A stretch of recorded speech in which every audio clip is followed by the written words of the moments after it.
This is a juvenile prison that holds offenders under the age of 18. The most vicious teenagers in all of South Korea are locked up here. Violence and crime are just part of everyday life for them.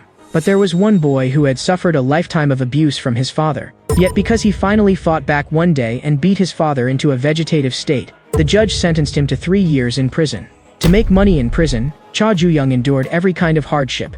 He was even forced by Kim Song-ho, who had committed rape, to pick up a 501 coin from the toilet with his mouth. Cha Ju-young saved money desperately, all to keep a promise. When his childhood sweetheart Lee Dae-yeon came to visit, she trembled with anger at the sight of the injuries on his face. She told Cha Ju-young to fight back and stop letting others bully him. Then Lee Dae-yeon took out the small change that Cha Ju-young had been saving up for her. They had long agreed that after graduating from high school, they would go live in Seoul together. As for money, Lee Dae-yeon said she would figure it out herself. She told Cha Ju-young to take care of himself in prison, and not to cause trouble, because getting into trouble in prison could extend his sentence. Cha Ju-young only wanted to endure those 3 years, get out safely, and go to Seoul with Lee Dae-yeon. But then Kim Song-ho, the cell leader of room 36, came looking for trouble again. He ordered Cha Ju-young to hand over the photo in his hand. Seeing that Cha Ju-young actually dared to talk back, Kim Song-ho's slap was about to land the next second. But just then, a prison guard walked in with a new inmate. Someone in room 36 recognized the newcomer.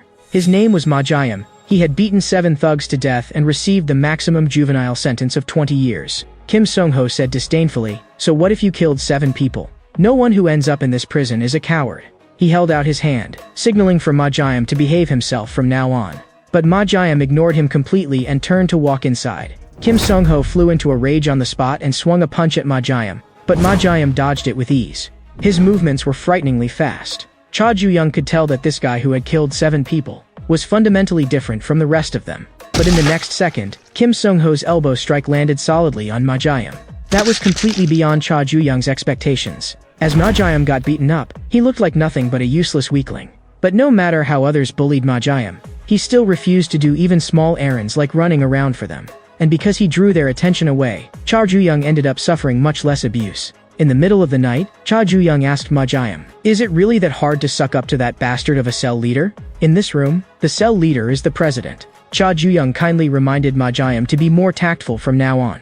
But Ma Jae-yum instead asked him, "Have you always lived this pathetically?" Cha Ju-young had not expected his advice to be thrown back in his face like that. He kept thinking over Ma Jae-yum's words again and again. Cha Ju-young, who had lived a pathetic life all along, only wanted to keep living that same pathetic way. After getting out of prison, he planned to go live in Seoul with Lee Dae-yeon, who was an orphan. Early the next morning, Lee Dae-yeon came to the prison carrying a lunchbox she had made herself. She worried that with Cha Ju-young's personality, he must not be eating well in there. But just then, a large truck came hurtling wildly toward Lee Dae-yeon. The lunchbox she had made with her own hands spilled all over the ground in an instant. The next day, a prison guard told Cha Ju-young about the car accident at the prison gate. The moment he heard the news of Lee Dae-yeon's death, it felt as if his heart had been shattered. Back in the cell, Cha Ju-young stared blankly at the photo in his hand. Cell leader Kim Song-ho kept cursing all day, "You bastard, why didn't you clean the toilet today?" The other inmates mocked from the side as well. Someone's crush died in a car accident. Hearing that, Kim Song-ho snatched away the photo and smiled even more disgustingly. Most disgusting of all, he actually said filthy things to the girl in the photo. Cha Ju-young kept his head lowered, and no one knew what he was thinking. Ma Jae-yum seemed to sense something, and stared fixedly at Cha Ju-young. Kim Song-ho kept spewing obscenities, completely unaware of the fist closing in. The next second, Cha Ju-young knocked him to the ground with a single punch. The other inmates could never have imagined something like this would happen. Even Ma Jae-yum was stunned for a moment. Not long before, while working on the assembly line, Cha Ju-young had mentioned to Ma Jae-yum that Cha Ju-young's father was the right-hand man of a notorious gang boss. He had practically been beaten half to death by him since childhood. But no matter how rotten that man was, he was still his father, so Cha Ju-young could only keep enduring it, until one time, he truly could not endure it anymore. Because that trash of a father had reached out his hand toward Cha Ju-young's friend. Enraged and humiliated, Kim Song-ho ordered the other inmates, beat Cha Ju-young to death. But Cha Ju-young, who had grown up being beaten since childhood, had long since learned how to fight. In the past, he had always endured it so he would not cause trouble or lengthen his sentence. But now, every inmate seemed as fragile as paper in his hands. Kim Song-ho panicked and begged for mercy, saying he could give Cha Ju-young lots of money. But Cha Ju-young no longer needed money now. Whether it was the reason for him to leave juvenile prison alive, or the reason he had to keep enduring, for the current Cha Ju-young, both were gone now. In the past, the sentence that bastard of a father said to him most often was, "Follow me and join the gang." Cha Ju-young was still being tormented by that bastard of a father until his body was covered in wounds. The brutal fights between father and son played out almost every day. Young Cha Ju-young did not even dare to look directly into those terrifying eyes. The man called father warned Cha Ju-young, "You have to become strong. One day, you must carve this pattern onto your own body." Back then, the only outlet confused Cha Ju-young had for venting his anger was those damn dragon eyes. Hearing the commotion, the prison guards violently broke in through the door. But inside the cell, calm had already returned. With a blank expression, Cha Ju-young admitted, "I did all of this." So he was locked in solitary confinement. The dazed Cha Ju-young looked at the blood-stained photo in his hand with hollow eyes. Back then, on the first day of school, he had still been beaten by his father as usual. Lee Dae-yeon said angrily, "What kind of parent beats their child on the first day of school?" But Cha Ju-young had long since grown used to such things. Lee Dae-yeon was so angry that she wanted to go argue with his father. But Cha Ju-young told her never to come to his house. Lee Dae-yeon could only sigh helplessly. She said that after graduating from high school, she was going to live in Seoul. Lee Dae-yeon had had enough of the oppression of the orphanage and enough of the crowded neighborhood too. She wanted to graduate from a top school, enter a big company, drive an imported car, carry a designer bag, and live in an apartment overlooking the Han River. Lee Dae-yeon invited Cha Ju-young, "When the time comes, come with me." And just like that, they made a promise. An old man passing by saw how sweet they looked together and kindly took a photo for them. Back then, Cha Ju-young was full of hope for the future. But now, his life had already been ruined. He thought that if he had not gone to prison, Lee Dae-yeon would not have gotten hurt. Cha Ju-young slammed his fist into the wall again and again, trying to smash his emotions out. Even as blood covered the ground, he seemed to feel nothing. The prison guard who knew Cha Ju-young's situation also felt it was a pity. But there was no way the guard could show him favoritism. Cha Ju-young had not eaten anything since yesterday. The guard reminded him, "The living still have to keep going."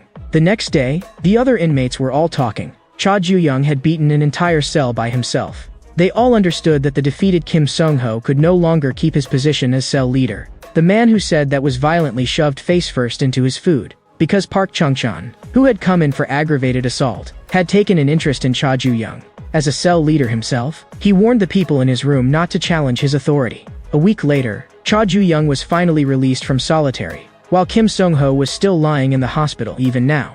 It was only because the prison guard took pity on Cha Ju-young's circumstances that he was confined for just 1 week. He reminded Cha Ju-young, "Never cause trouble again in the future." After Cha Ju-young returned to the cell, Ma Jae-em had originally thought that after challenging the cell leader's authority, the people in the room would definitely kill him.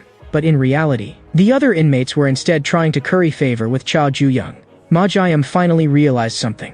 In school, strength, family background, looks, and grades each have their own importance. But in juvenile prison, strength is everything.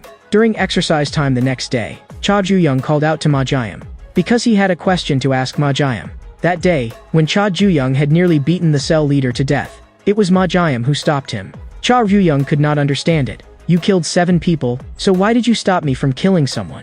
In truth, when Ma Jae-em beat those 7 punks to death, he himself did not know why he had done that. Just as he was about to answer Cha Ju-young's question, Park Chung-chan walked over. With a dark expression, he questioned Cha Ju-young. "Why did you dare to challenge Kim Sung-ho's authority? Could it be that you are coveting the position of cell leader?" Cha Ju-young coldly told Park Chung-chan to get lost. He did not care about that kind of thing. Park Chung-chan cursed. "You really have no fucking manners." What he hated most were bastards like this who did not know their place. Park Chung-chan wanted to let Cha Ju-young know on Kim Sung-ho's behalf. What happens to a dog that bites its master? But at that moment, a patrolling prison guard cleared his throat. Yet he only glanced this way, then walked off as if he had seen nothing at all. It turned out that cell leaders could fight wherever they wanted under the pretext of maintaining order.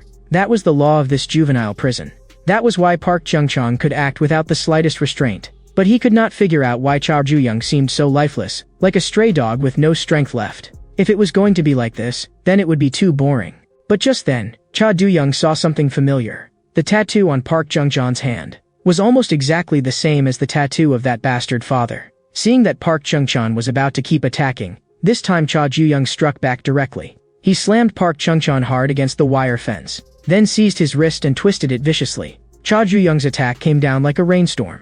From the day he was born, the only outlet confused Cha Ju-young had for venting his anger was those damn dragon eyes. Endurance had always been what Cha Ju-young was best at, until he heard that familiar scream at home. His father said with displeasure. "Your friend barged into someone else's house for no reason and then said a bunch of nonsense to me. She even said a father like me would be better off non-existent. So I kindly taught her a lesson."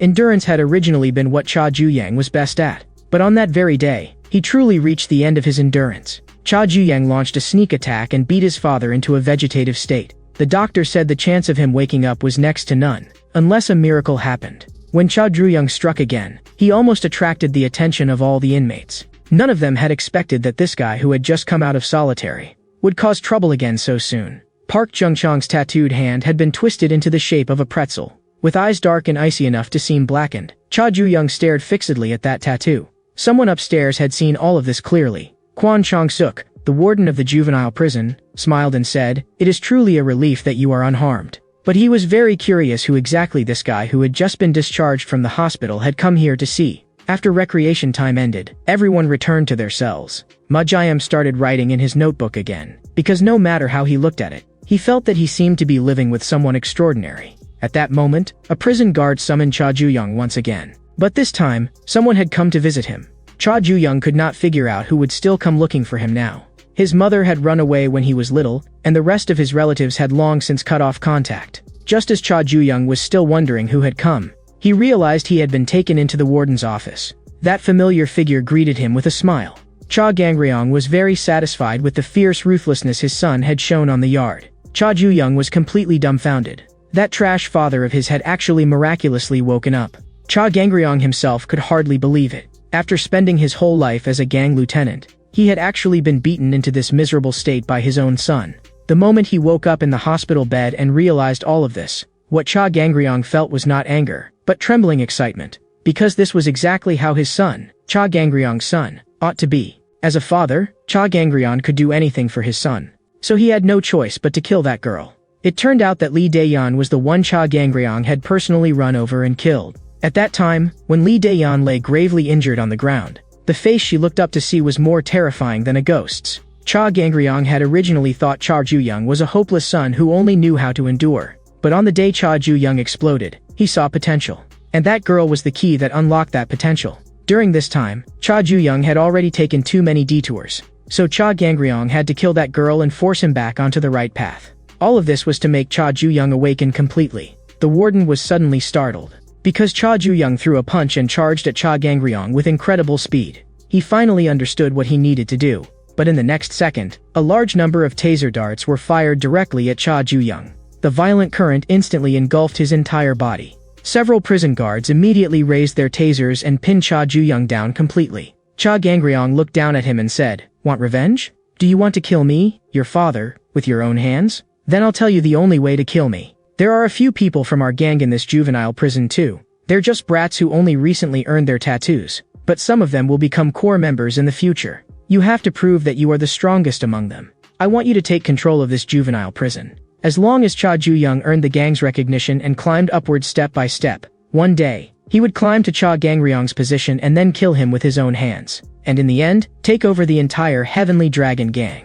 What Cha Gangryong had failed to achieve in a lifetime of struggle, he would let his son accomplish for him. His life, too, would become complete because of Cha Juyang. Cha Gangryong looked with satisfaction at his son lying on the floor. He left the rest to the warden to handle. But at that moment, something unexpected happened. Cha Juyang actually tore the taser darts off his body by force. He would never follow the script written by this so-called father. Today would be Cha Gangryong's day of death. But in the next second, someone suddenly appeared and restrained Cha Juyang. Lowering his head, he apologized, saying he had been disrespectful to the young master, because protecting the boss was the duty of a subordinate like him. But what shocked that subordinate was that he, the captain of the Heavenly Dragon Action Squad, was being held back by the young master with nothing but the strength of his 2 legs. Cha Gangryong told this pitiful son to open his eyes wider. In a situation like this, Cha Juyang could not even touch him. Cha Gangryong lectured him, impulsiveness would only ruin things. The only way you can kill me is by taking control of this prison. Burning with rage to the very limit, Cha Juyang glared at him. But when Cha Gangryong saw that look, he smiled again. He was looking forward to his next meeting with his son. In the woodworking shop, Ma Jiam was finishing his labor assignment, but an inmate stopped beside him. Then, as if his hand had slipped, the toolbox in that inmate's hand dropped. A nail rolled to Ma Jiam's feet. Ma Jiam's heart suddenly sank. Lee Jian-min, who had been imprisoned for robbery and arson, greeted him warmly. This was their first time meeting again since graduating from middle school. And of course Ma Jiam remembered this devil like Lee Jeon-min. In fact, Lee Jeon-min had always wanted to ask him one question. The news said Ma Jiam had killed 7 people. Lee Jeon-min was suspicious. Did you really do that? Because he knew that Ma Jiam had always been the so-called model student since childhood. At that moment, the supervising guard scolded them for chatting and told them to get back to their stations. Coming back to his senses, Ma Jiam could not help frowning. Because he had gotten too worked up just now, he had accidentally hurt his hand. Not long after returning to the cell, Cha Ju-young began to think things over. From here on out, he had only one goal in life: kill that father. But he still did not know where to begin. The other inmates were complaining about the bad food, saying that their only wish now was to eat a slice of pizza. After hearing that, Cha Ju-young seemed to think of something. He casually called over a prison guard. Then he said, "Bring me some pizza." That provocative remark made the guard call him out on the spot. But not long afterward, the other inmates were really eating pizza. As they ate, they thanked Cha Ju-young. And Cha Ju-young also confirmed that his guess had been right, whether it was the warden or the guards under him. They would all go easy on Cha Ju-young because he was Cha Gangryong's son. So Cha Ju-young wanted to test just how far he was allowed to go in this prison. As they ate pizza, the inmates began guessing what kind of background Lord Ju-young really had. But Ma Jiam only shrank gloomily into a corner, and no one knew what he was thinking. The next day, all the inmates went to their labor assignments as usual. But Lee Jeon-min's hand slipped again. The nail he had prepared pierced straight into Ma Jiam's body. Ma Jiam turned back dark-faced and stared at Lee Jeon-min. He demanded, "What are you doing?" A burly inmate beside them sneered, "How come this isn't what you said it'd be?" Lee Jeon-min had bragged before, saying that the super serial killer was his underling. So the big guy had actually been looking forward to it. But looking at it now, Lee Jeon-min's claims that he was a famous local thug were all just hot air. Lee Jeon-min grinned wickedly and said, "I wasn't bragging. There are plenty of beautiful memories between Ma Jiam and me." He asked Ma Jiam, "Did you forget? Then I'll help you remember properly." Ma Jiam's head was pinned down and smashed hard against the table. Back in middle school, he had been locked inside a cabinet in the school storage room. Inside the cabinet, there had been nails packed densely everywhere. He had begged Lee Jeon-min to let him out. But Lee Jeon-min had said, "The game is just beginning." He was even going to use a hammer to drive the nails in one by one. Now, pressing close to him, Lee Jeon-min asked, "Remember now?" The other inmates gathered around to watch the show, laughing even louder. After seeing the news about Ma Jiam killing 7 people, even Lee Jeon-min had not quite believed it himself. He grabbed a nail and swung his fist straight at Ma Jiam. But in the next second, Lee Jeon-min's hand was clamped in a death grip, unable to move at all. Ma Jiam said coldly, "Want to see how I kill people?" At that moment, the supervising guard barked sharply, "No slacking off, no chatting." Before returning to his station, Lee Jeon-min did not forget to shoot Ma Jiam a vicious glare over his shoulder. He still firmly believed that Ma Jiam was nothing but trash. Back in the cell that night, Cha Ju-young took the initiative to thank Ma Jiam. After all, if Ma Jiam had not stopped him from killing someone, he might have had to spend another 10 years in this prison. If that happened, Cha Ju-young would have no chance to kill his own father. He would definitely repay that debt. Late that night, the supervising guard suddenly said he had an urgent matter to attend to. He asked Ma Jiam to clean up the woodworking shop. Looking at the moth on the table, Ma Jiam could not help sinking into his memories. Lee Jeon-min was the first friend he had ever made in his life. But Lee Jeon-min, who liked collecting insects, was just seen as a freak in other people's eyes. People would joke with Lee Jeon-min, asking, "What, are you catching those things to eat them?" Whenever that happened, Ma Jiam, as class monitor, would step in and smooth things over. But even Lee Jeon-min did not know from when exactly. He and Ma Jiam had gradually drifted apart without realizing it. After they were assigned to different classes in the second year, they had even fewer chances to meet. One day, Ma Jiam heard people in the hallway talking. That loser Lee Jeon-min has been targeted by the class thugs lately, and just now he was even dragged into the storage room. The moment Ma Jiam heard that, he immediately rushed to the storage room to find Lee Jeon-min. But Lee Jeon-min appeared behind him instead. He shoved Ma Jiam into a cabinet in the storage room. It turned out that Lee Jeon-min wanted to join the group of thugs who had always bullied him. The condition was that he first had to offer up his most precious insect, and after Lee Jeon-min caught a live insect, of course he would first make it into a specimen. At that moment, Lee Jeon-min also appeared in the woodworking shop. He grabbed the moth and said coldly, "Everyone loves butterflies and hates moths. Just like I was back then. This was all your fault." Ma Jiam listened in stunned disbelief. It turned out that Lee Jeon-min had always believed that although Ma Jiam seemed to take care of him on the surface, he had distanced himself behind his back and ultimately betrayed him. In other people's eyes, Ma Jiam was the butterfly everyone loved, while Lee Jeon-min was the disgusting moth. After realizing that, every day felt like waking up in the middle of a breakdown. Ma Jiam trembled all over with anger at those words. He demanded of Lee Jian-min, "Are you delusional?" Ma Jiam said that it was precisely because of Lee Jian-min that he later killed 7 people. But just then, several more inmates rushed in and pinned down Ma Jiam's arms and legs. It turned out that Lee Jian-min had already bribed the guard. The real show is only just beginning. He was going to turn Ma Jiam into a specimen again. And this time, Lee Jian-min had also stuffed the cabinet full of his own bugs. He was very curious what kind of reaction Ma Jiam, who was afraid of insects, would have. With bugs crawling all over his body, Ma Jiam clenched his teeth and still did not make a sound. The big inmate asked Lee Jian-min, "Is this really okay? Ma Jiam did come in here for killing people, after all." But Lee Jian-min did not care in the slightest. The big guy instead liked this utterly insane side of him even more. Next, Lee Jian-min wanted everyone to see with their own eyes what Ma Jiam's hysterical screams really sounded like. But Cha Ju-young, who suddenly appeared, instead asked Lee Jian-min, "What kind of scream?" He wanted to see what Lee Jian-min's scream would look like. Like this? Another inmate immediately lunged at Cha Ju-young. But they were too weak. That inmate was kicked flying with a single blow and crashed into the cabinet holding Ma Jiam. Cha Ju-young said to Ma Jiam, "Look carefully. The debt I owed you ends here today." It was already suspicious enough that Ma Jiam had been called to the woodworking shop after lights out. So earlier, Cha Ju-young had stopped the patrolling guard. He directly ordered that guard to open the cell door. That was why Cha Ju-young was able to appear in the woodworking shop. Lee Jian-min said with a smile that he envied Ma Jiam for having such a reliable friend. The burly inmate had also heard of Cha Ju-young, the guy who had been causing trouble everywhere lately. He liked people who valued loyalty. So the big guy asked Cha Ju-young, "Want to be friends?" In the next second, Cha Ju-young flipped him over completely. Cha Ju-young did not need trash like that as a friend. He stared at the blonde-haired guy and demanded, "Why torture Ma Jiam to this extent?" Lee Jian-min roared, "Are you kidding me? That traitor made me suffer like hell. On the surface, he treated me like his only childhood friend and pretended to care about me. But behind my back, he was like a venomous snake, trying to bite me to death. So when you hang around with Ma Jiam, you'd better watch your back too." The burly inmate suddenly got up and locked Cha Ju-young from behind. His strength was absurdly great. But Cha Ju-young forcibly broke free by snapping his fingers into shattered fractures. But right then, Lee Jian-min raised a knife and stabbed at Cha Ju-young. This guy was completely out of control, a total madman. Even the burly inmate could not help praising him, ruthless enough. Just then, Ma Jiam wrapped his arm around the big guy's neck from behind. Lee Jian-min had not expected this. Ma Jiam had actually escaped from the cabinet. The lock on the cabinet had already been broken by Cha Ju-young. After getting free, Ma Jiam lifted his leg and kicked Lee Jian-min viciously. That was close just now. At that moment, the force in Ma Jiam's hands was still increasing. Blood ran down the iron chain and covered his hands. The burly inmate finally could not hold out and passed out on the spot. Ma Jiam immediately turned his gaze toward Lee Jian-min.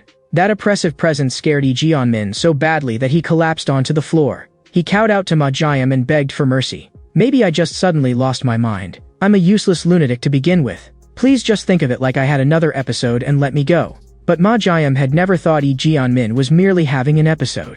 His life had been ruined by Lee Jian-min's selfish persecution delusions. That was the truth. Ma Jiam had originally thought that since he had already killed 7 people, one more Lee Jian-min would make no difference. But now that he looked at it, he did not seem to hate Lee Jian-min that much. After all, in the past, he had truly considered Lee Jian-min a friend, and Lee Jian-min froze for a moment after hearing that. But all he was thinking inside was, "What the hell is this idiot talking about?" Lee Jian-min swore that later, he would definitely find a chance to turn Ma Jiam into a specimen. But Cha Ju-young would not go easy on him. He kicked Lee Jian-min unconscious with one blow. That way, the knife wound Lee Jian-min had given him was evened out. Ma Jiam was just about to thank Cha Ju-young when another person appeared and stood in front of Lee Jian-min.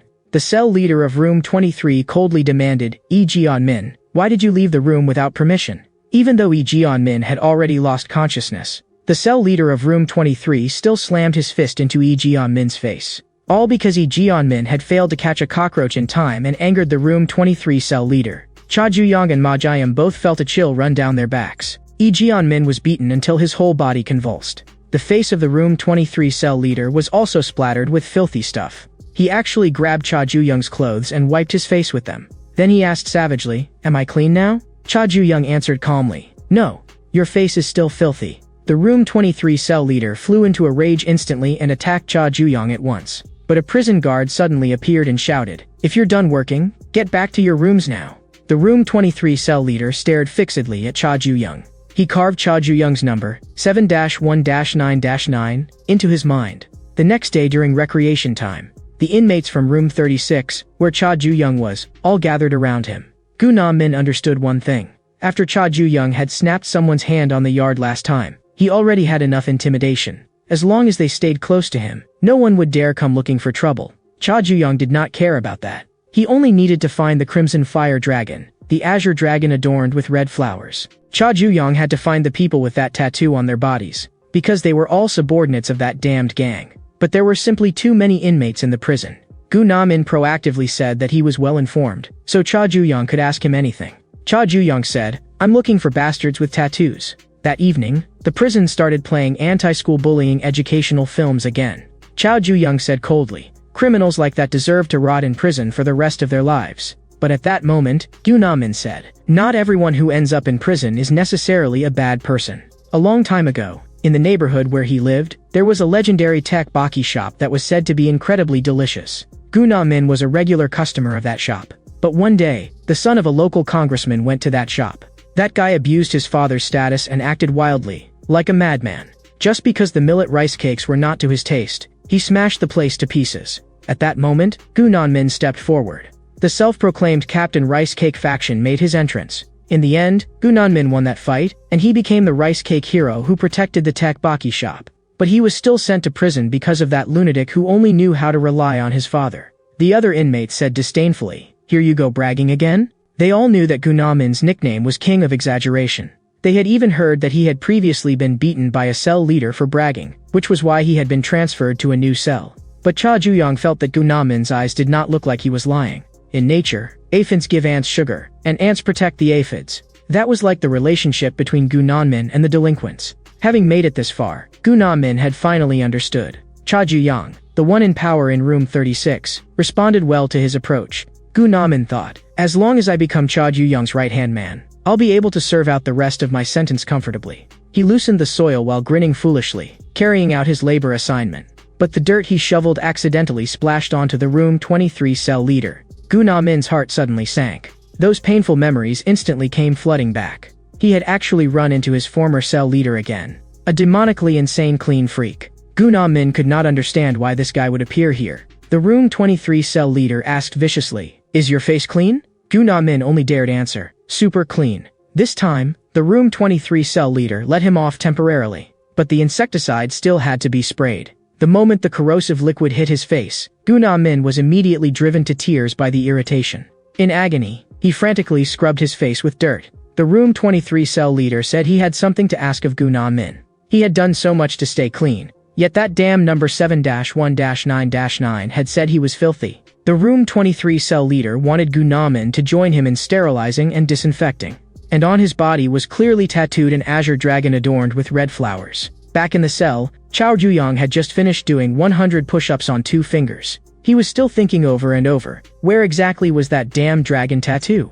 Gu Na-min suddenly praised the angle of his erector spiny and thoracic spine as being like a work of art. He handed Cha Ju-young a cup of grape juice, good for replenishing after exercise. Looking at the purple unidentified liquid in his hand, Cha Ju-young asked Gu Na-min, "Where did you get the stuff you put in the water?" Gu Na-min felt a little guilty and explained that of course he had bought it with the account money. But suddenly offering juice like that looked suspicious no matter how you looked at it. The other inmates started egging them on. "Let Gu Na-min drink some first." Gu Na-min's heart tightened, worried that he had been suspected. But in the next second, Cha Ju-young drank it all in one gulp. Tomorrow was cleaning day. He told everyone to go get ready first. No matter how hard he thought about it, Gu Na-min had never expected Cha Ju-young to drink it so decisively. After all, the first cup he had handed over had been real juice. It was only meant to test Cha Ju-young.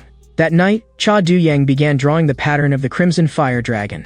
Gu Na-min could not help asking him, "Why did you trust me?" With the way Gu Na-min usually acted, he was hard for anyone to trust. Cha Ju-young said calmly, "Liars are very smart. Someone as smart as you would not make up lies to mess with me for no reason." The next day, because the Ministry of Justice was coming to inspect, the inmates began a major cleanup. In the restroom, Gu Na-min said to the room 23 cell leader, "I quit." The consequences were, of course, obvious. The room 23 cell leader would never forgive 7-1-9-9. In that case, he would personally take Gu Na-min to sterilize and disinfect Cha Ju-young. But just then, Chao Ju-young appeared and asked what the two of them were doing in the restroom. "You bastard, you're filthy as hell." Being shoved into the urinal, Gu Na-min knew, he had bet right. Just now, he had already confessed directly to Cha Ju-young. "Someone threatened me and told me to use pesticide on you. But I, Gu Na-min the manly man, would never betray a friend. Even if I have to pay a painful price, I'll reject him to his face." Most importantly, Gu Na-min had revealed this. The crimson fire dragon tattoo that Cha Ju-young had been searching for all this time was on the person threatening him. In the restroom, Cha Ju-young directly wiped his hands on the Room 23 cell leader's clothes. That action instantly ignited the Room 23 cell leader's fury. He declared that he would kill Cha Ju-young and let his whole body rot away from corrosion. Cha Ju-young replied coldly with one sentence, "You're too damn noisy." He slammed the Room 23 cell leader hard to the ground. Since this guy had that damn tattoo on him, Cha Ju-young could beat the hell out of him without any hesitation. The Room 23 cell leader had once been a highly watched prospect in the fighting world. His signature technique was locking an opponent with both legs and then tightening little by little. That was how he forced opponents into a state where they could not even surrender. But ever since someone spat on him, that technique had never appeared again. Ironically, this promising fighter who won matches through dirty methods had developed the most fatal weakness a fighter could have, germophobia. Cha Ju-young began interrogating the Room 23 cell leader about the Heavenly Dragon Gang, but the restroom floor was full of bacteria. The Room 23 cell leader roared in fury, "My skin is going to rot away." Cha Ju-young sneered, "At a time like this, you still have time to worry about bacteria?" Cha Ju-young did not want to waste any more time. He stuck his hand into the urinal to wet it, preparing to use some shock therapy directly. That hand, smeared with an unknown liquid, was just about to be shoved into the Room 23 cell leader's mouth. But in the next second, Cha Ju-young's body suddenly swayed violently. The Room 23 cell leader grabbed his hand in one motion. Cha Ju-young was actually suppressed instead. The Room 23 cell leader tightened both legs fiercely. He was going to crush Cha Ju-young's internal organs by force. At the side, Gu Na-min hesitated over whether he should go help. But he quickly realized that something was off. In his entire life, Cha Ju-young had never once been hugged by his father. But when his father taught him how to fight, the only embrace he ever gave him was a suffocating one. That was the most disgusting memory Cha Ju-young had, the one he least wanted to recall. But precisely because of that, grappling on the ground was as familiar to him as drinking water. The spine of the Room 23 cell leader began making strange noises. Cha Ju-young was even a little curious. Which would give out first, his own internal organs or the other man's spine? Soon, the sound of bones grinding wildly came from the Room 23 cell leader's body. The tearing pain drove him to frantically slap at Cha Ju-young, desperately signaling surrender. But from that bastard of a father, Cha Ju-young had never learned the meaning of the word surrender. The Room 23 cell leader fell into instant despair. Outside, the other inmates were still continuing the big cleanup, and the bound Room 23 cell leader had already been fitted with a funnel. He stubbornly refused to spit out any information about the Heavenly Dragon Gang, which irritated Cha Ju-young. Cha Ju-young did not want to do this either, but for a severe germaphobe, this was the most effective and deadliest blow at that moment. The strongest crime syndicate in Korea was called the Heavenly Dragon Gang. The crimson fire dragon tattoo on their bodies was their mark, an azure dragon adorned with red flowers. The azure dragon symbolized authority and strength, while the red flowers symbolized vitality and life. The Heavenly Dragon Gang cultivated a large number of promising minors. They raised them in a survival of the fittest system, eliminating the useless ones. One day, all of these seeds would bloom as the flowers of Heavenly Dragon. As someone at the very bottom of the gang, the Room 23 cell leader only knew this much. In the end, he still could not withstand Cha Ju-young's torment and could only confess honestly. Cha Ju-young finally understood that the brutal training his bastard father had put him through since childhood was meant to make him bloom earlier than anyone else. The Room 23 cell leader even thought Cha Ju-young was asking about the gang because he wanted to join. He even smugly said, "If you perform well from now on, I might just be merciful enough to recommend you to Heavenly Dragon." After hearing that, Cha Ju-young let out a cold laugh. He grabbed the Room 23 cell leader by the throat and tightened his grip more and more. The man had already spilled the information, but Cha Ju-young just found him irritating to look at now. So he still needed another beating. After dealing with him, Cha Ju-young continued the big cleanup with the other inmates. He intended to wipe out every single Heavenly Dragon member in the prison. But there were too many people with tattoos in the prison, so finding the rest would be troublesome. Gu Na-min raised a question. Don't the Heavenly Dragon people have anything in common? That made Cha Ju-young remember that the two men he had already taken down had both been cell leaders. Then that meant he had to identify all the cell leaders. But Gu Na-min said there was no need to go through that much trouble.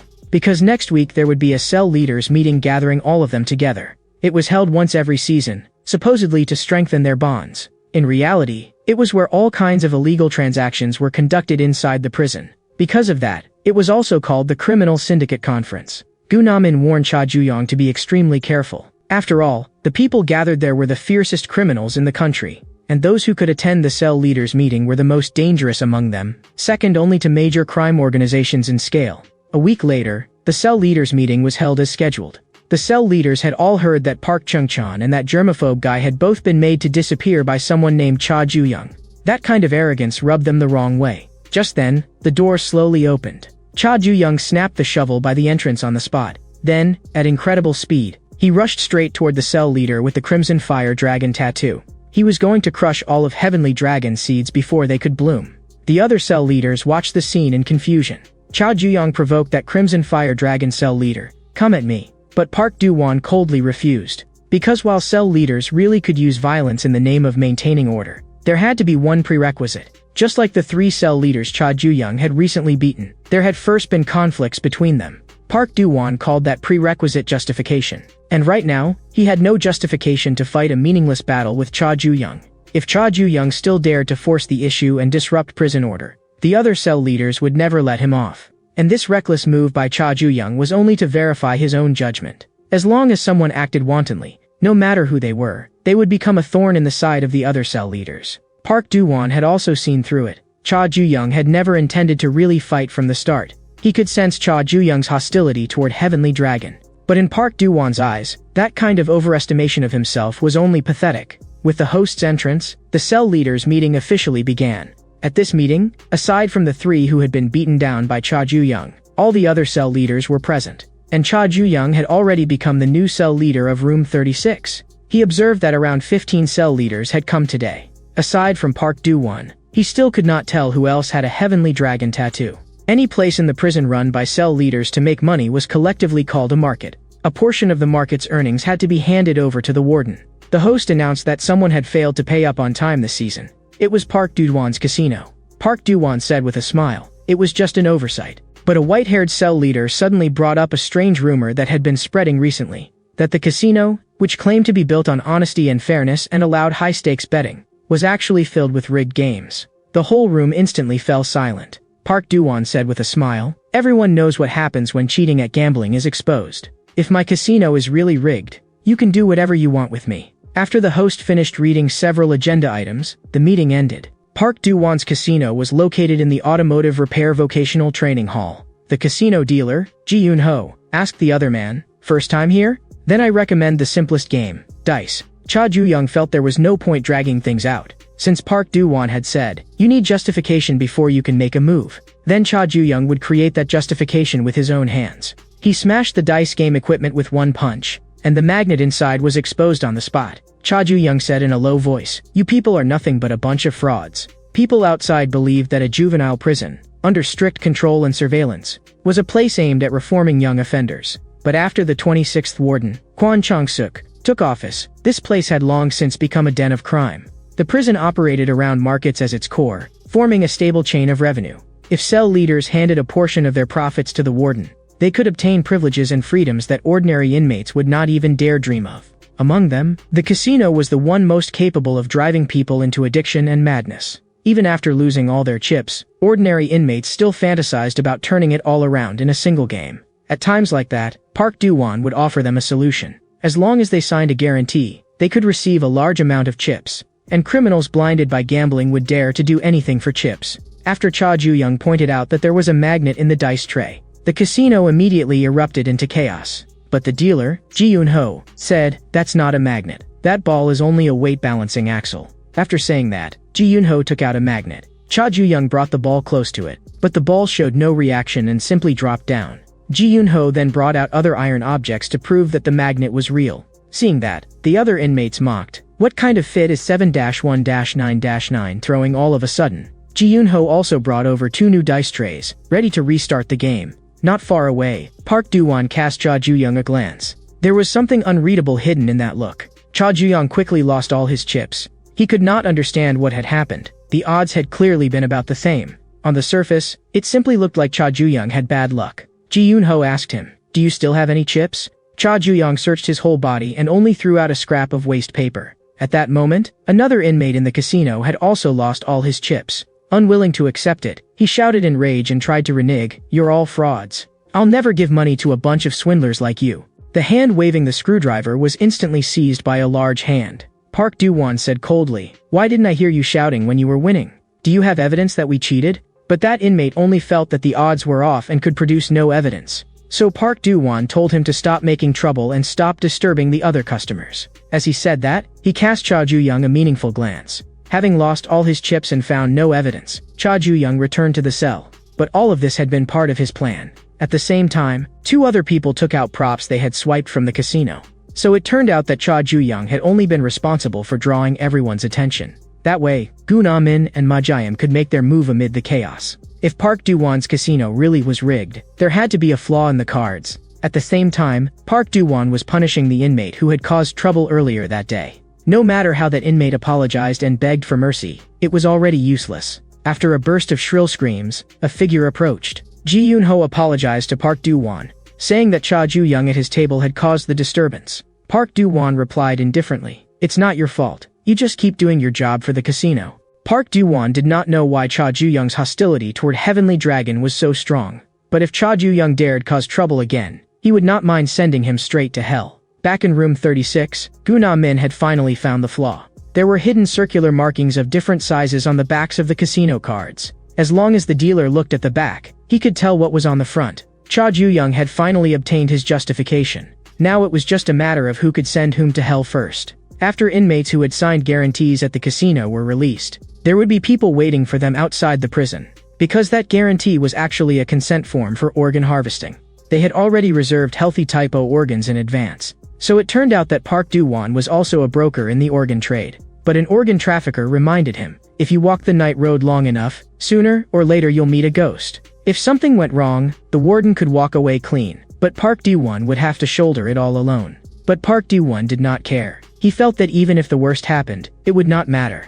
After all, there was nothing in this world that money could not settle. And Cha Ju-young, now holding evidence enough to cost Park Do-won his head, decided to go straight to the casino tonight. What Cha Ju-young had to do was simple. Just sit down at the table for one game, expose the cheating in front of everyone, and send Park Do-won to hell. But Park Do-won had already been waiting for him for a long time. This time, he was going to personally sit down and play with Cha Ju-young. Although Cha Ju-young could not see through what he was planning. All the better, it saved him the trouble of going to find Park Do-won himself. The moment the person in charge of the casino personally sat at the card table, all the inmates' attention was drawn over. This time, Cha Ju-young chose playing cards, so the dealer suggested the simplest matching game. If you flipped over 2 cards with the same number, the match succeeded and you could keep flipping. If the match failed, it became the other side's turn. The key to this game was remembering the position of every card. Anyone who knew the markings would almost certainly win. Anyone who did not would lose until they had nothing left. But what surprised Cha Ju-young was, this time, there were no marks at all on the backs of the cards. Gu Na-min was startled. Could they be too small for us to notice? But Ma Jae-im could tell. They really had no marks. Park Do-won revealed a strange smile. He said leisurely, "Our casino uses top-grade playing cards airshipped from overseas. If you've never played in a proper casino before, you can start with something simple like Catch the Thief." Gu Na-min and Ma Jae-im stealing the cards had long since been noticed by Park Do-won. Now Cha Ju-young had effectively lost his justification.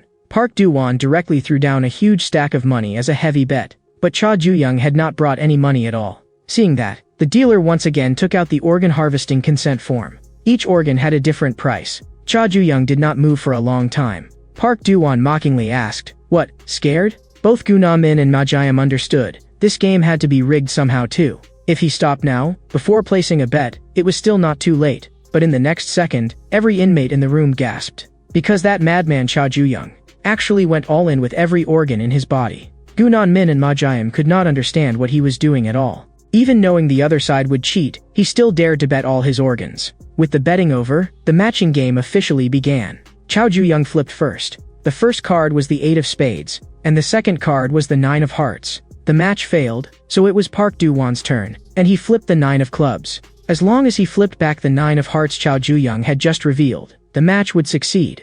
The other inmates marveled. Park Do-won's opening luck was unbelievably good. But Park Do-won knew very well, this was not luck.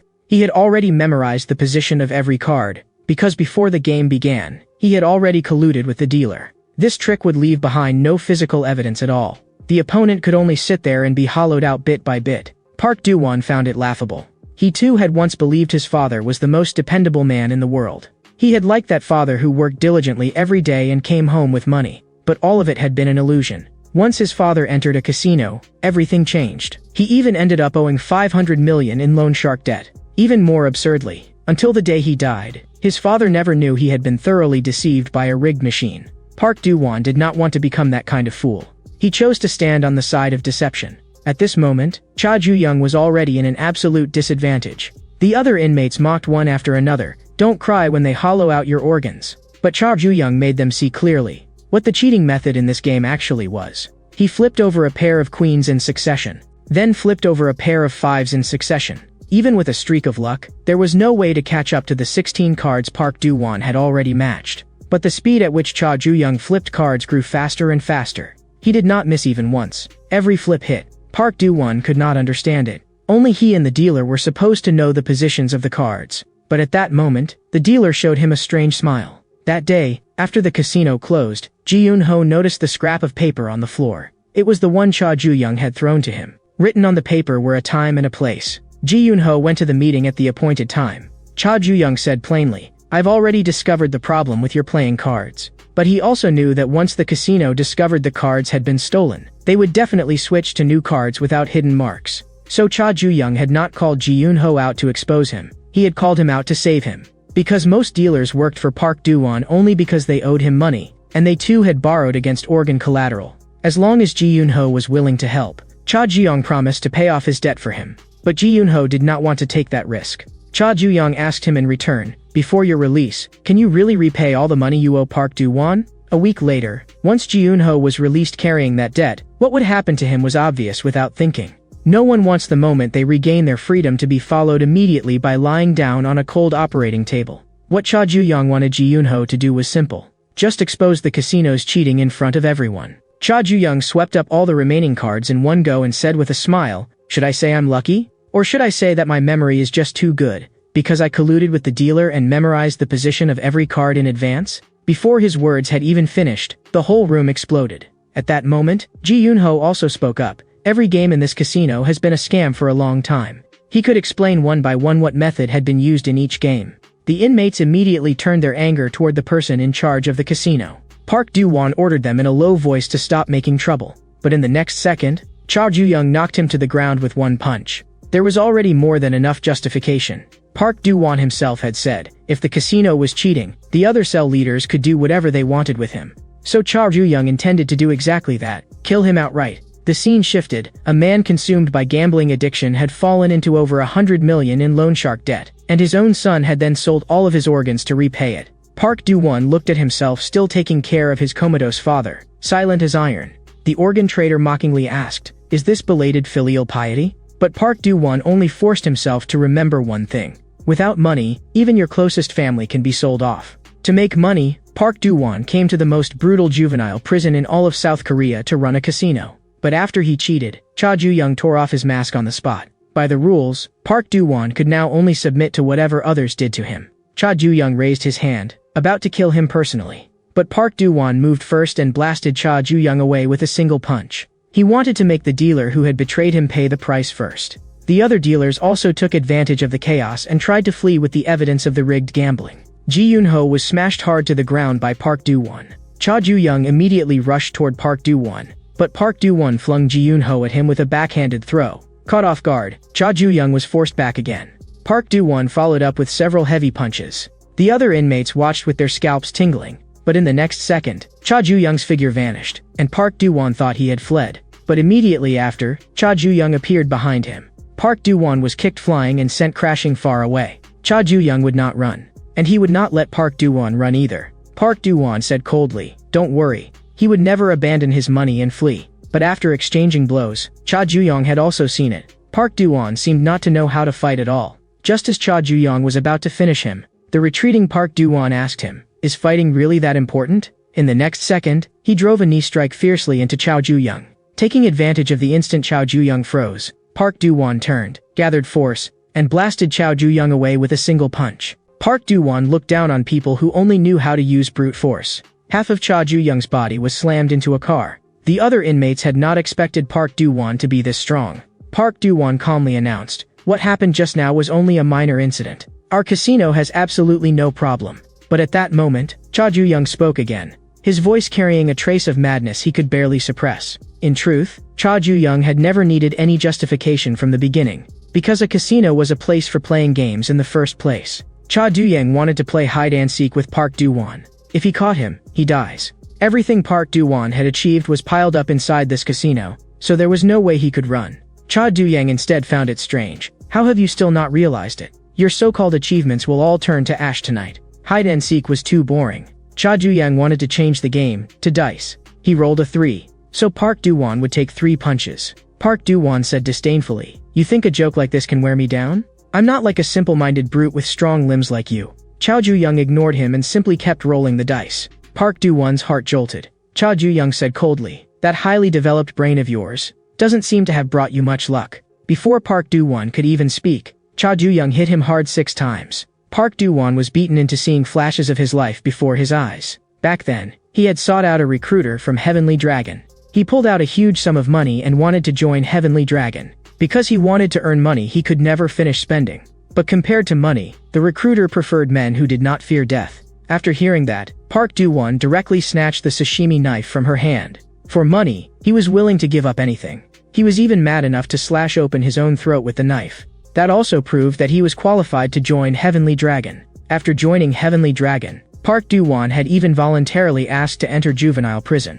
But now, he was crazily shoving other inmates aside and running for the exit. Anyway, the evidence of the rigged gambling had already been taken out to be destroyed. Park Do-won knew very clearly, once the justification was gone, Cha Ju-young would immediately become the target of the other cell leaders. But Ma Jiam brought the evidence of the cheating back. The special gambling props and money previously used in the casino were scattered all over the floor. Ma Jiam made all the inmates look carefully. This was the evidence of rigged gambling that the fleeing dealers had been carrying just now. Park Do-won still wanted to protect the money he had earned. But Cha Ju-young's game was not over yet. He poured a large amount of gasoline directly over Park Do-won. Cha Ju-young said that this final game was called an electric endurance test. He had already said that he would turn Park Do-won's achievements to ash. The other inmates had not expected Cha Ju-young to go this far. Park Do-won could not hold on and was so terrified that he actually fainted on the spot. The other inmates came to their senses and immediately rushed toward the scattered banknotes. The white-haired cell leader had long known that Park Do-won was cheating.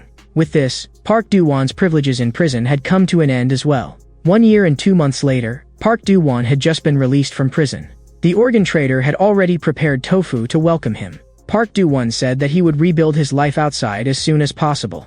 But before that, the organ trader told him to repay the money he owed first. The money Park Do-won had borrowed from the organ trader, plus interest, came to a full 1.2 billion won.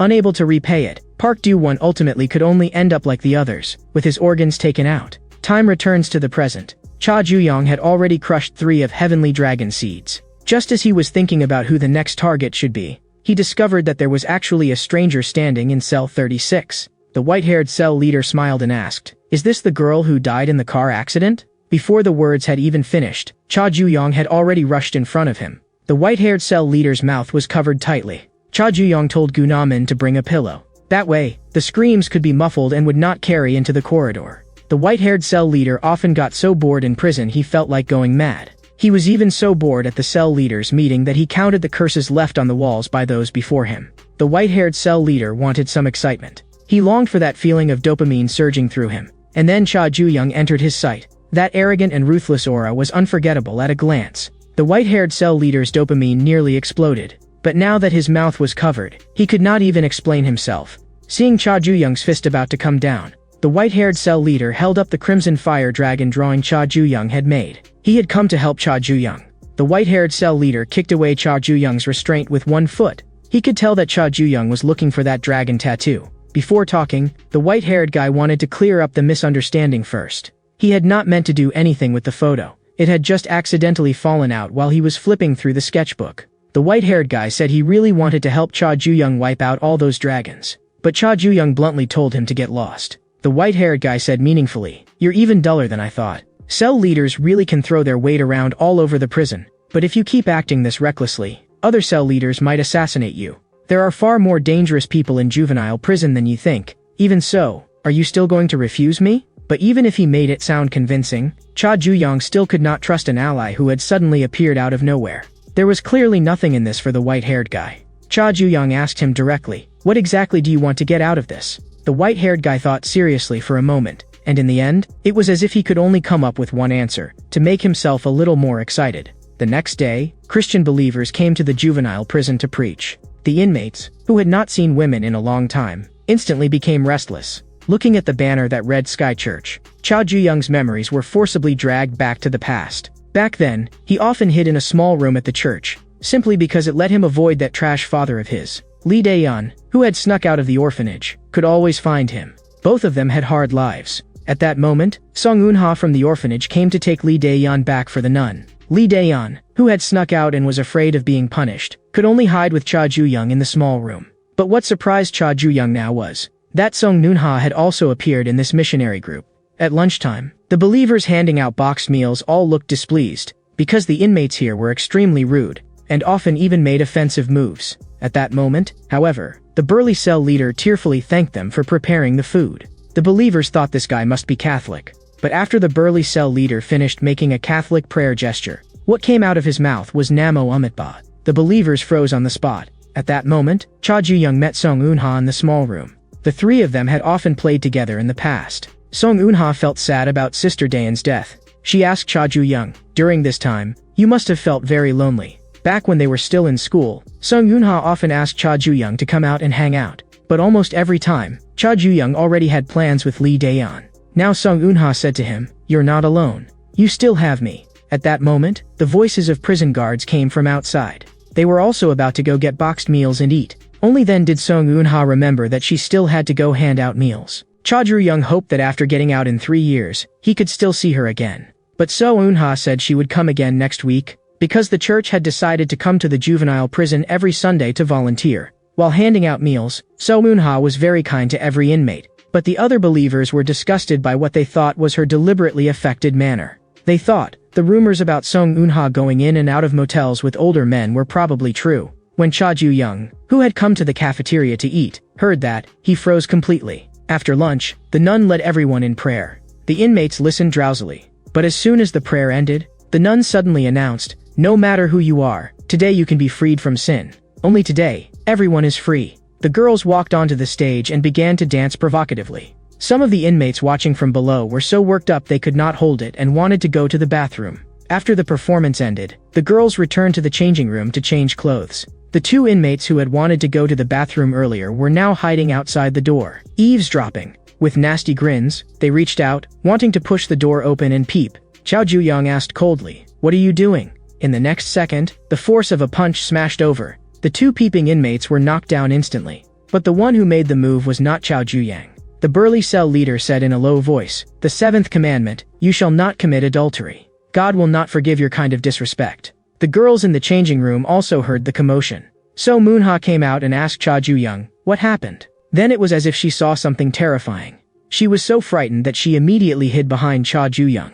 A week later, Song Eun-ha's church came to the prison again to preach. At the same time, in the donation supplies storage room, Cha Ju-young, who was helping move goods, was already exhausted enough. He looked doubtfully at the 3 inmates in front of him holding knives. "What do you want?" Without saying a word, the 3 raised their knives and stabbed toward Cha Ju-young. But Cha Ju-young swung a box of bottled water and directly knocked them down. Then he sprayed the 3 with the bottled water that had been punctured. Cha Ju-young could tell that they were not the masterminds. He subdued the 3 with ease, and asked coldly, "Who sent you?" Hearing the noise, a prison guard opened the storage room door to check. With the light from outside, Cha Ju-young finally realized Song Eun-ha was also in the storage room. Song Eun-ha's outer clothing was scattered on the ground as well. She raised her hand and pointed at Cha Ju-young, and told the prison guard that she had been assaulted. Because of this, Cha Ju-young was thrown into solitary confinement for another 10 days. This time, even the prison guard could no longer show him favoritism, because there was Ministry of Justice surveillance in the solitary block. Cha Ju-young could not understand, why had Song Eun-ha said that? At the same time, in the prison parking lot, Song Eun-ha was actually meeting with Namgung Joseph. It turned out that Song Eun-ha had often used honey traps to scam men in the past, and Namgung Joseph had always been following her, calling himself a judge of heretics. Now, he was going to use Song Eun-ha to judge Cha Ju-young. In the solitary cell, Cha Ju-young was also repeatedly reconstructing what had happened. It was obvious that this whole thing had been a trap set by someone.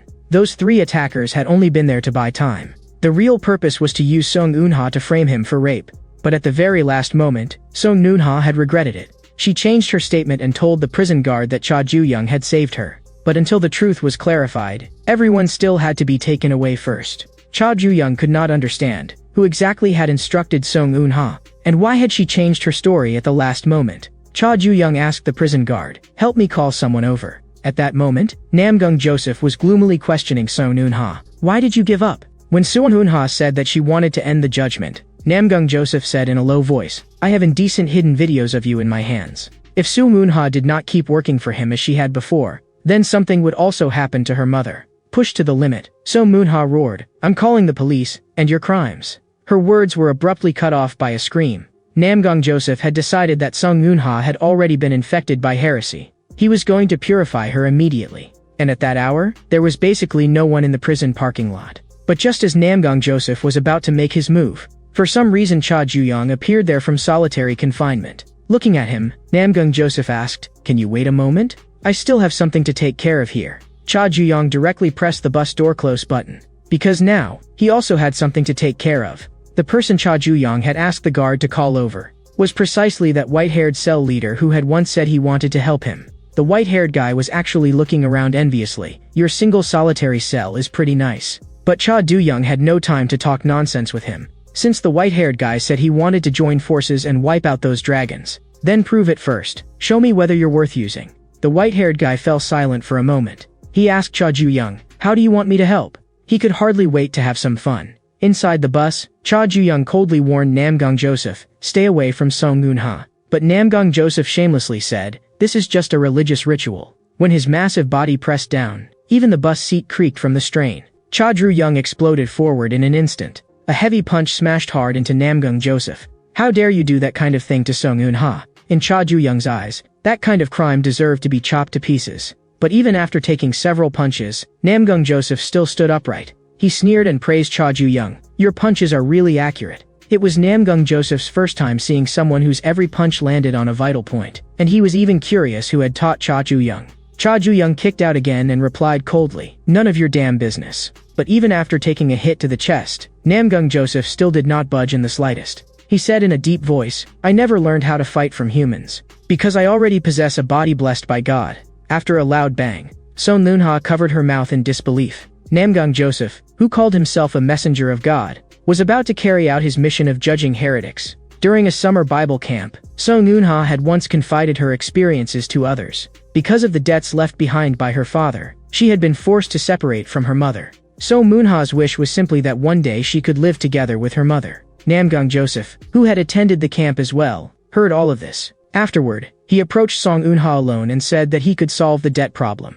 The condition was, help him judge heretics together with him, that is, carry out honey traps. If Song Eun-ha refused, something would happen to her mother. Now, Namgung Joseph was going to judge the heretic who had corrupted Song Eun-ha, Cha Ju-young. The next second, the back of his head was struck hard. Song Eun-ha swung her umbrella, trying to stop Namgung Joseph. But right after that, Cha Ju-young was violently flung away. Namgung Joseph slapped Song Eun-ha across the face. He had decided that Song Eun-ha had already fallen into heresy. He had to take action himself and purify her cleanly. But Namgung Joseph's body suddenly stiffened. The intense pain made him lose control instantly. In the next second, he spat out a mouthful of blood. Cha Ju-young frowned. "You know it yourself, don't you? Every hit you took was aimed at your vital points. Even a so-called body blessed by God can't withstand internal injuries like that." And the pain Cha Ju-young was feeling was nothing compared to the suffering Song Eun-ha had endured. Cha Ju-young grabbed the cleaning supplies on the bus. For a rapist like Namgung Joseph, whether by physical means or chemical ones, Cha Ju-young was going to castrate him completely. Namgung Joseph swung an entire row of seats at Cha Ju-young. His fist came crashing in right after it. Namgung Joseph dropped the act. This disgusting religious game ended here. But in the next second, Namgung Joseph felt another jolt in his chest. His internal injuries had already become severe enough to numb him. Cha Ju-young even kindly reminded him that if he moved again, his internal injuries would only get worse. Their fists slammed hard into each other's faces. Namgung Joseph couldn't understand it. His punch was clearly heavier. so why could Cha Ju-young still endure it? In the blink of an eye, the two exchanged several more blows. Namgang Joseph realized that his body was reaching its limit. In that case, he could only seize Song Eun-ha and use her as a hostage. Cha Ju-young sneered, that so-called God-blessed body ends up relying on hostage-taking to stay alive? The size difference didn't matter at all. Compared with that bastard father's body, this was nothing. Namgang Joseph finally collapsed, but he was still laughing.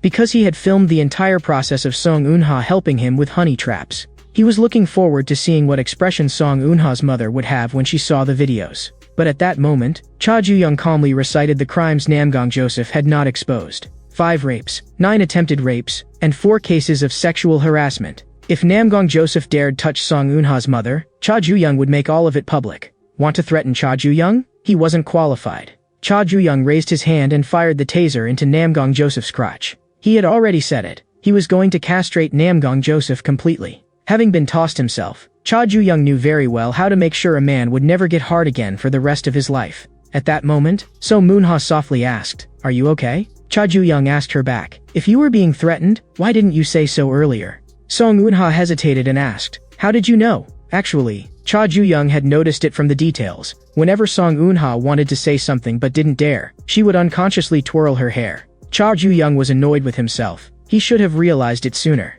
He warned Song Eun-ha, "Don't ever do something this dangerous again." Just then, the white-haired guy sighed from the side. Young couples really are sweet. He said that a single dog like him was getting stabbed right in the heart. Cha Ju-young froze. Why was the white-haired guy suddenly driving the bus? But the white-haired guy couldn't even tell the gas pedal from the brake. So he decided not to care and just stepped on one at random. The white-haired guy said he was taking revenge on behalf of single people everywhere. He was going to send all couples to hell. The bus roared toward the prison wall. At the same time, Ju Gang-chan, captain of the Heavenly Dragon Action Squad, was disposing of the bodies of other gang members. When ordinary gangs dispose of corpses, they only want to destroy the evidence. But Heavenly Dragon's method is to preserve the bodies fresh, so they can be repeatedly used later. The gang member about to be dealt with roared, "You Heavenly Dragon bastards don't even assign territory anymore. You even dare step on allied gangs. If you don't stop, Heavenly Dragon is going to end very badly sooner or later."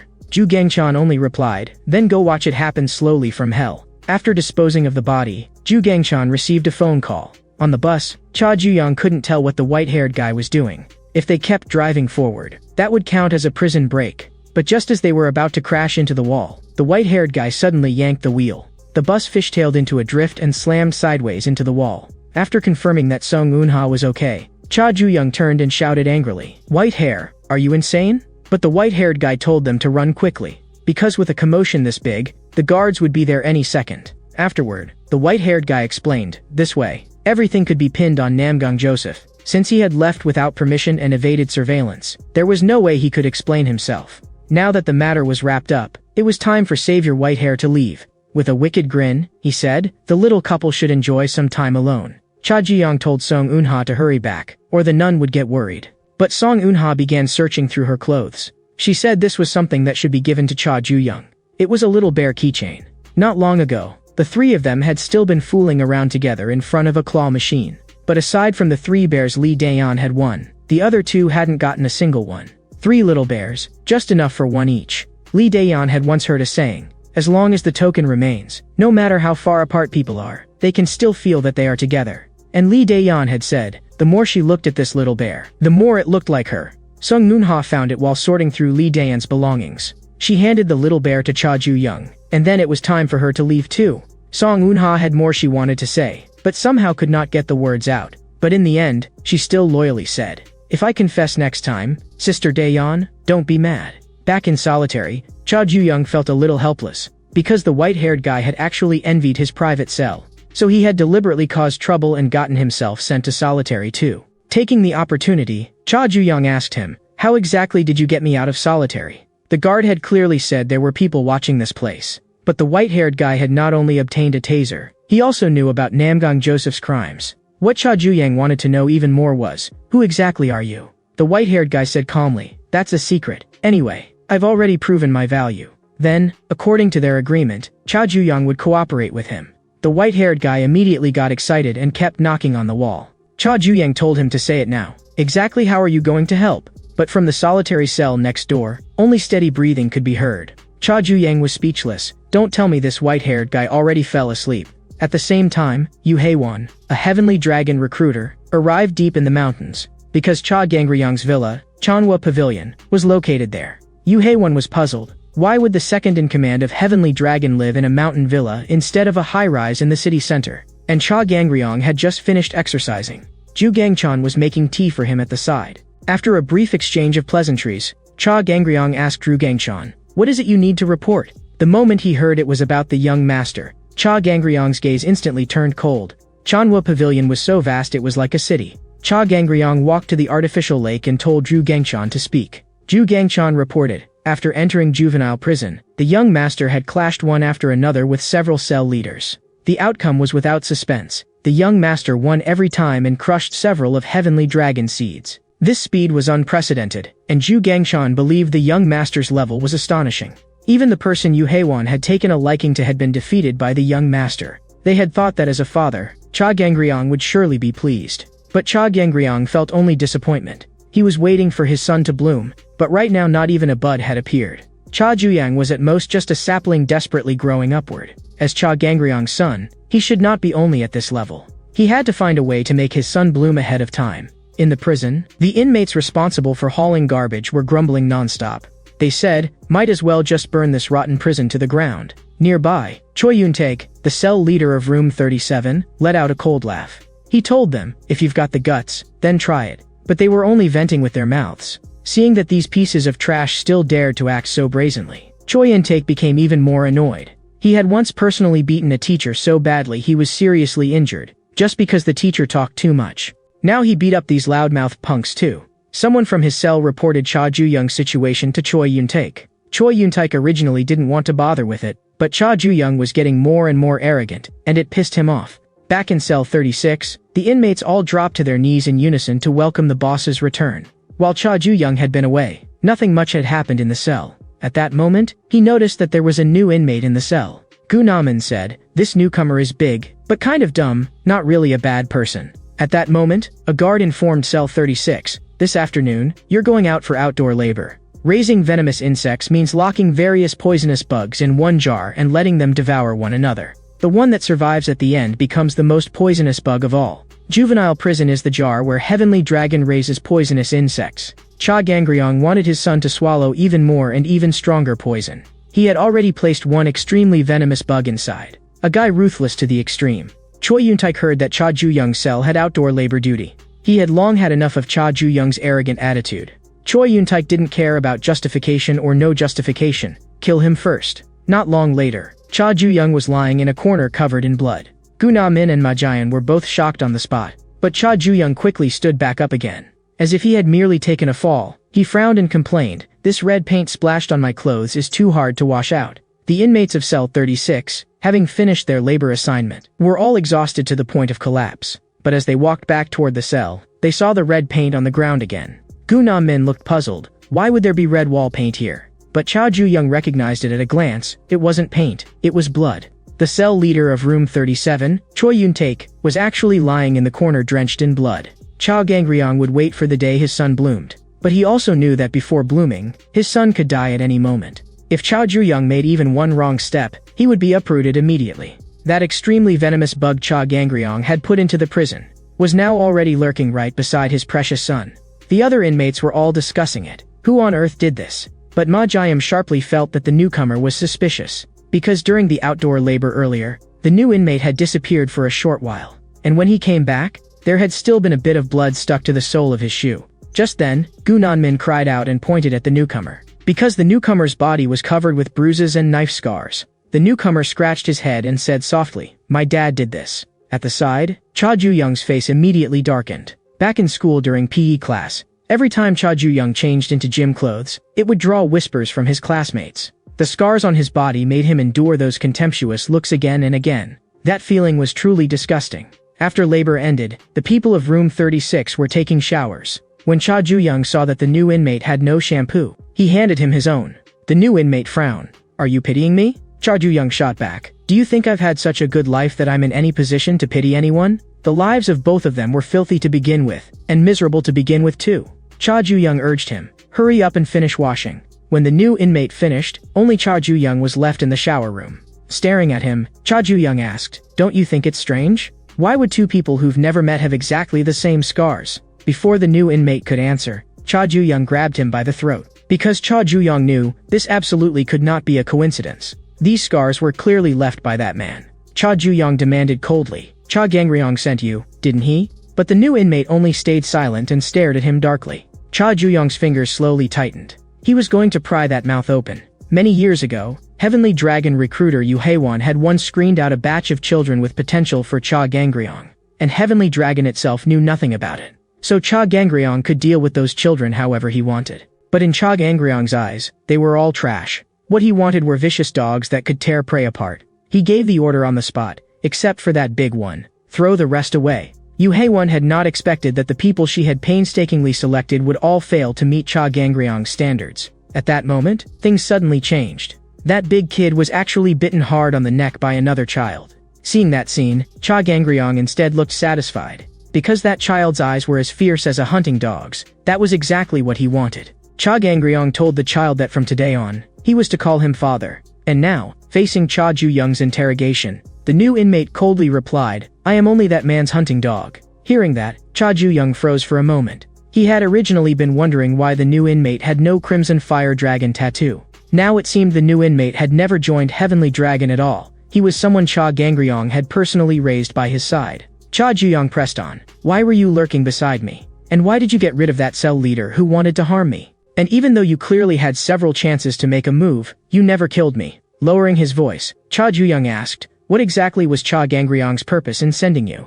But the new inmate never said a single word. Cha Ju-young could only let out a long breath. In the next second, his hand suddenly exerted force. The new inmate's body was lifted clean off the ground. Pinned by Cha Ju-young, he was dragged and slammed into a locker, his back crashing hard into the wall. Cha Ju-young's fingers kept tightening. He ordered sharply, "Talk." But even after being beaten unconscious, the new inmate did not say one word. Cha Ju-young knew very well, he had countless chances to fight back, yet from beginning to end he had never intended to resist. Cha Ju-young could not understand what exactly Cha Gangryong was planning. After that, Cha Ju-young kept an eye on the new inmate for several days. Even when another inmate accidentally spilled soup all over him, the new inmate only apologized politely, as if nothing had happened.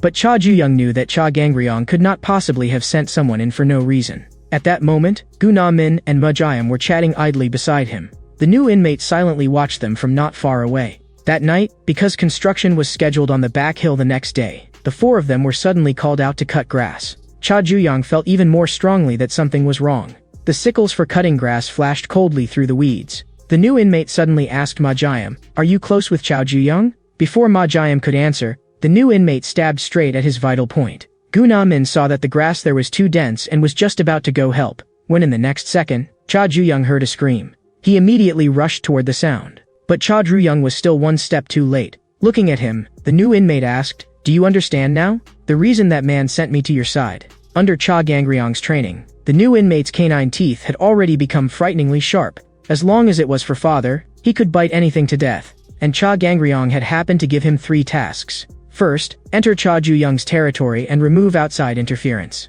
Second, monitor Cha Ju-young and find the people closest to him. And third, kill them in front of Cha Ju-young.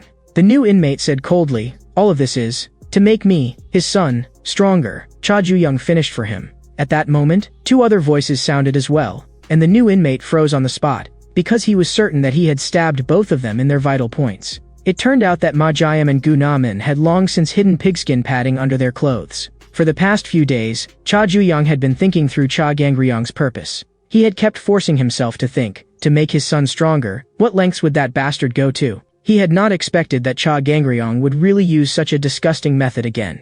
It made Cha Ju-young feel sick. He punched the new inmate and sent him flying. Cha Ju-young told the other 2 to get out first and call the guards up, because he had already seen it clearly, from the very beginning. Everything that had happened had been arranged by the warden under Cha Gangryong's orders. So here, no matter what happened, nothing was strange anymore. What Cha Ju-young wanted the guards to come up for now was to collect a corpse. The new inmate had been abandoned by his parents since childhood, and because of his gloomy personality, he had even been thrown out of the orphanage, then later sold off by his so-called friends to human traffickers. Even the traffickers thought he was too skinny and did not want him.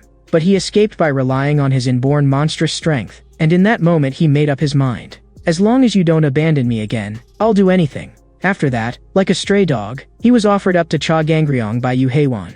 Yu Haewon asked Ju Gangchan, the captain of Heavenly Dragon's action squad, between Cha Gangryong's two sons, who do you think will win?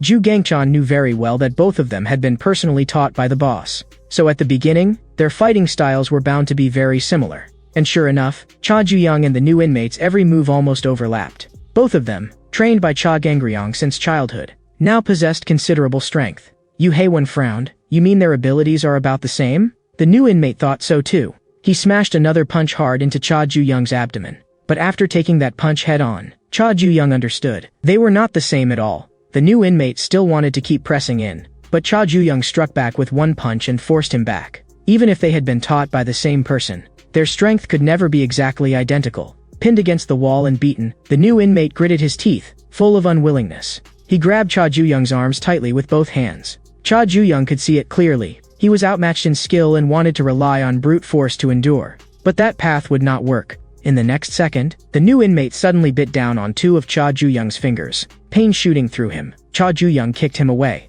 Whether technique or strength, the new inmate had never cared. He only carried out father's order, kill Cha Ju-young.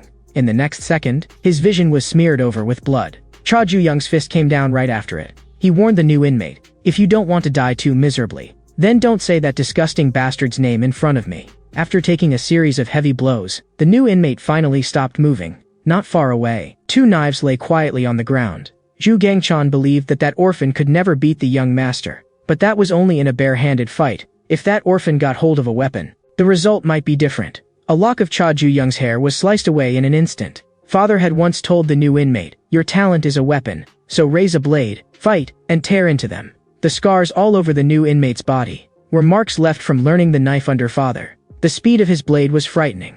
With a sideways move, Cha Ju-young crashed into the toolbox used for cutting grass beside him. The new inmate did not care how strong Cha Ju-young was, nor whether he was father's biological son. Today he had only one thing to do, kill Cha Ju-young according to father's orders. Cha Ju-young said coldly, didn't I already tell you? If you don't want to die too miserably, don't mention that man in front of me.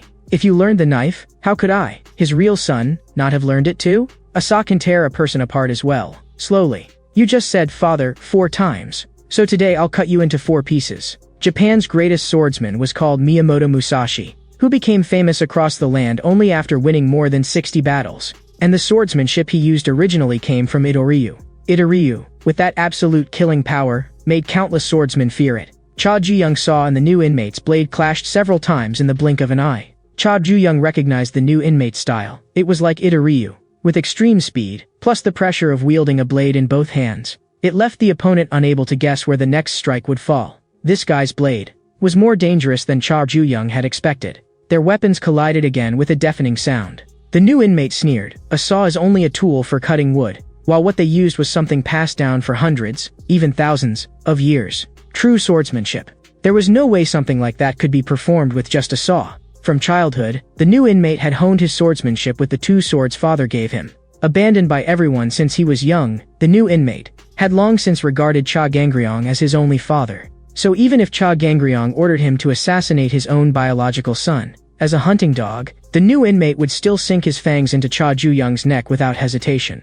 But what made him uneasy was that no matter how he looked at it now, Cha Ju-young seemed more like the hunter. Even the fiercest beast would retreat before the new inmate's blade. But Cha Ju-young's eyes looked even more like a hunter's, cold and murderous.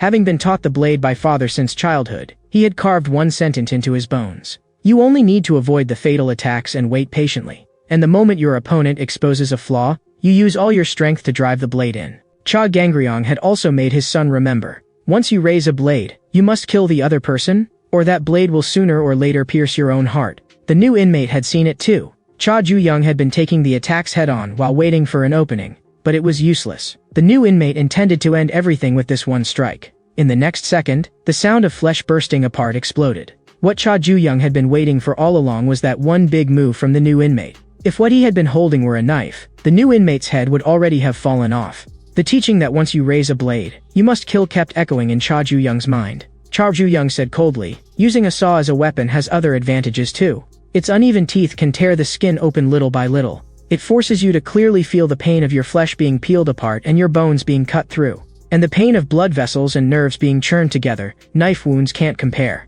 But the new inmate suddenly asked Cha Juyang, "Are you sure? You, who've never killed before, do you really dare kill me? Hurry up and kill me, or I'll kill the people around you one by one, and in the end I'll dig out your heart." In the next second, another loud crash sounded between them. But the new inmate did not die. At that moment, Cha Juyang saw actually snapped apart. But he had no need to finish the job himself. With the new inmate's injuries, he would bleed to death sooner or later. The new inmate could not understand what Cha Juyang was doing, because Cha Juyang had broken the saw teeth on purpose. What the new inmate understood even less was, why didn't he kill him? Afterward, Cha Juyang also went to the infirmary to have his wounds dressed. From Ma Jiam, he learned that the new inmate was critically injured and near death, and had been rushed to a major hospital. And Cha Juyang finally saw through Cha Gangryong's scheme completely. First, hurt the people around Cha Juyang and force him into a rage. Second, keep Cha Juyang in prolonged danger and weaken his judgment. Third, induce Cha Juyang to kill with his own hands. What Cha Gangryong truly wanted was to force his son to kill and cross the bottom line of being human. In the end, the new inmate tried to provoke Cha Juyang with words, but instead made him calm down. Cha Juyang had not expected that even while in prison, he would still be getting lessons from Cha Gangryong. The only thing he would ever do according to Cha Gangryong's wishes was take control of this prison. From now on, Cha Juyang had to break free from Cha Gangryong's control. At the same time, no one knew where the ambulance was taking the new inmate. In the past, he had seen with his own eyes how father abandoned hunting dogs that failed their missions. Terrified of being abandoned, the new inmate suddenly ripped out the 4-needle from his body. He did not want to go back like this, only to be discarded by father. But no matter what he did, the ambulance door would not open. In the next second, a cold chill touched his vital spot. Zhu Gangchan said coldly, "A dog that tries to bite through its chain can only be executed on the spot." He asked the new inmate, "Any last words?" But the new inmate thanked Zhu Gangchan instead, saying, "Thank you for killing me before I was abandoned." After dealing with the corpse, Zhu Gangchan called Cha Gangryong. When he learned that his son still had not killed anyone in the end, Cha Gangryong suddenly burst into laughter. He muttered in a low voice, "Raising a child, he really doesn't listen to his parents." Cha Gangryong decided to properly educate his son one more time. Just then, the juvenile prison called again. On the other end, the warden shouted anxiously, "Your son has caused trouble." For a moment, Cha Gangryong did not understand. At that very moment in the prison, Cha Juyang was stirring up trouble everywhere. He had somehow offended every single cell leader all at once. The warden threw Cha Gangryong some bad news. This time, Cha Juyang might really die. One winter day more than 10 years ago, Cha Gangryong was still smuggling arms with the Russian mafia. To avoid federal surveillance, he had to go to eastern Siberia for a secret deal. But when Cha Gangryong arrived at the agreed location, all that remained was devastation and the corpses of mafia members. Then, an adult brown bear lunged at Cha Gangryong. In that instant, he was filled with fear. That was why Cha Juyang had always been curious about where the bear skin at home had come from. Cha Gangryong said in a low voice, "I killed that bear with my bare hands." Of course Cha Juyang did not believe him. How could a human possibly subdue such a beast barehanded? Cha Gangryong told his son, "If you knew how to use that, you could do it too." Before his son entered his first year of high school, he intended to force that ability into him. It was the only way to break through human limits, over heart. Cha Juyang knew very well that Cha Gangryong wanted to keep him locked within a safe range and make him stronger in his own way. But Cha Juyang would rather die than be controlled by that man. So he decided to create the situation Cha Gangryong hated most. Cha Juyang stuffed all the cell leaders' money into the washing machine. The other inmates immediately rushed forward, trying to catch him and drag him before the cell leaders to claim credit. But Cha Juyang's target had never been these people. He coldly told them, "Call all the cell leaders here." That arrogant tone instantly lit everyone's anger. But they were too weak. Cha Juyang took them all down in just a few moves. Yet outside the laundry room, another large wave of inmates quickly came flooding in. But to Cha Juyang, no matter how many pieces of trash there were, they were still trash. What he wanted was something more dangerous. This level was far from enough. The white-haired guy who had helped Cha Juyang steal the money crawled out of the washing machine with a wicked grin. He knew that if things went on like this, the other cell leaders would never keep playing dead. The white-haired guy was curious. What exactly was Cha Juyang trying to do, and how did he plan to end this? This completely unreadable turn of events was driving his curiosity insane. Cha Juyang came to the yard and began waiting. Before long, all the other cell leaders had arrived as well, because all of their money had been taken by Cha Juyang. If this kept up, unable to pay tribute, the shop operations in their hands would shut down one by one.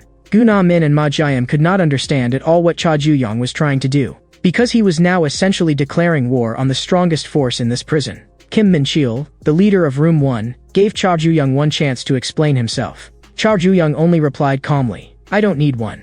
So the other cell leaders immediately gave the order, "Deal with this man who had disrupted the order at once." The one and only method Cha Gangryong had instilled in his son to surpass human limits was called over heart. Over as in transcendence, heart as in emotion, using emotion to shatter the limit. Cha Gangryong said it was a state that could make most human abilities leap upward in an instant. As soon as he finished speaking, he slammed a punch into the ground.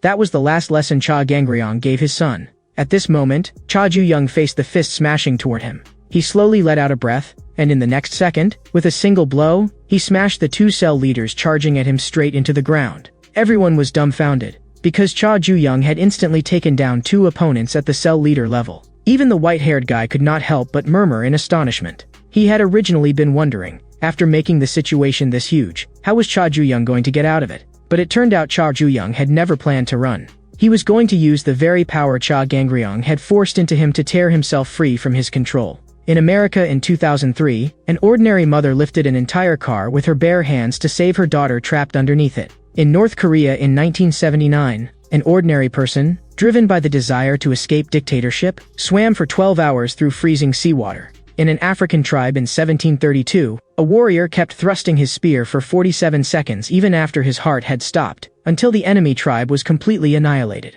Now and then, this world produces phenomena that break through human limits. Those are neither coincidences nor miracles, but emotions swollen to the extreme, directly rewriting the body. To enter over heart is the only way to transcend the biological limits of the human species. And at this moment, the only emotion filling the heart of Cha Ju-young, who had entered over heart, was raging fury toward his father, Cha Gangryong. Cha Ju-young would rather die than use this ability, because to maintain this state, Cha Gangryong's face had to keep appearing in his mind. That disgusting image made Cha Ju-young want to vomit. Ryu Hyun-soo, the leader of Room 12, shouted angrily, "What are you muttering about? Quit acting so full of yourself." Having grown up alone since childhood, he hated hearing other people laugh more than anything. He had merely taught a lesson to those noisy brats, and everyone had treated him like a demon. Cha Ju-young threw a punch, and Ryu Hyun-soo was instantly blasted backward, crashing heavily to the ground. Cha Ju-young did not care what anyone else had gone through. Lee Jun-hyuk, the leader of Room 19, who was holding a knife, had already quietly set his sights on Cha Ju-young's Achilles tendon.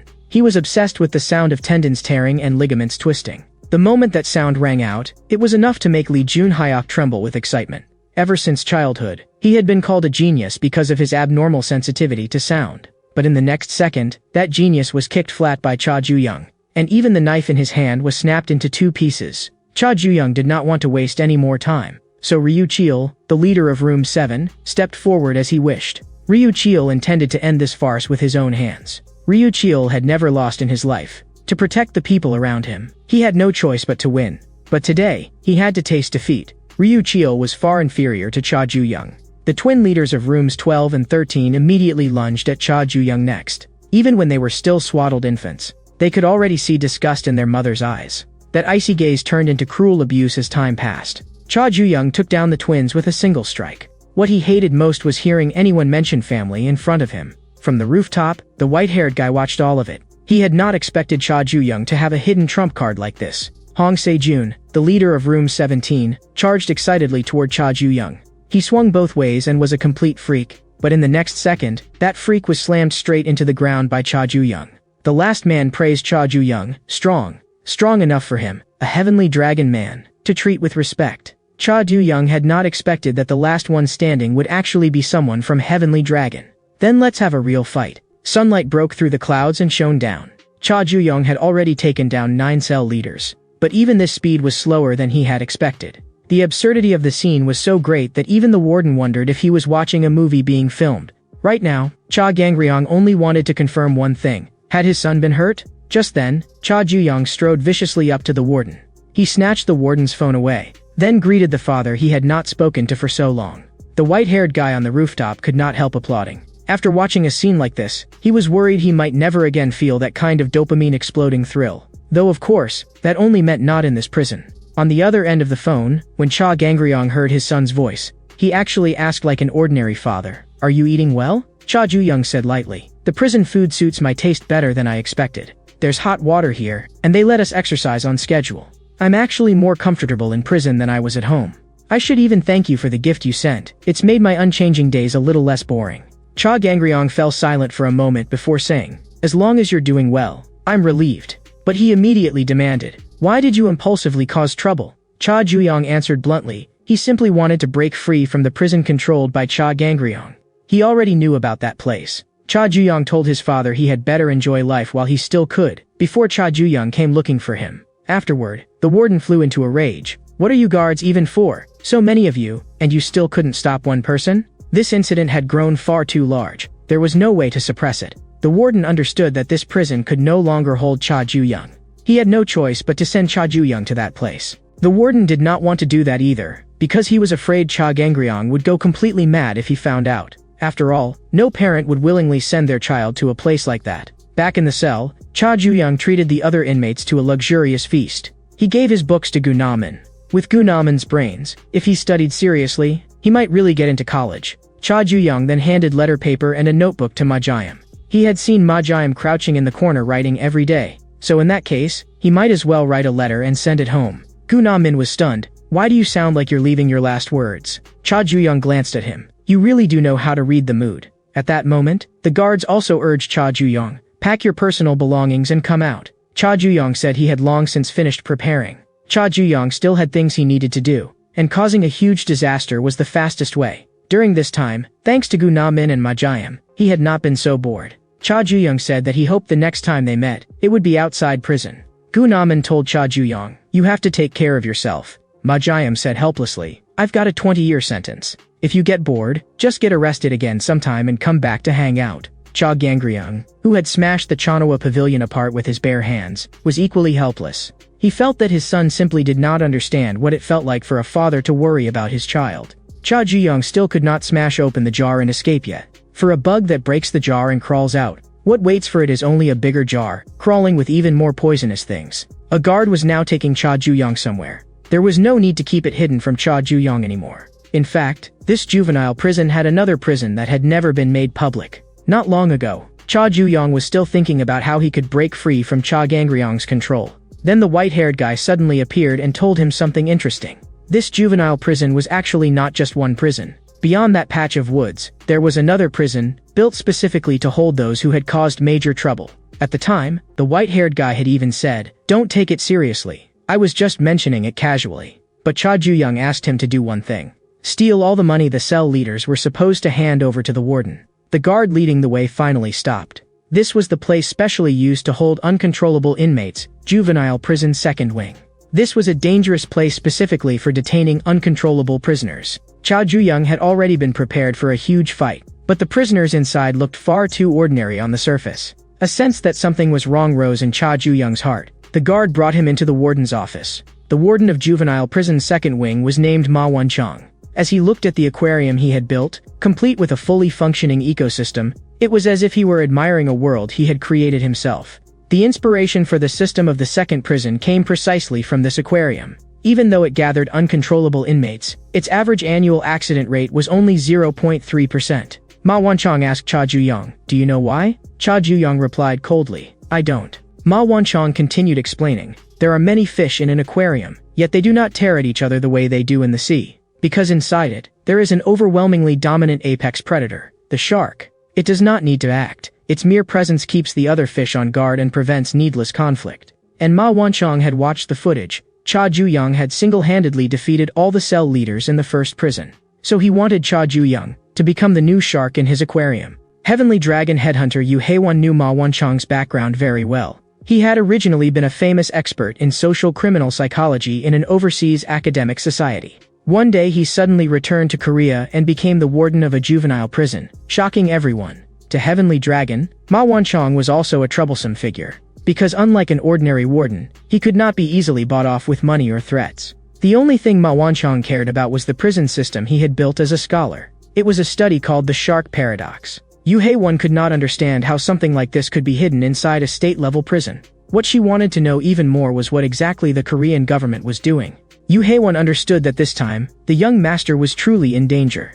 The ordinary inmates in the second prison were the weak fish. and Ma Wanchong wanted Cha Juyang to be the shark and hunt freely inside it. But Cha Juyang had no interest in that whatsoever. He ignored Ma Wanchong and turned to leave at once. Ma Wanchong said in a deep voice, "For a scholar, the moment I explain my theory to an audience that does not understand it, is the moment that excites me the most." Cha Juyang's body was pinned hard against the wall by a monstrous force. Now, Ma Wanchong was going to make him understand his theory personally. Ma Wanchong, the warden of Juvenile Prison's second wing, held dual citizenship in the United States and Korea and had graduated from the Department of Social Psychology at an Ivy League university. Not only had his thesis been recognized by American academic circles, but he had also been aggressively recruited by the United Nations Research Institute for Social Development and a research center at MIT. Yet the place he ultimately chose to settle in was Korea. Ma Wanchong had only one condition: to establish Juvenile Prison's second wing. He wanted to turn dangerous youths, ones even South Korea's current laws could hardly deal with,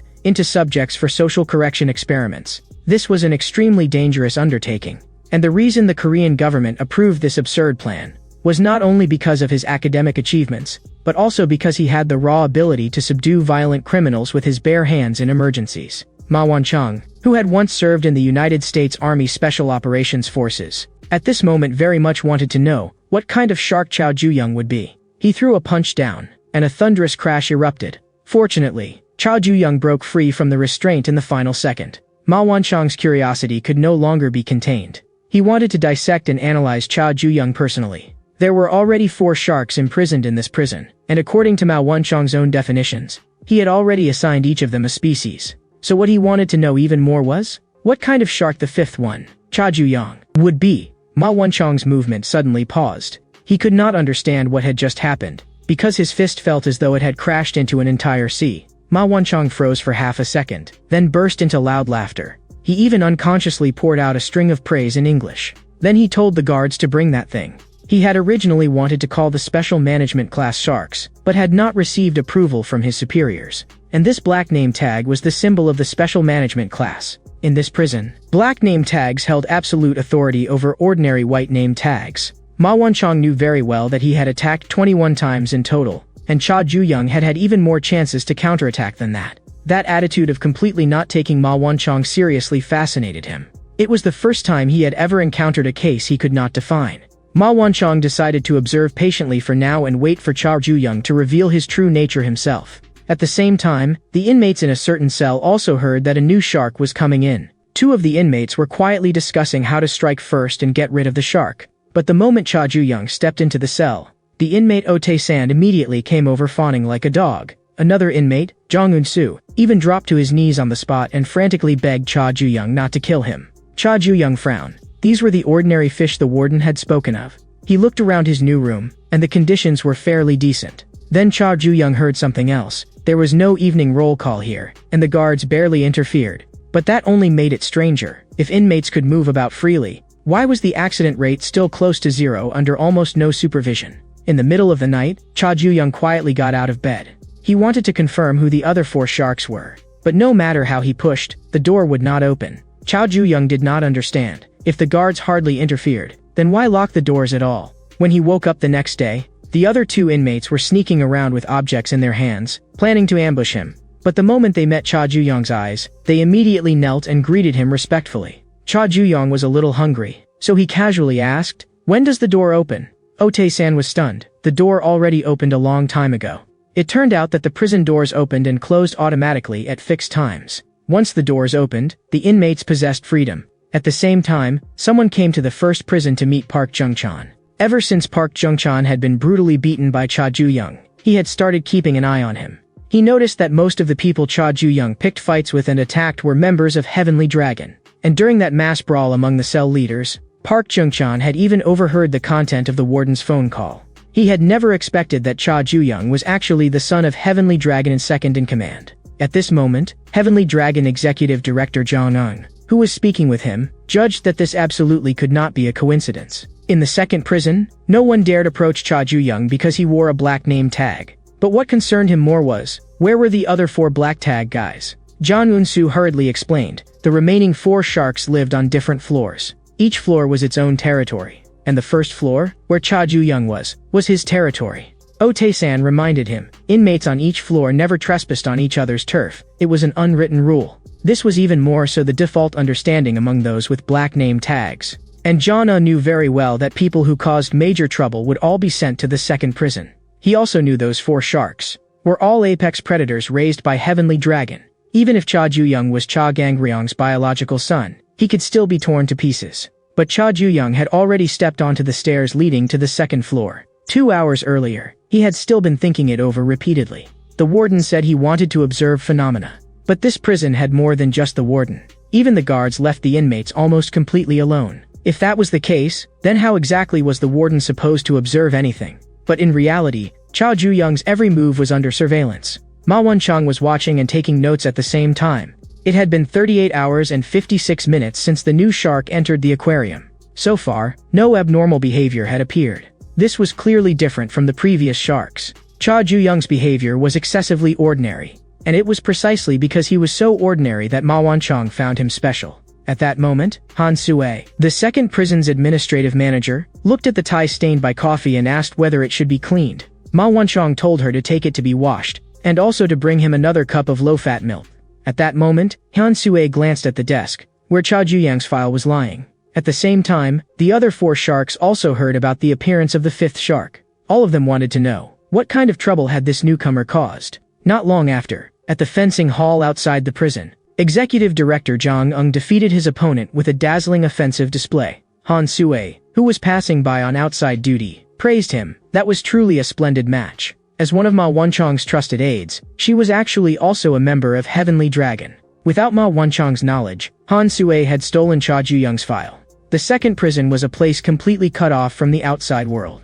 It held young and promising people whom Heavenly Dragon had not yet had the chance to sort into factions. Jang Eung had placed Han Sue there precisely to seize opportunities to recruit them. He had not expected to pick up an unexpected gain as well. Cha Gangryong was Heavenly Dragon's eternal number 2. Jang Eung could completely guess the purpose behind his secret actions. To use his son to climb to the top of Heavenly Dragon. At last, Jang Eung had seized Cha Gangryong's weakness. He intended to personally drag both father and son down.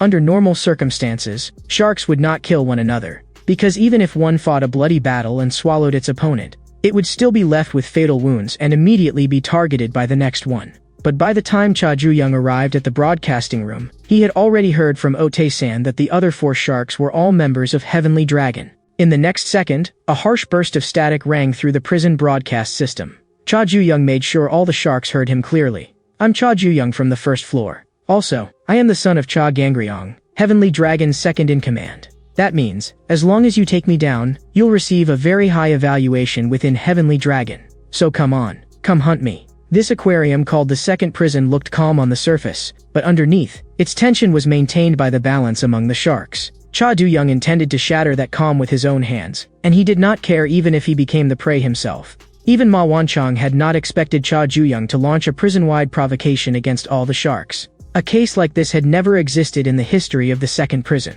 Ma Won-chang was so excited he felt cold all over. He eagerly anticipated what kind of upheaval the new shark would bring. After hearing the broadcast, wyrm, the shark on the second floor, was somewhat surprised. He asked the inmate sitting on the stool, "What does it feel like living with the son of such an important figure?" The inmate answered while trembling, "Oh, of course it feels like a blessing." But from the sound of the broadcast, wyrm heard an intense fury. The inmate was so frightened that he collapsed onto the floor. Seeing that his complexion did not look too good, wyrm gently invited him, "Sit up properly again."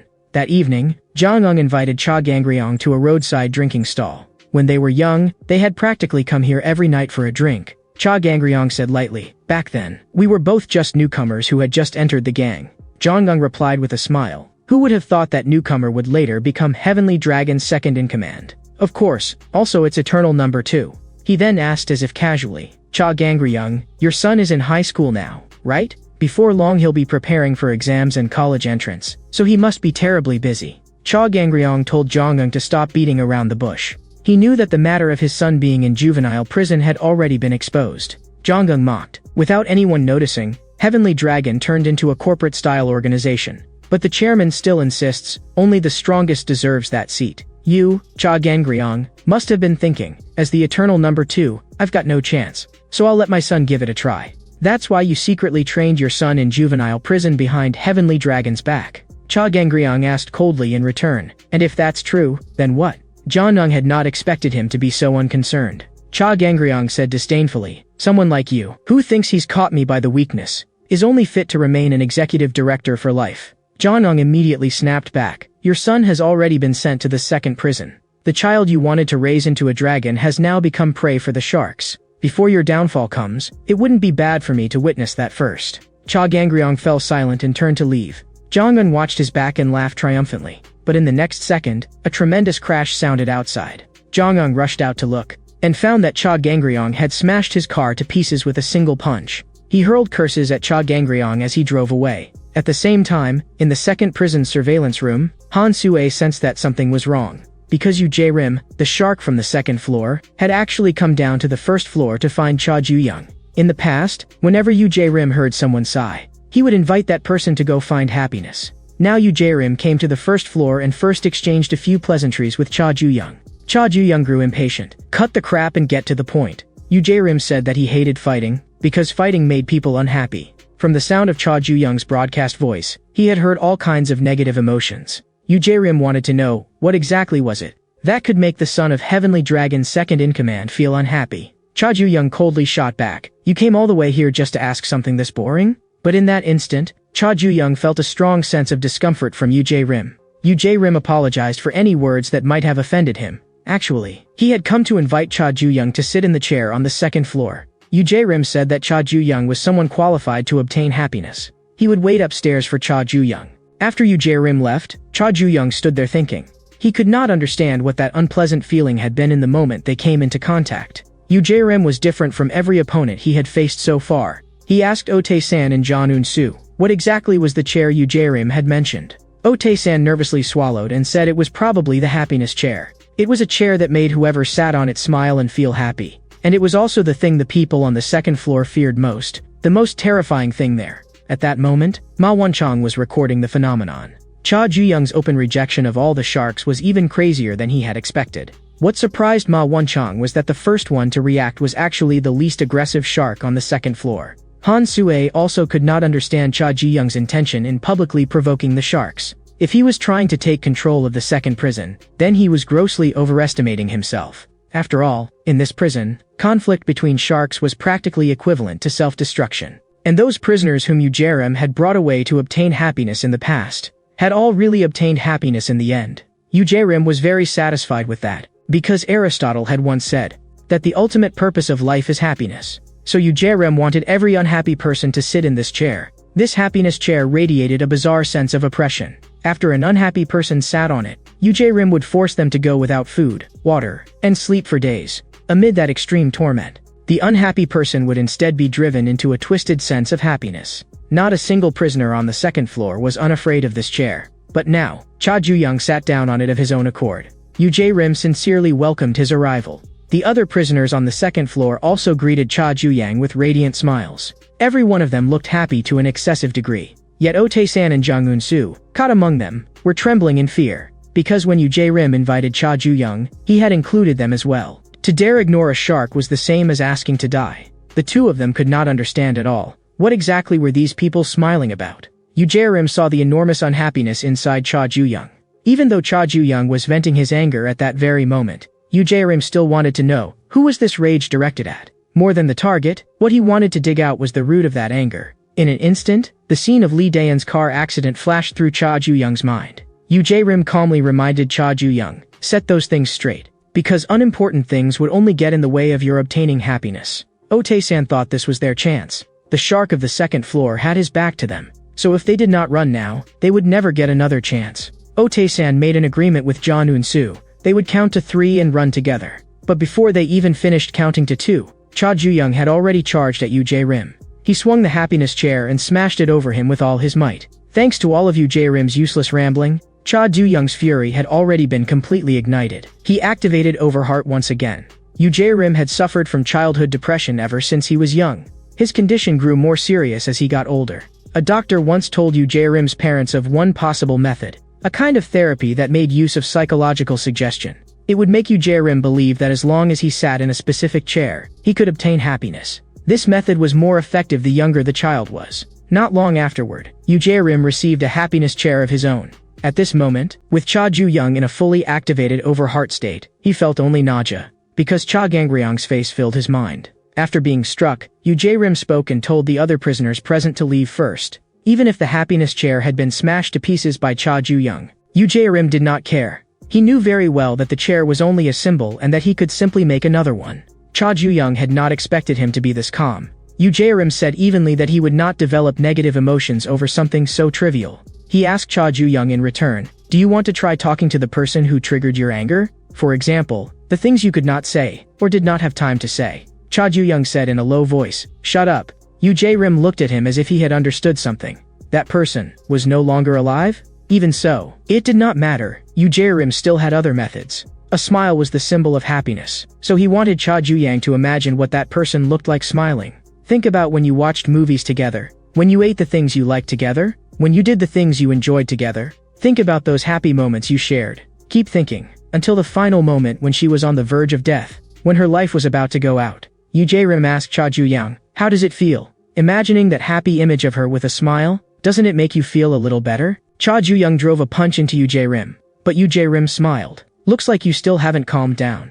In the next second, his arm was twisted and broken outright. Cha Ju-young gathered power in his leg, and kicked Wyrm flying away. He had clearly told Wyrm to shut up just now. Wyrm could also tell that Cha Ju-young was in an overheart state. He remained calm. Meaningless violence will only destroy your happiness. By this point, Cha Ju-young was sick of hearing the word happiness. He stared at Wyrm and shot back. "You talk about happiness every single day, but do you even understand what happiness really is?" Back then, Wyrm had also once asked his older sister, "What is happiness?" His sister could not answer either. After thinking for a long time, she decided that happiness was probably a smile. Just as Wyrm was about to continue, Cha Du-young's fist was already right in front of his eyes. But a sudden stabbing pain exploded through Wyrm's brain. Cha Ju-young staggered and nearly fell over. Watching from the side, Ote-san cried out, "What's going on?" Cha Ju-young knew very well, the side effect had come. Back in the first wing, he had forcibly activated overheart for too long, and his body had already reached its limit. Now his emotions were dragging his body down like a swamp. Wyrm understood happiness very well. Looking at Cha Ju-young's expression now, he was racing wildly in the exact opposite direction of happiness. His face was full of nothing but negative emotions. Wyrm said he hoped Cha Ju-young could understand. "To make you smile again, I can only use this method." But in the next second, Cha Ju-young suddenly grabbed a broken piece of the chair and struck back. A cut was instantly slashed across Wyrm's face. Cha Ju-young stared at him. "What kind of expression is that? Don't you love smiling the most? Then why aren't you smiling?" At that moment, Han Sue also arrived to watch the fight. She could tell that Cha Ju-young was suffering from side effects caused by overusing overheart. He had not even fully considered the risks, yet he still dared to challenge a shark. Han Sue judged that Cha Gangryong's son, in the end, was just an impulsive kid. Wyrm touched the wound on his face and said in a low voice, "I really do hate fighting. But for the sake of my goal, I have no other choice." Wyrm believed that Heavenly Dragon was also an organization running counter to happiness. Crime was rampant, and unhappy people were everywhere. So he wanted to make them all happy. That was why he had joined Heavenly Dragon. Cha Ju-young was being dragged into a disadvantage by the side effects of overheart. He knew very well that Wyrm was, at the end of the day, still a criminal. But Wyrm morbidly believed that happiness had no distinction between good and evil. Cha Ju-young was forced into a corner and for a moment stopped moving. In Wyrm's eyes, the world contained only two things, happiness and unhappiness. But in the next second, Cha Ju-young vanished. Holding a wooden spike, he appeared behind Wyrm. Cha Ju-young coldly demanded of Wyrm, "Did you enter juvenile prison for the sake of that happiness theory of yours too?" Back when Wyrm was in school, he seemed to be disliked by his classmates because of his gloomy demeanor. He was confused. Could unhappy people not make friends? His older sister gently told him, "If you wear a smile and pretend to be a little brighter, the people who see you will become happy too. Then naturally you'll become happy as well. Because happiness is like a cold, it spreads." To Wyrm, juvenile prison was actually the most ideal place of all, because it was full of unhappy people. He wanted to use the prisoners here to explore, to discover a way to make human beings happy. Han Sue had not expected that Wyrm had climbed all the way to the position of a shark in the second wing for such an absurd reason. He had been marked as a seed with extremely high potential, someone who might even accomplish great things in Heavenly Dragon in the future. What surprised Han Sue even more was that he still had not used that. Cha Ju-young did not care what kind of experiment Wyrm wanted to conduct on the prisoners. He had already guessed that Wyrm's true purpose was something else.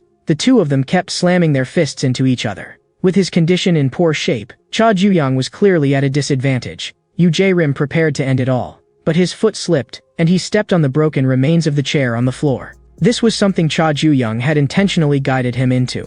Cha Juyang could see it very clearly. Wyrm making others happy had nothing to do with universal love, nor with any spirit of sacrifice. It was only for himself. In truth, Wyrm's older sister had congenital depression even more severe than his. She had simply never shown it in front of her younger brother. But on the day her illness worsened to the point where she could no longer control it, Wyrm followed her words and smiled at others, and finally made friends. Yet his sister murmured to herself as though she had heard nothing. Happiness is like a cold. It spreads. If Wyrm is happy, then I'll be happy too, right? Cha Juyang did not acknowledge Wyrm's bullshit method at all. In his eyes, Wyrm was just a selfish person. But Wyrm actually agreed with Cha Juyang's judgment.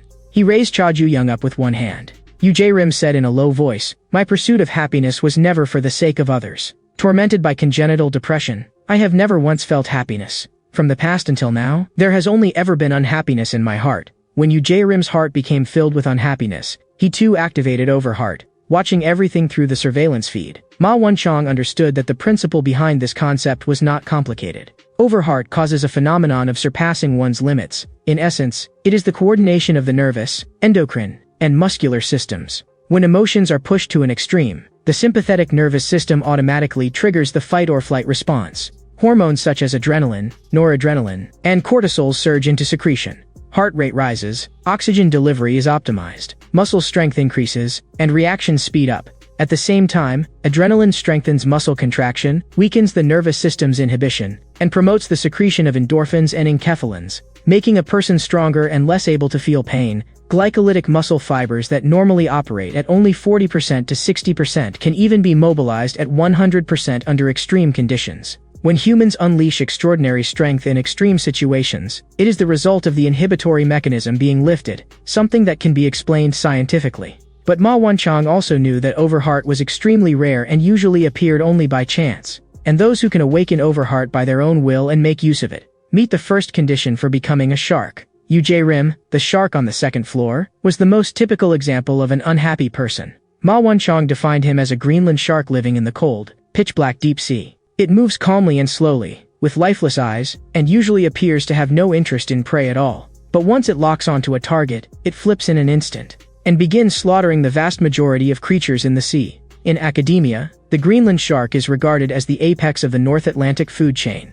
Wyrm believed that Cha Juyang, as the son of Heavenly Dragon's second-in-command, could never possibly understand how terrifying an unhappy life truly was. More than anyone else, Wyrm longed for happiness. Because of the side effects, Cha Juyang was temporarily unable to activate Overheart again.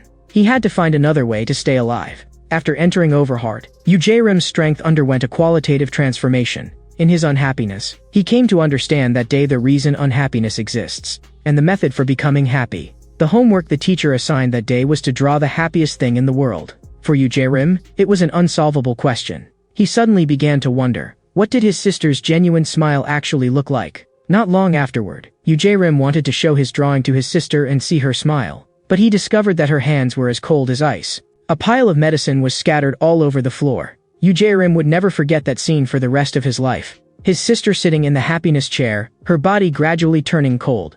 That sister who was more unhappy than Wyrm and who longed for happiness more than anyone else. At the moment she left this world, there was actually still a smile on her face. Wyrm defined that moment as the happiest image in the world. From that day on, he understood another way of seeking happiness. Just as darkness is needed to see light, and war is needed to make people long for peace, it is precisely because unhappiness exists that humans come to understand what happiness is. Cha Juyang frowned. "Why are you suddenly talking philosophy to me?" He threw a heavy punch straight at Wyrm. Easily catching the punch, Wyrm continued, "My sister was the most unhappy, so she attained the greatest happiness. I'm the same, so if anyone dares get in my way, I can only kill him." Taking the attack head-on, Cha Juyang said coldly, "Your happiness has nothing to do with me. All I feel is that your nonsense is disgusting as hell." Cha Juyang put strength into his hand, preparing to end the fight, but Wyrm caught him in return. Wyrm in Overheart state was absurdly strong. He wanted Cha Juyang to keep sinking in those negative emotions that ran counter to happiness.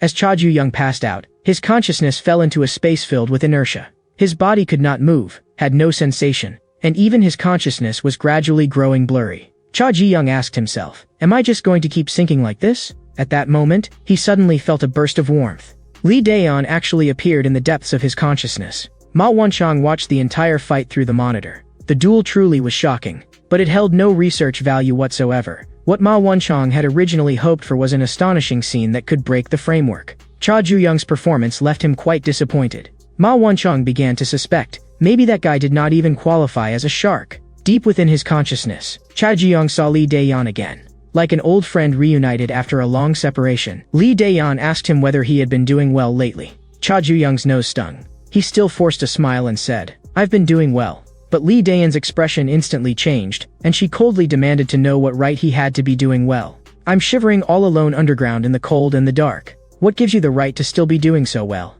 I died, and it was obviously all because of a bastard like you. Lee Dan's body began to twist and distort, and in the end it turned into the terrifying face of Cha Gangryong. He said to Cha Ju-young, I killed that child, and it was all for your own good. Cha Ju-young wished he could kill him right now. But Cha Ju-young's body suddenly sank downward. Cha Gangryong repeated once again the words he had spoken back then. If you want to kill me, your father, then go and take control of this juvenile prison.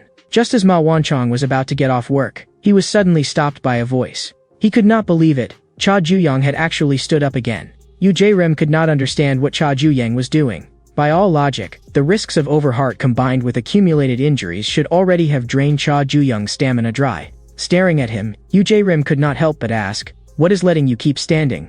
He seized Cha Ju-young tightly once again. But to his surprise, Cha Ju-young, who should have collapsed, actually held on.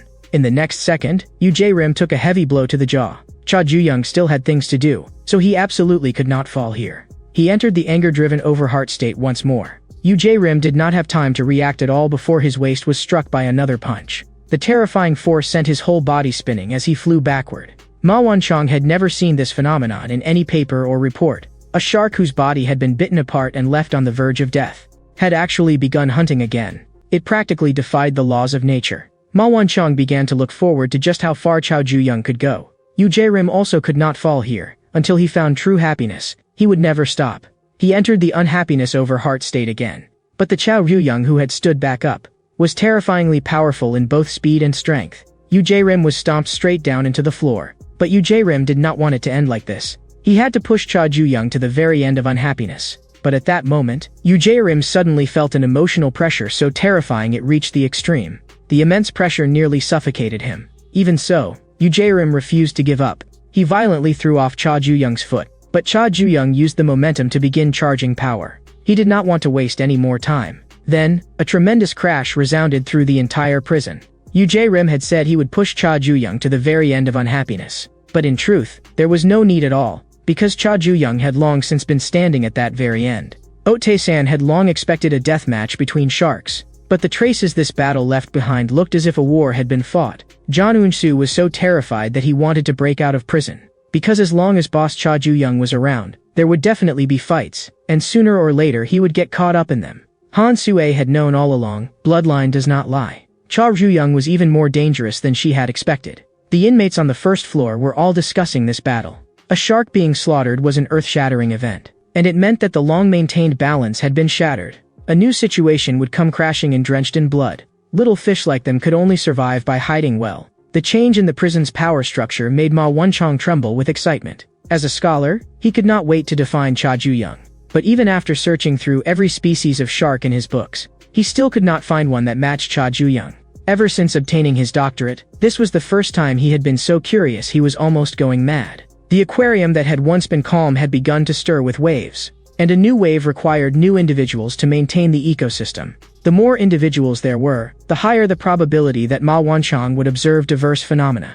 He began to consider, should he release some new individuals into the second prison? In juvenile prison first wing, Ma Jiang was still practicing non-stop. Books related to fighting were piled all around him. A juvenile prison was already more dangerous than the outside world. Ma Jiang understood that no one would come to protect him. He would not repeat the same mistake or walk the same path again. Ma Jiang had made up his mind that he had to train. He had to become strong enough to survive in juvenile prison.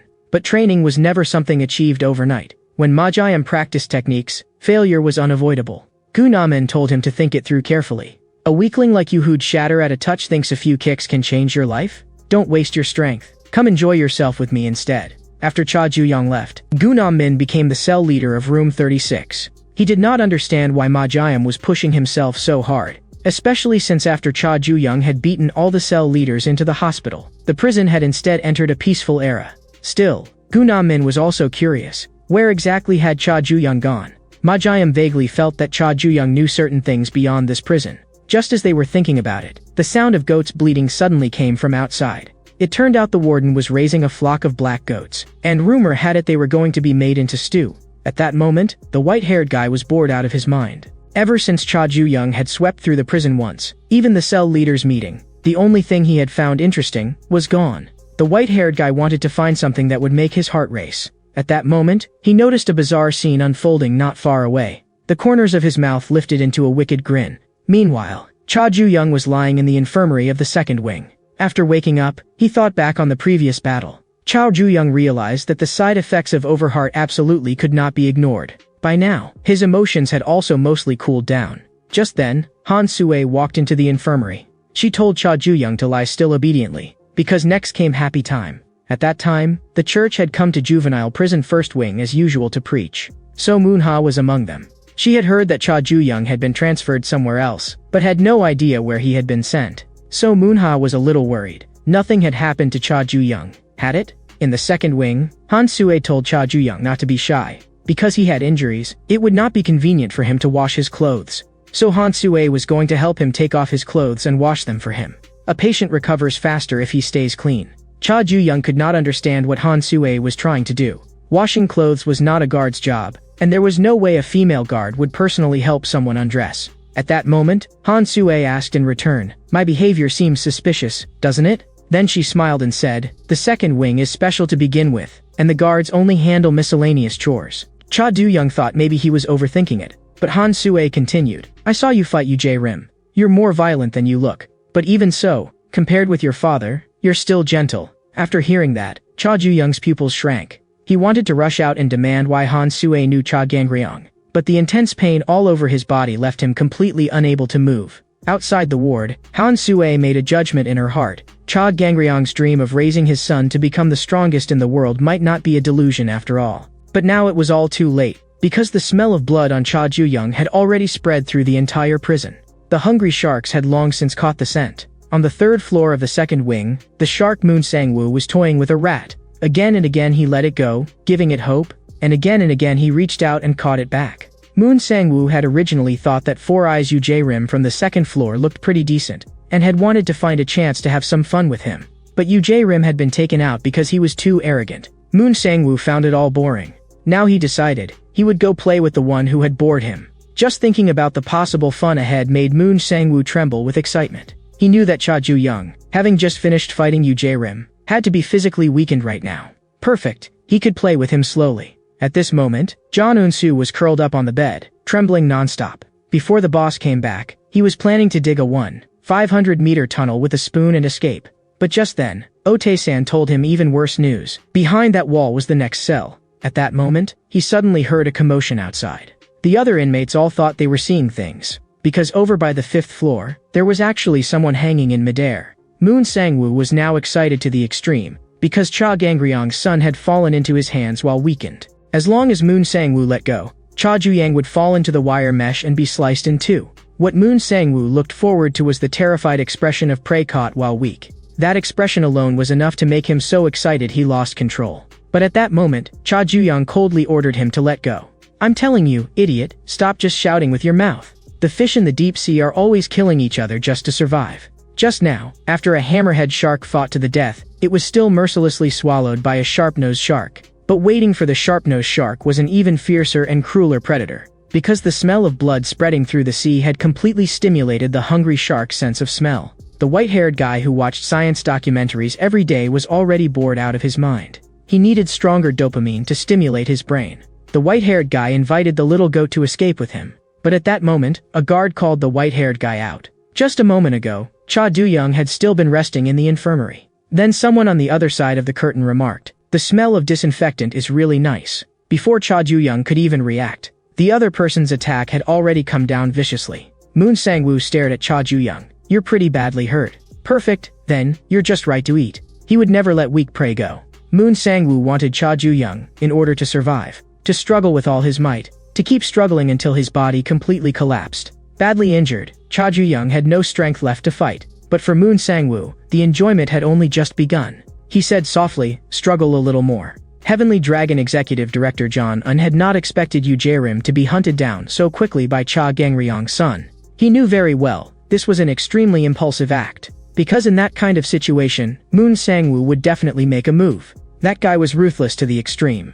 He had once relied on overwhelming strength to force his way into Heavenly Dragon's interrogation room. He was an absurd kind of monster. Whenever Jong-un saw him, he was reminded of his younger self. He was looking forward to the moment Cha Gang-ryong's son was devoured.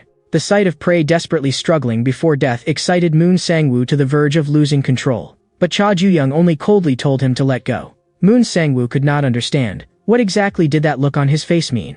And now, Cha Ju-young was going to help him understand. He actually pulled Moon Sang-woo down with him as they jumped together. With a loud crash as they landed, the white-haired guy smiled and said, "The plane has landed safely. I finally found you, my precious dopamine." When Cha Ju-young had first entered the second prison, he had been required to undergo an inspection.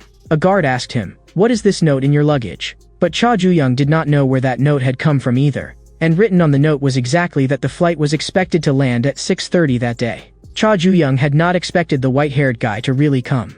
The white-haired guy was curious. Just how many fights did you get into to end up unable even to stand properly? He regretted not seeing that battle with his own eyes, the kind that would make dopamine explode. From now on, he would witness everything himself. In the next second, he took a solid punch. Moon Sang-woo had made a move again. What he hated most was someone interrupting his hunt. Like someone pouring a basin of cold water over his brain right as he was about to reach the peak. In that instant, Moon Sang-woo's interest was completely extinguished. Cha Ju-young silently watched his departing back. Not long afterward, both Oh Tae-san and Jang Eun-soo were inwardly cursing what the hell the warden was even doing. Because a shark had just arrived in their room, and in the blink of an eye another newcomer had been shoved in.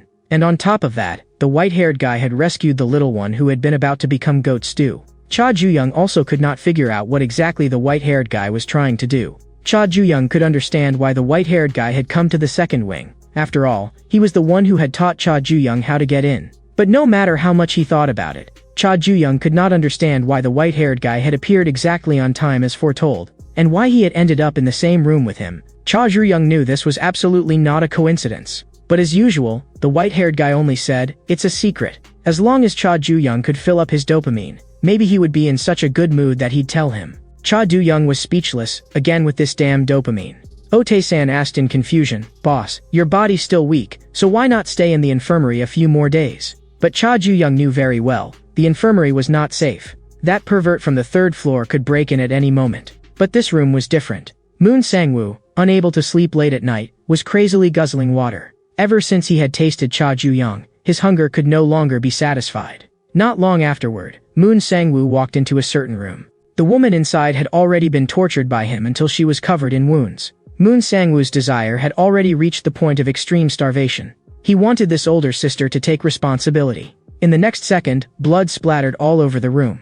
But even that was not enough. Moon Sang-woo was determined to devour Cha Ju-young completely as well. At the same time, the white-haired guy had just refused Cha Ju-young's request for protection. Cha Ju-young did not understand. Why? Back in the first wing, it was clearly the white-haired guy who had first said he would help him. But the white-haired guy said, "You misunderstood. My role is not that of a player who enters the match. I only want to be a spectator, standing to the side and watching the show. I won't go up on stage myself. The only player is you, Cha Ju-young."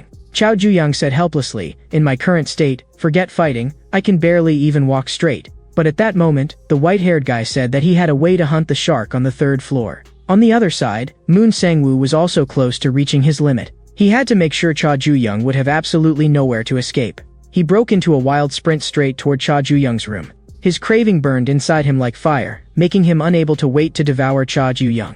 But when he pulled back the blanket, he discovered that inside there were only the white-haired guy and a black goat. The white-haired guy shyly asked, "Is Moon Sang-woo here to eat me?" But Moon Sang-woo had no interest at all in anyone other than Cha Ju-young. The white-haired guy said meaningfully, "If you only eat Cha Ju-young, then you may have to go hungry for a while. Because in this prison, it's impossible for you to find Cha Ju-young."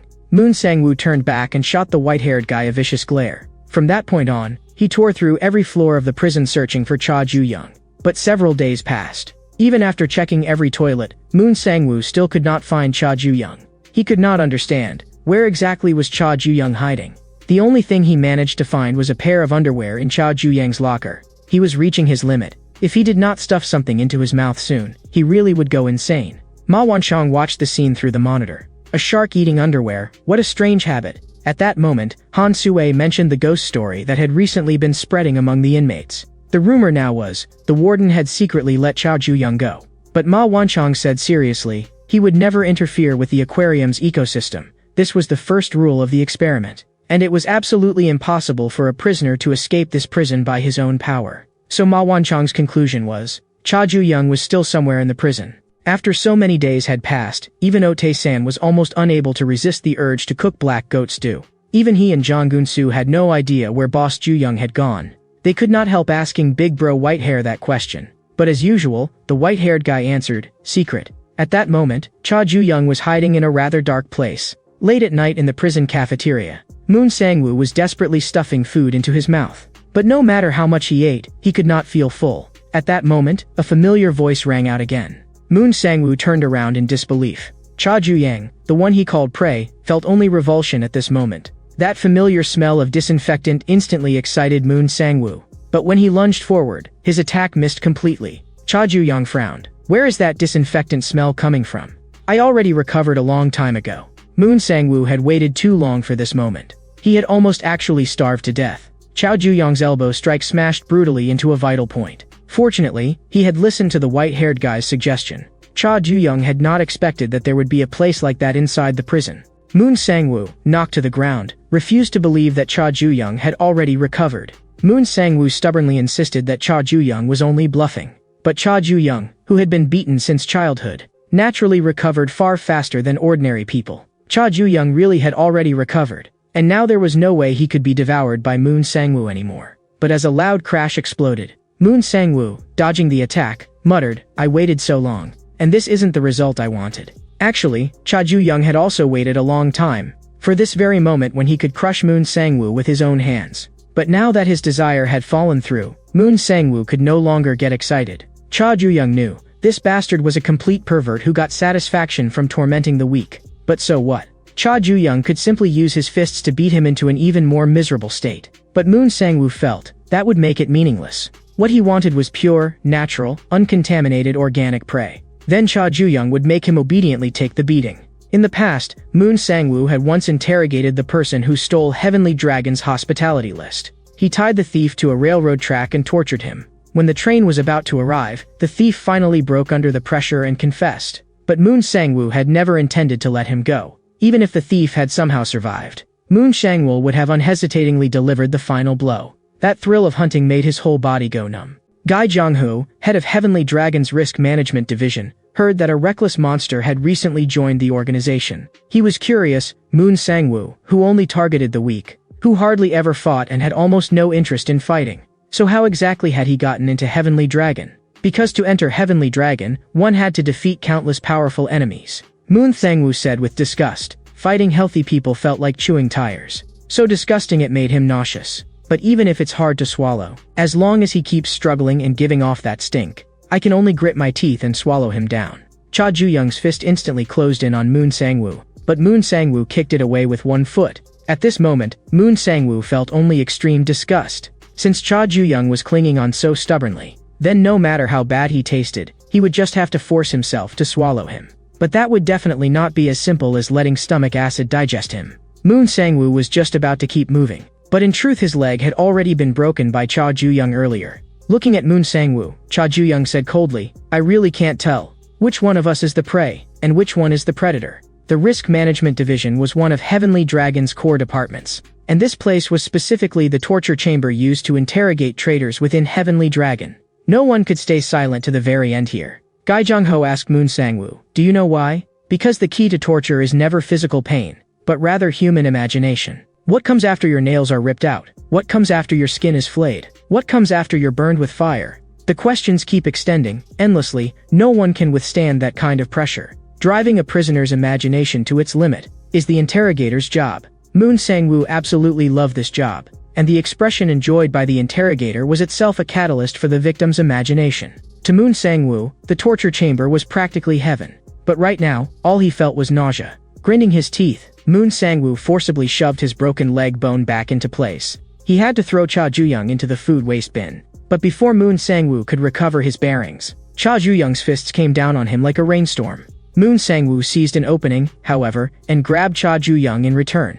He was going to crush Cha Ju-young and throw him into the food waste bin. Moon Sang-woo picked up the spoon from the floor and aimed it at Cha Ju-young's fingernail. In the next second, Cha Ju-young felt a piercing pain shoot through him. But Cha Ju-young was not weak, and this kind of torment could not stir Moon Sang-woo's pleasure at all. Moon Sang-woo could not get any enjoyment out of the fight. Cha Ju-young coldly asked him, "You go around picking fights, just for that pathetic little thrill?" Of course Moon Sang-woo did not agree. In his madness, he believed that pleasure was the very meaning of human life. Just then, the rice cooker beside them suddenly beeped. Cha Ju-young yanked Moon Sang-woo over in one motion. Scalding steam instantly blasted across Moon Sang-woo's face. But it was not over yet. Cha Ju-young was also going to treat Moon Sang-woo to a meal. The freshly cooked rice was so hot that Moon Sang-woo screamed repeatedly. There was also a whole pile of tools in the kitchen. Cha Du-yang grabbed a frying pan and treated Moon Sang-woo to a serving of stir-fry as well. Moon Sang-woo was beaten until he was covered in blood and collapsed on the floor. Cha Du-yang frowned.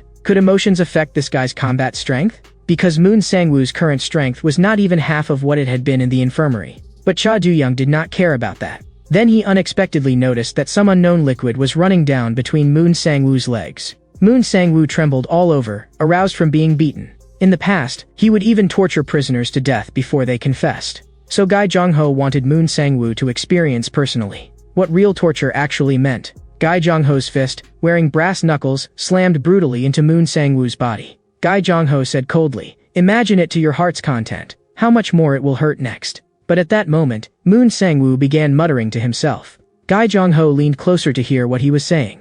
And it turned out Moon Sang-woo was begging him, "Hit me even harder." Gai Jong-ho had not expected this guy to be even harder to deal with than he had imagined. It had been a long time since Moon Sang-woo had felt this good.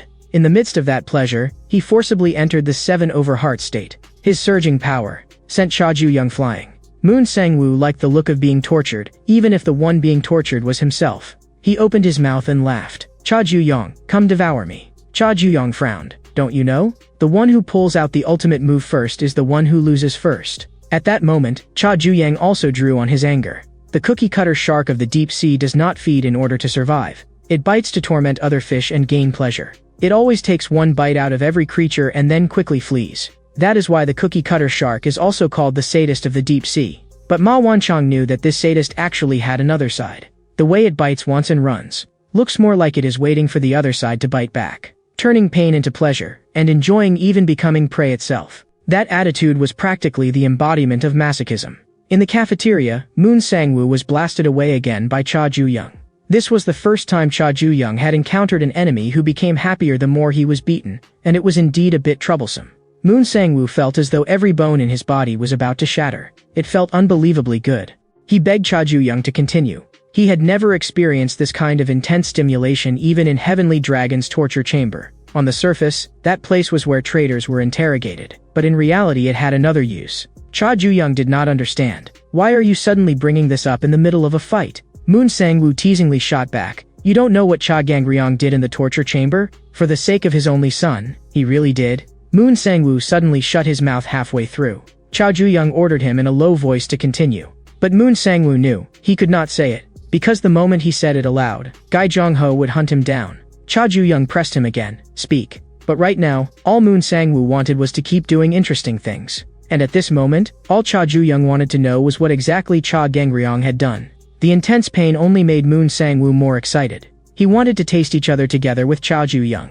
The more Cha Ju-young fought, the angrier he became. Because this bastard Moon Sang-woo was actually getting stronger the more he got beaten. Cha Ju-yang wanted to see just how long he could hold out. His low kick cracked viciously against Moon Sang-woo's head. But Moon Sang-woo instead burst into wild laughter. He felt his body becoming very strange. In the next second, Cha Ju-yang was blown away by an even greater force. Moon Sang-woo still wanted to keep playing. He wanted even more, even fiercer attacks. Then Cha Ju-yang would satisfy him. The destructive power of this blow was unlike anything before. Cha Ju-yang had already begun to get used to how to use overheart. Cha Gangryong had once told him, if you use overheart too much, your body will definitely suffer backlash. Even if you comprehend overheart, you still have to grind it out yourself before you can truly control it. Just like Cha Gangryong once told his son, you'll be able to control overheart very soon. The most crucial point, which Cha Ju-young had to remember firmly, was this: not every battle required him to ignite that fire. Ever since fighting wyrm, Cha Du-young had been thinking about how to suppress the backlash. After thinking for a long time, he finally understood.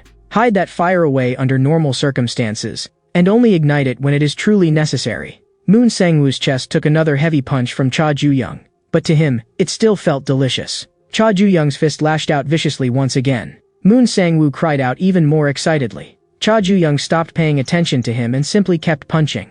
This was the first time Moon Sang-woo felt as though his heart was about to burst apart. Cha Ju-young was repeatedly switching overheart on and off. At the instant of each activation, the power rose explosively. An unmatched heavy blow sent Moon Sang-woo's body flying away in an instant. Cha Ju-young coldly asked, "You're still not talking? You've been in Heavenly Dragon's torture chamber, so you should know better than anyone the simplest way to make someone talk. Until I hear an answer that satisfies me, I'll fry you until you're golden and crispy." The white-haired guy, squeezed into the ventilation shaft, could not help complaining. It really is cramped. He had actually dragged Otae-san and Jang Eun-soo over by force to watch the fight. The two of them could not resist and could only tremble in fear. The white-haired guy smiled. The more spectators there are, the better the atmosphere. But then he suddenly saw a scene that thrilled him. Cha Ju-young was pressing Moon Sang-woo's head down toward a vat of hot oil. The white-haired guy gave a wicked grin. As expected, out of all fried foods, deep-fried shark head is the tastiest. Looking at Moon Sang-woo, Cha Ju-young could tell he still did not understand the situation at all.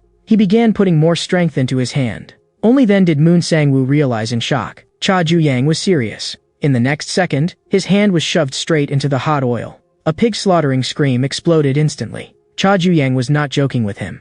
Moon Sang-woo's head was only a tiny distance away from the surface of the boiling oil. He was so frightened his soul was practically leaving his body. Cha Ju-young said coldly, "You won't die if you go in. Your face will just be burned beyond recognition. And I'll make sure you live in pain worse than death." Cha Ju-young forced Moon Sang-woo's head even lower. Finally unable to withstand the pressure, Moon Sang-woo roared, "I'll tell you everything." It turned out that not long ago, Cha Gangryong had taken someone away from the torture chamber. He said he was looking for someone to drive a truck for his son and run over a certain girl. Having barely escaped with his life, Moon Sang-woo went limp all over and collapsed onto the floor. No matter what, Cha Ju-young was going to kill Cha Gangryong with his own hands. After the battle ended, Han Sue reported the outcome to Jong-un. And by this time, Jong-un had already found someone. Guy John-ho had not expected that a Heavenly Dragon executive director would personally come to see a mere team leader like him. Jong-un smiled. "You're too modest." Who would have thought that the notorious head of Heavenly Dragon's torture chamber would also have the leisure to go fishing? Guy Jong-ho replied flatly, "I have no interest in fishing. I'm only interested in catching people." There was actually a person tied to Guy Jong-ho's fishing rod. Jong-un had come to find him in order to catch a big fish. He had been watching that fish for a long time, but it was too large and too vicious. So Jong-un hoped Guy Jong-ho would help him make a move, and the big fish he was talking about was none other than Heavenly Dragon's second-in-command, Cha Gangryong. At this moment, the little ones in the aquarium had all been frightened by a strange man, because Ma Wanchong had just witnessed with his own eyes two sharks tearing at each other's flesh and blood. Cha Ju-young's overwhelming victory made him heat up with excitement. That was not competition for survival, but a purely savage act of predation. And now Ma Wanchong finally had some idea. What species the first-floor shark, Cha Ju-young, actually was. Two sharks had already exited Juvenile prison's second wing. Ma Wanchong understood. When ecological balance is broken, creatures activate their defense mechanisms. Just as island tortoises withdraw into their shells, pufferfish inflate their bodies, and octopuses change color to deceive their enemies. Ma Wanchong was looking forward to seeing how the strongest predator of the deep sea would respond. In the prison, the white-haired guy kept stupidly grinning while petting the little goat. Otae-san and Jang Eun-soo both suspected something was wrong with his brain. At the same time, the shark on the fourth floor opened his eyes. The shark on the fifth floor also opened his eyes at the same time. The white-haired guy said softly, "It has begun." The remaining two sharks should make their move. The janitor on the fourth floor wondered, "Why is that door open?"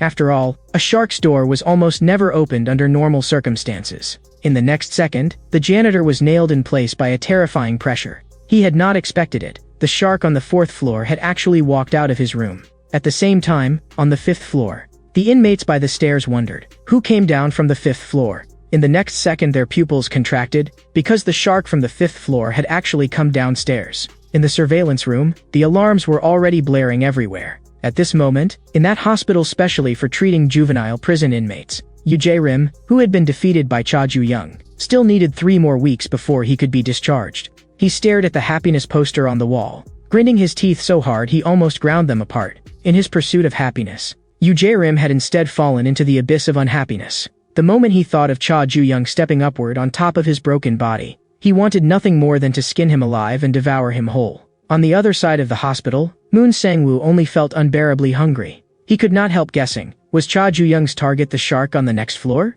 Moon Sang-woo knew very well that the 2 sharks on the 4th and 5th floors were no pushovers. They were aberrations among heavenly dragon seeds. They were monsters that even Moon Sang-woo did not dare devour lightly. At that moment, a nurse walked in to give him an injection. Moon Sang-woo burst into tears on the spot from fright. He really could not stand pain anymore. At the same time, in the prison screening room, because today was Culture Day, the warden put on a movie for the inmates, and it was apparently about a goat monster fighting a tentacled alien. The inmates were all speechless. The warden actually screened this kind of trash. Even the black goat was bleeding in fright. The white-haired guy was a little surprised. The first time Cha Ju-young fought a shark, he could barely even stand. But this time, he could sit there watching a movie completely unharmed. Cha Ju-young knew this was all thanks to the white-haired guy. More precisely, it was because the white-haired guy had told him about that place. Cha Ju-young still could not figure out why the white-haired guy had information like that. But he knew the white-haired guy would not tell him, and he had no intention of pressing further. It was just that Cha Ju-young felt the white-haired guy was unusually quiet today. Normally, he would have been yelling non-stop at a scene like this. The white-haired guy grinned wickedly, because reality is more interesting than movies. Just then, the screening room door was suddenly shoved open. A janitor shouted, "Something happened." The shark on the 4th floor and the shark on the 5th floor had started fighting. In the hospital, wyrm understood, the 2 remaining sharks were about to face Cha Ju-young. He suddenly remembered that aura Cha Ju-young had during the fight. wyrm's legs gave way and he collapsed to the floor, his body trembling violently. He no longer had the courage to face that terrifying pressure again. Moon Sang-woo also understood that Cha Ju-young was definitely planning to devour the 2 remaining sharks. But he also knew that in the end, the one to be devoured would probably be Cha Ju-young. At that moment, Moon Sang-woo also recalled that terrifying aura. He slumped straight onto the floor, continuously apologizing and begging for mercy. In the screening room, John Eun-soo froze. The sharks had actually started fighting each other first. Oh Tae-san immediately congratulated the boss on being able to win without doing anything. The white-haired guy had originally been looking forward to a scene where someone attacked Cha Ju-young. Still, this development was fresh enough for him too. But at that moment, Cha Ju-young stood up and walked straight toward the door. Oh Tae-san and John Eun-soo were baffled. Where was he suddenly going? The other inmates in the screening room also began whispering among themselves. Because beside the image of the monsters fighting in the movie, it seemed like something had appeared. The white-haired guy had not expected this trash movie to have a twist. It turned out there was a line of small text underneath 3 goat monster versus tentacle alien. It was actually Revenge of the Giant Shark. Cha Ju-young did not want those guys deciding the winner on their own. The remaining sharks had to be finished off by his own hands. After hearing the alarm, Han Sue rushed into the surveillance room without even having time to change clothes. She could not understand. Why had the sharks from the 4th and 5th floors moved at the same time? Beside her, Ma Won-chang had already begun writing furiously. 2 sharks moving toward each other at the same time. This was the first time since the second wing had been established. The moment he saw this happen for the first time, Ma Won-chang was certain, when an invasive species enters, native species are forced to become stronger and more complex in order to survive. In the history of evolutionary biology, there are too many such cases to count, and the source that triggered all of this was Cha Ju-young. This was the classic Red Queen hypothesis. If one side evolves, the other must evolve under pressure as well. If it does not evolve, it will be eliminated. Even if it evolves desperately, it can only barely hold on to its original place. So now, Cha Ju-young and the other sharks were destined to do nothing but restrain and pressure each other until they advanced even further. At that moment, the monitor sounded a new alarm. Just as Ma Won-chang had said, Cha Ju-young had started moving as well. Han Sue could not understand. Why wouldn't he wait until both sides were injured, and instead risk intervening himself? Even Ma Won-chang could not explain that question. The inmates in the screening room were all discussing why the first-floor shark had suddenly gone out. They were all afraid that if the sharks got into a chaotic free-for-all, the ones who would suffer in the end would be themselves. The sharks on the 4th and 5th floors were not on the same level as the sharks who had already dropped out. Rumor had it that within Heavenly Dragon, they were called WYRMS, but even Ote-san could not explain why. No matter how strong the remaining 2 sharks were, he still did not think Boss Juyang would lose. Following Cha Juyang all the way, the white-haired guy started grinning stupidly again. Because an enormous all-out brawl, the kind that could let modern people release the pressure of their boring lives and send the entire crowd into a frenzy, was about to begin. Cha Juyang rushed to the site of the final 2 sharks' duel, the library. But when he pushed open the door, he did not see a single person. Cha Juyang had clearly heard that the fight was in the library. At that moment, his foot slipped and stepped on a book. Cha Juyang frowned. How had a book ended up on the floor? He lifted his head, looked through the gaps in the shelves, and saw a shocking sight. The battle between the sharks had indeed happened in the library. This place had already been smashed into ruins. Even the steel pipes had been cracked open, and water was leaking out. Just then, a familiar voice sounded behind Cha Juyang. The white-haired guy anxiously asked, "Why is there nobody here?" Cha Juyang knew. They had arrived too late, and the fight was already over. Unable to release his stress, the white-haired guy immediately began getting a headache. Cha Juyang had originally planned to deliver an extra blow while the sharks were fighting each other. He told the white-haired guy not to be too disappointed, because the movie was not over yet. Through the monitors, Han Sue had seen the 4th floor and 5th floor sharks duel. But in the end, it stopped without a victor. She found it a little regrettable. If Cha Juyang had arrived just 1 step earlier, he definitely would have seen an even more spectacular scene. But the real show was only just about to begin. The meeting of the 3 sharks had somehow fallen through just like that. Ma Wancheng did not find it regrettable at all. He actually felt fortunate. Because if those 3 had really started fighting here, his aquarium would have been blown straight open. He even felt that bringing Cha Juyang into the aquarium had been a stroke of genius. At that moment, Ma Wancheng accidentally dropped his pen into the water. It was a special limited edition pen with a cute shark decoration. The pen fell into the water and just happened to form a confrontational pose with the shark model. Back in his room, Cha Juyang was also thinking. He had heard that the remaining 2 sharks were on a completely different level from the previous 2. Now his plan to step into their struggle had failed. If Cha Juyang approached rashly, something could easily go wrong. He had to return to his room first and reorganize his next plan. But just then, Cha Juyang suddenly heard an abrupt voice. The other person muttered in a low voice, "So sleepy, so tired, so let's just end this quickly." The one who had come was the 4th floor shark, Du Hyanwu.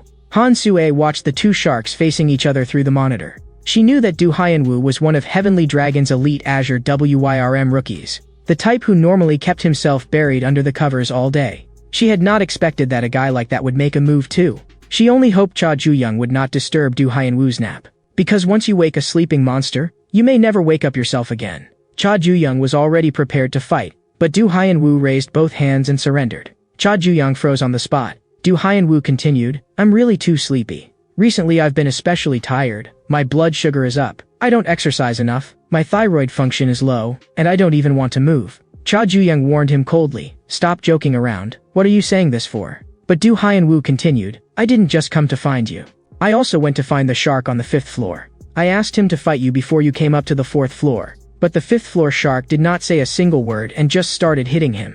Du Hyanwu surrendered immediately after taking a few blows, but that exhaustion still had not left him. Cha Juyang could not make sense of it. What kind of trick was this 4th floor shark trying to pull? If he had surrendered, then Du Hyanwu should have gone back to sleep. Totally confused, Cha Juyang could only stare at his back. Han Sue, hidden in the shadows, could tell Du Hyanwu was not fully awake at all. That gave her a headache. Back in his room, Cha Juyang could feel that Du Hyanwu's surrender had been sincere. But he was not going to spare a Heavenly Dragon member just because the other side did not want to fight. It was just that Cha Juyang had to wait for the right opportunity. The prison's water pipes had been blown apart during the last battle between the 4th and 5th floors. The inmates could not use the washing machines anymore and had to wash by hand. Ote-san was enthusiastically bathing the black goat. Today's clear and cool weather is perfect for a bath. Jang Eun-soo nodded in agreement. This weather is also perfect for dying.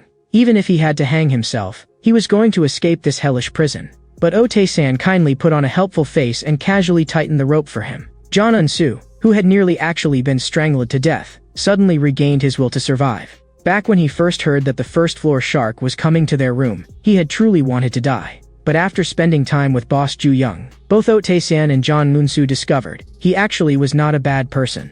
Though he was a shark, he would occasionally help with cleaning. When it was cold, he would even lend Ote-san clothes. When Ote-san ran out of soap, Cha Juyang would casually help him out as well. When Ote-san had nightmares, Cha Druyong would even lie down on the bed with him. When Ote-san's body hurt, Cha Druyong would help massage him. He even prepared 10 dishes for Ote-san's birthday. John Eun-soo was speechless. The last 3 are obviously just your imagination. Still, he also admitted, Boss Druyong was cruel to predators. But toward the fish around him, he was more like a kind of symbiosis. Like a shark and a cleaner fish. The cleaner fish survives by eating scraps, and the shark keeps its body clean thanks to the cleaner fish. But Ote-san felt that this kind of relationship required both sides to be useful to each other. And it seemed like they had not actually helped Boss Druyong with anything. At that moment, the black goat that had just been taking a bath suddenly started bleeding again. Ote-san wondered, had this little thing been soaking in the water too long? At the same time, Du Hyun-woo was lying on the rooftop, sleeping in the sun,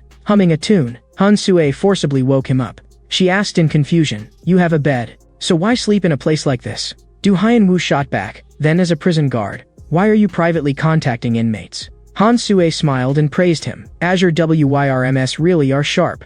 Azure WYRM referred to the rare elites among heavenly dragons' many talents who had the potential to become dragons. And Du Hyun-woo was one of them. Du Hyun-woo's tone turned cold as he questioned her. "How does a guard like you know about that?" As that pressure came down on her, Han Sue felt her whole body go numb. Her reason for coming to Du Hyun-woo was simple. Du Hyun-woo was growing more and more exhausted lately, to the point that even his will to fight was nearly gone.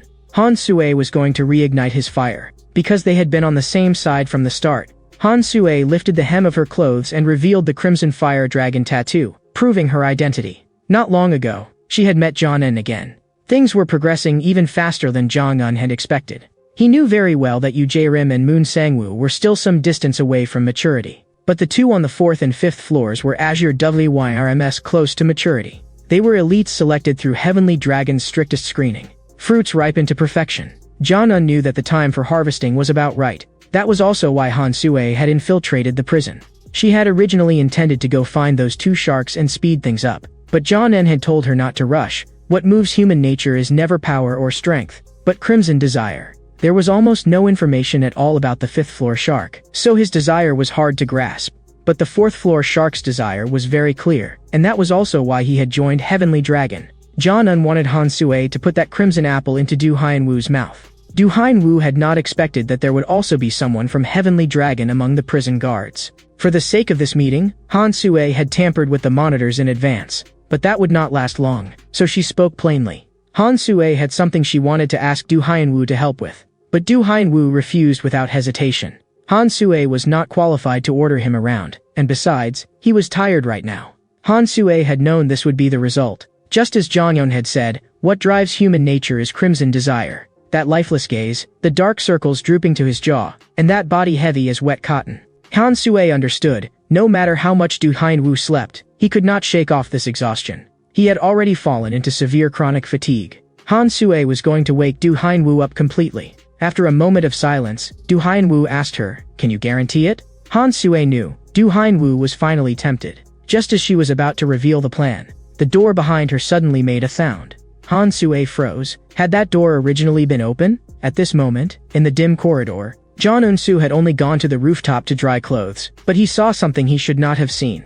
Although he was too far away to hear what Han Sue and Du Hyun-woo were saying, Jong Un-soo recognized that tattoo. It was the mark of Heavenly Dragon. Just then, Han Sue came looking for him as well. She stared at Jong Un-soo. "You're not planning to just walk away like this, are you? Your underwear accidentally fell, you know." She casually joked that the underwear size was pretty big, then asked Jong Un-soo, "Want to hear a story about underwear? It is said that more than 300 million people around the world never wash their underwear, and 100,000 of them die from tongue paralysis caused by bacteria in that stench." It was the first time Jong Un-soo had ever heard anything like that. Han Sue smiled. "Because I just made it up. But the number of people who have had their tongues torn out and been killed for leaking other people's secrets is much higher than that." From that day on, Jong Un-soo could not sit still no matter what he did. Cha Ju-young looked at him. "Why aren't you eating? Why are you stacking peas into a tower?" Jong Un-soo had no idea what to do anymore. In his understanding, Heavenly Dragon was the kind of infamously brutal corporate crime syndicate of the 21st century that could kill one person every 3 seconds. He could not understand why a prison guard would have that tattoo on her body. He was even more afraid that now that he knew a Heavenly Dragon secret, those vicious bastards would hack him to pieces. Chao Ju-young stared at Jong Un-soo's tray, his brows knitting tighter and tighter. because without realizing it, John Eun-soo had arranged the P's into an SOS signal. John Eun-soo hurriedly explained. He was arranging them to mean sauce. Cha Ju-young told Otae-san to take him to the infirmary later to get checked out. John Eun-soo did not want to drag Cha Ju-young and Otae-san down because of himself. In the past, Do Hyun-woo used to lie in bed all the time. He slept and slept.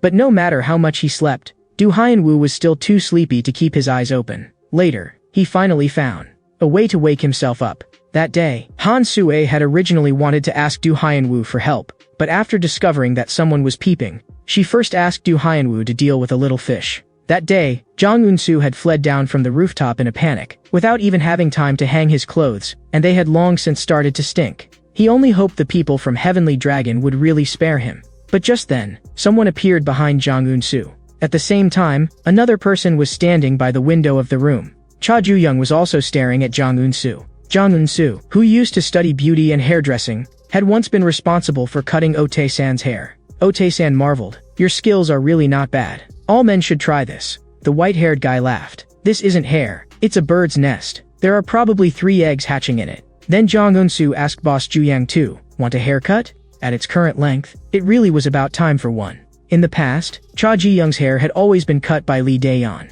She once said that bad moods would be cut away along with the hair. After coming to prison, Cha Ju-yang let Jang Eun-soo cut it for him. And now, Do Hyun-woo had come looking for Jang Eun-soo. He coldly demanded, you were the fish on the rooftop that day, right? Jang Eun-soo immediately said that he was afraid of heights and never went to the rooftop. Even if I really did go, a coward like me wouldn't dare open my eyes, so I absolutely didn't see any tattoo. In his panic, Jang Eun-soo still let it slip. He immediately hugged Do Hyun-woo's leg and frantically apologized. A useless piece of trash like me wandering around and doing nothing but exhaling carbon dioxide. I'm really sorry. Even if my dead grandma asked me in a dream, I still wouldn't say anything, so please spare me. Do Hyun-woo was so tired listening to him that he nearly fell asleep on the spot. Jang Eun-soo was still begging nonstop, but Do Hyun-woo had already made an agreement with Han Sue. He had to do this for Han Sue to get rid of his fatigue, so he could only send Jang Eun-soo to his death first. Jang Eun-soo hurriedly shouted, if you kill someone in prison, you can get up to 20 years under juvenile law. But Han Sue had already said before that juvenile prison second wing was specially supported by the Korean government. It was an unofficial institution secretly operated for Warden Ma Won-chang's academic research, so nothing that happened here would be recorded. What Han Sue's words meant was, in this prison, killing people did not matter. Jang Eun-soo was so frightened that he struggled with all his might. A scratch from his fingernail cut across Do Hyun-woo's face. Do Hyun-woo had originally wanted to let Jang Eun-soo die cleanly. But since you insist on struggling, then I'll beat you down first. Do Hyun-woo told Jang Eun-soo not to struggle pointlessly. But his attack was blocked by Otae-san. Do Hyun-woo did not want to waste time. It was already time to sleep. Otae-san also knew that a little fish like him could never beat a shark. The gap in strength was too great. Even hoping to survive felt like a luxury. But if he activated the trap, it might be different. Otae-san knew, if a little fish wants to stay alive, it has to use the dirtiest method possible. As long as Do Hyun-woo touched that rope, the gates of hell would open. With a refusal to retreat, Otae-san charged straight forward. In the surveillance room, Ma Won-chang found it very strange, because after entering the second wing, the shark on the 4th floor had almost never been active. The conflict with the 5th floor shark a few days earlier had also seemed more like something that happened by chance in order to avoid Cha Ju-young. Do Hyun-woo had walked to the 1st floor in order to surrender to Cha Ju-young. All of that Ma Won-chang could understand. But the fact that Do Hyun-woo had actually taken the initiative to attack other little fish, this he could not accept. It was the complete opposite of Do Hyun-woo's usual personality. Han Sue smiled. He is still a predator in the end. Maybe after fighting the 5th floor shark last time, his mindset changed. Ma Won-chang neither agreed nor disagreed with that explanation. Even though Otae-san had prepared a trap in advance, he was still quickly taken down. Jang Eun-soo wanted to pull him and run, but Do Hyun-woo had already decided to send both of them on their way together. But the foot that was about to come down was suddenly grabbed by someone. Cha Ju-young said coldly, if you kill that guy, it'll be troublesome for me. Because then no one will be able to cut my hair. But it looks like, your hair is the one I should be cutting. At the same time, inside Heavenly Dragon's hunting grounds, Ju Gangshan understood that if the young master had to face the 2 remaining sharks one after another, it would be very difficult for him. In the next second, the prey he was aiming at was sniped down with a single shot again. In the next second, the prey he was aiming at was sniped down with a single shot again. Yu Hae-won, holding the sniper rifle, also knew that the 2 remaining sharks were Azure Wyrms. Just like Ju Gangshan before, He understood that a clash between the young master and the Azure Wyrms was ultimately unavoidable, and it might have already begun. Cha Du-young was a little surprised. Why would someone as lazy as Du Hyenwoo take the initiative to act? Du Hyenwoo lazily shot back. What would it change even if you knew? In the next second, Cha Du-young's fist smashed into his face. Even if Du Hyenwoo did not say it, Cha Du-young could guess. It was that woman pulling the strings. After taking that punch, Du Hyenwoo still looked like he could not care less. Then Cha Du-young added another punch. The huge force blasted Du Hyenwoo's whole body away. Right now, all Cha Du-young wanted was to figure out what exactly the people of Heavenly Dragon were trying to do. But Du Hyenwoo only wanted to sleep. As a child, his hypersomnia had once nearly caused a gas leak. Fortunately, the family dog, Gang Yu, woke him up. Gang Yu carried a baseball in his mouth and tried to get Du Hyenwoo to play. But Du Hyenwoo still only wanted to sleep. Even if he lay back down on the bed, Gang Yu would keep barking. Awakened by the noise, Du Hyenwoo's expression instantly turned cold. He believed that sleep was the most important instinct of all for human beings. But right now Cha Du-young was interfering with his sleep. Du Hyenwoo's eyelids were already on the verge of collapsing. He suddenly drove a knee hard into Cha Du-young's jaw. After Cha Du-young lost consciousness for a brief moment, he immediately regained it. Right now, all Du Hyenwoo wanted was sleep, and anyone who dared interfere deserved to die. Yu Hae-won at the hunting ground knew that besides the sharks, there was another key figure in the juvenile prison. That was the 25-year-old Han Sue. She was currently the administrative manager of Juvenile Prison's second wing, with no other special record besides that. But Ju Gangchan had learned from reliable intelligence. Han Sue was a trusted aide of Heavenly Dragon Executive Director John An. He did not know how Han Sue had infiltrated the second wing, which was close to the outside world. But he was certain that Jong Un would use Han Sue to make a move against the young master. Returning from the hunt, Cha Gangryong wore a face full of disdain. He simply did not take that cunning wild dog seriously at all. The lethargic Du Hyenwoo was practically dozing off every second. In his dreams, he could not feel the heavy fatigue that weighed on him in reality. In the dream, Du Hyenwoo was like an ordinary person, able to run freely with a child. He wished this dream would never end. But the bus driver reminded him, this was the final stop.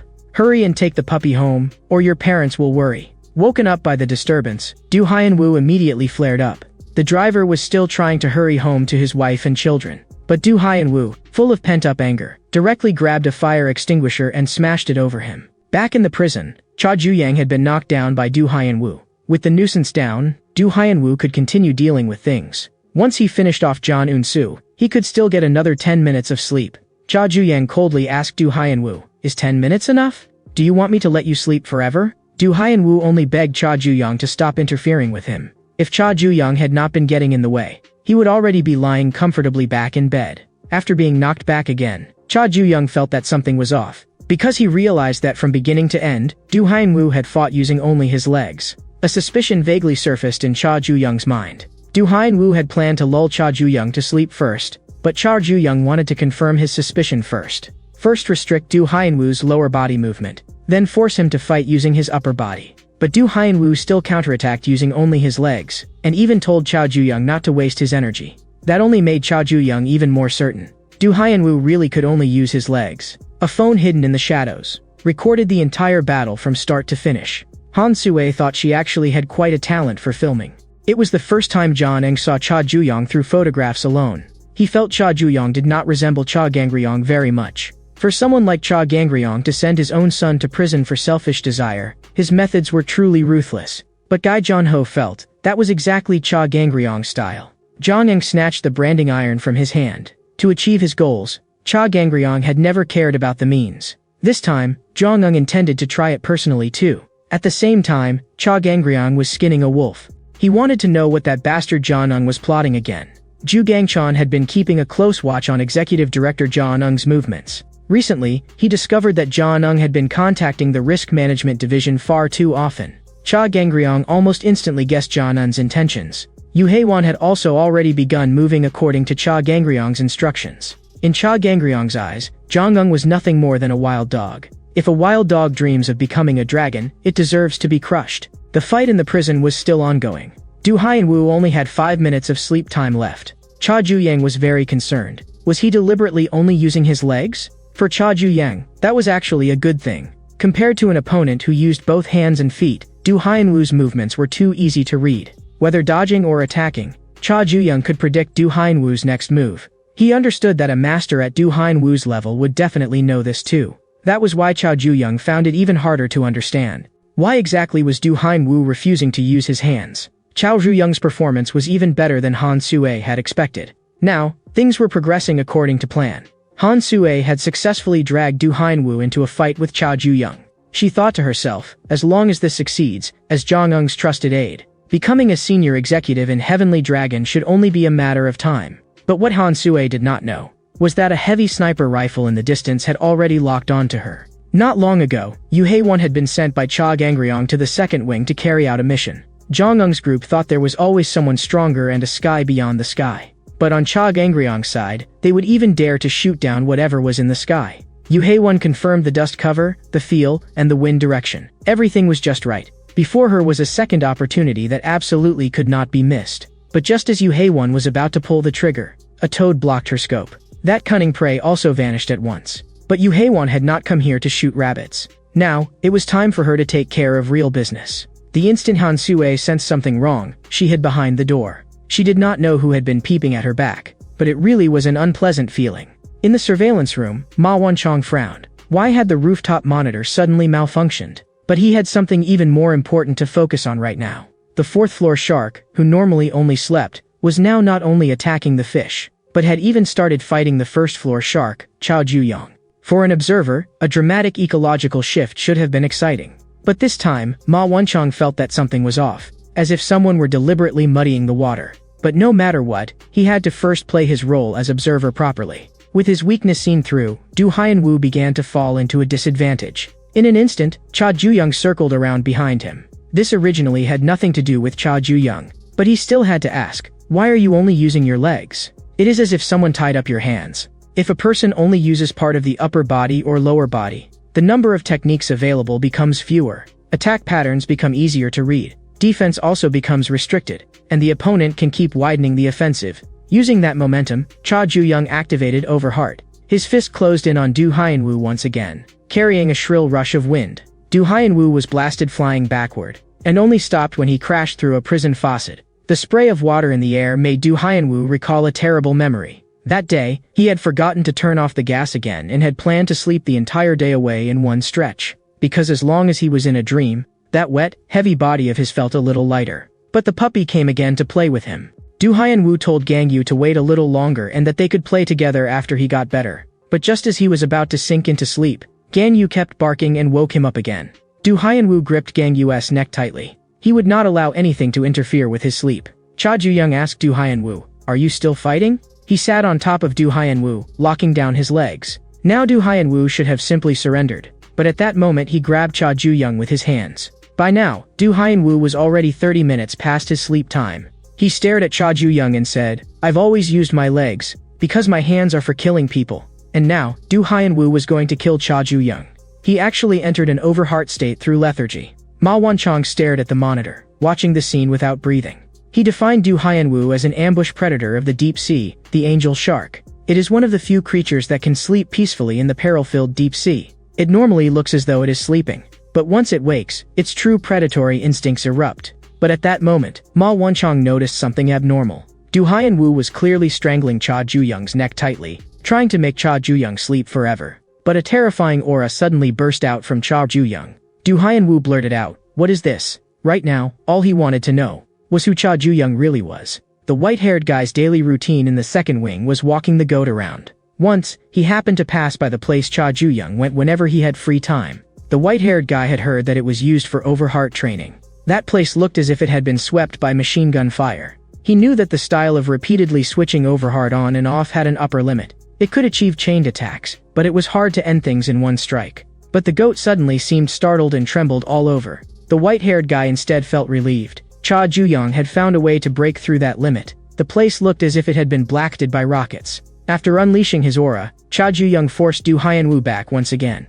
Du Hanwu could not understand at all what that was. But Cha Juyang had come prepared. With anger behind him, he drove a punch at Du Hanwu. But Du Hanwu in Overheart was also absurdly powerful. Cha Juyang barely managed to dodge the counterattack. He knew very well, with the strength in Du Hanwu's hands, if he got caught one more time, he would die. Du Hanwu's hands were used only for killing.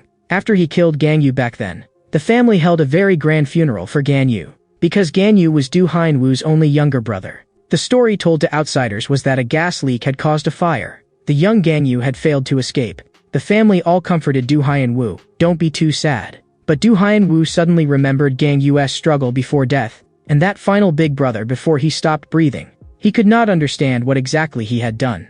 His hypersomnia left him in a constant mental haze and even caused frequent hallucinations. His family all thought he was pitiful, but he, who had killed his younger brother with his own hands, only felt a tingling pleasure so intense it numbed him. That was the first time Du Hyenwoo had ever felt his body become so light. He had finally found a way to stay awake. In the past, no matter how deeply Du Hyenwoo slept, the fatigue never disappeared. His life had always been stuck in the crack between dreams and reality. Du Hyenwoo, who was driven mad by pain every day, found that after taking a life with his own hands, the pleasure in his fingertips was so intense that even he could not believe it. But that pleasure did not last long. The moment Cha Juyang launched his attack, his heart sank. Not good.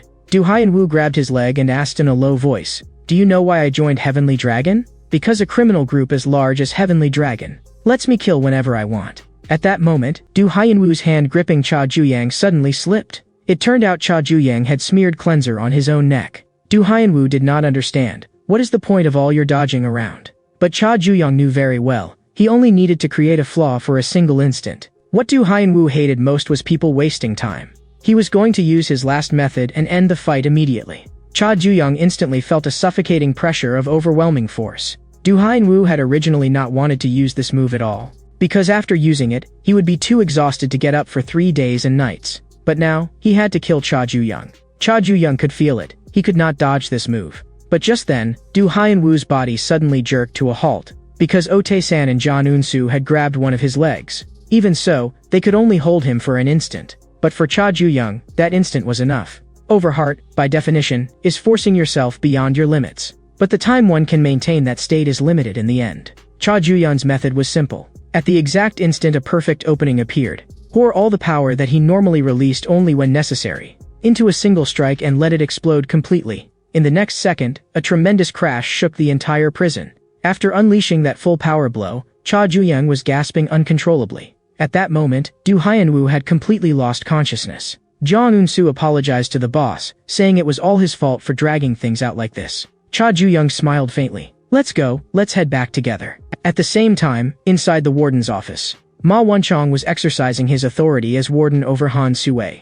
He lifted Han Sue's thigh, the one marked with a tattoo. At a glance, Ma Wonchong recognized it as the symbol of Heavenly Dragon, the criminal group that had risen from a small gang to a top-tier corporate empire through meticulous organization and violence. Now they operated legal businesses on the surface, but behind the scenes they still committed every kind of illegal act. Heavenly Dragon was, in name and reality, the largest gang in Korea. And in truth, Ma Wonchong had known from the very beginning that Han Sue belonged to the underworld.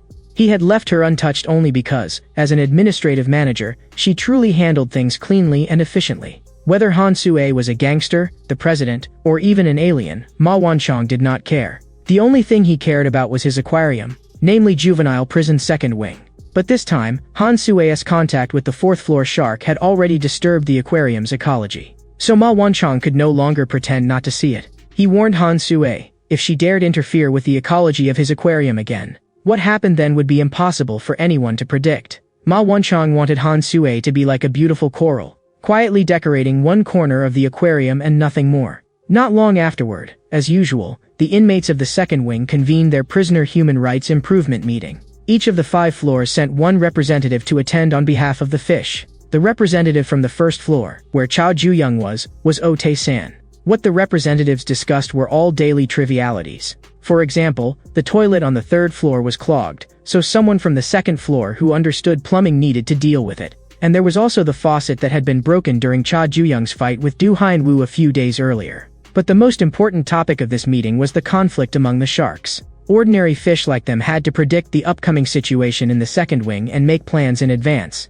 The dual opponents for the first floor shark, Cha Juyang, had dwindled without notice until only the 5th floor remained. There was pitifully little information about the shark on the 5th floor, but everyone knew one thing. He was stronger than the 4th floor shark. This time, the shark battle only destroyed a faucet and a wall. But no one dared guarantee they would be this lucky in the next, even more violent fight. So this time, the representatives from each floor had to propose measures against the possibility of large-scale casualties. Meanwhile, back in the room, Cha Ju-young thanked Jang Un-soo, who was cutting his hair for him. What he was thanking him for was not just the haircut, but also that one instant in the battle against the fourth floor, that Oh Tae-san and Jang Un-soo had fought desperately to win for him. Without them, the move Cha Ju-young came up with would never have landed. Cha Ju-young did not know what Do Hyun-woo had been trying to do in that final instant. But his instincts told him, if he had taken that blow, he would have died. If Do Hyun-woo's final strike had landed on Cha Ju-young, the one smashed into the wall would have been Cha Ju-young. In the room, Cha Ju-young praised Jang Un-soo for having a real talent for fighting.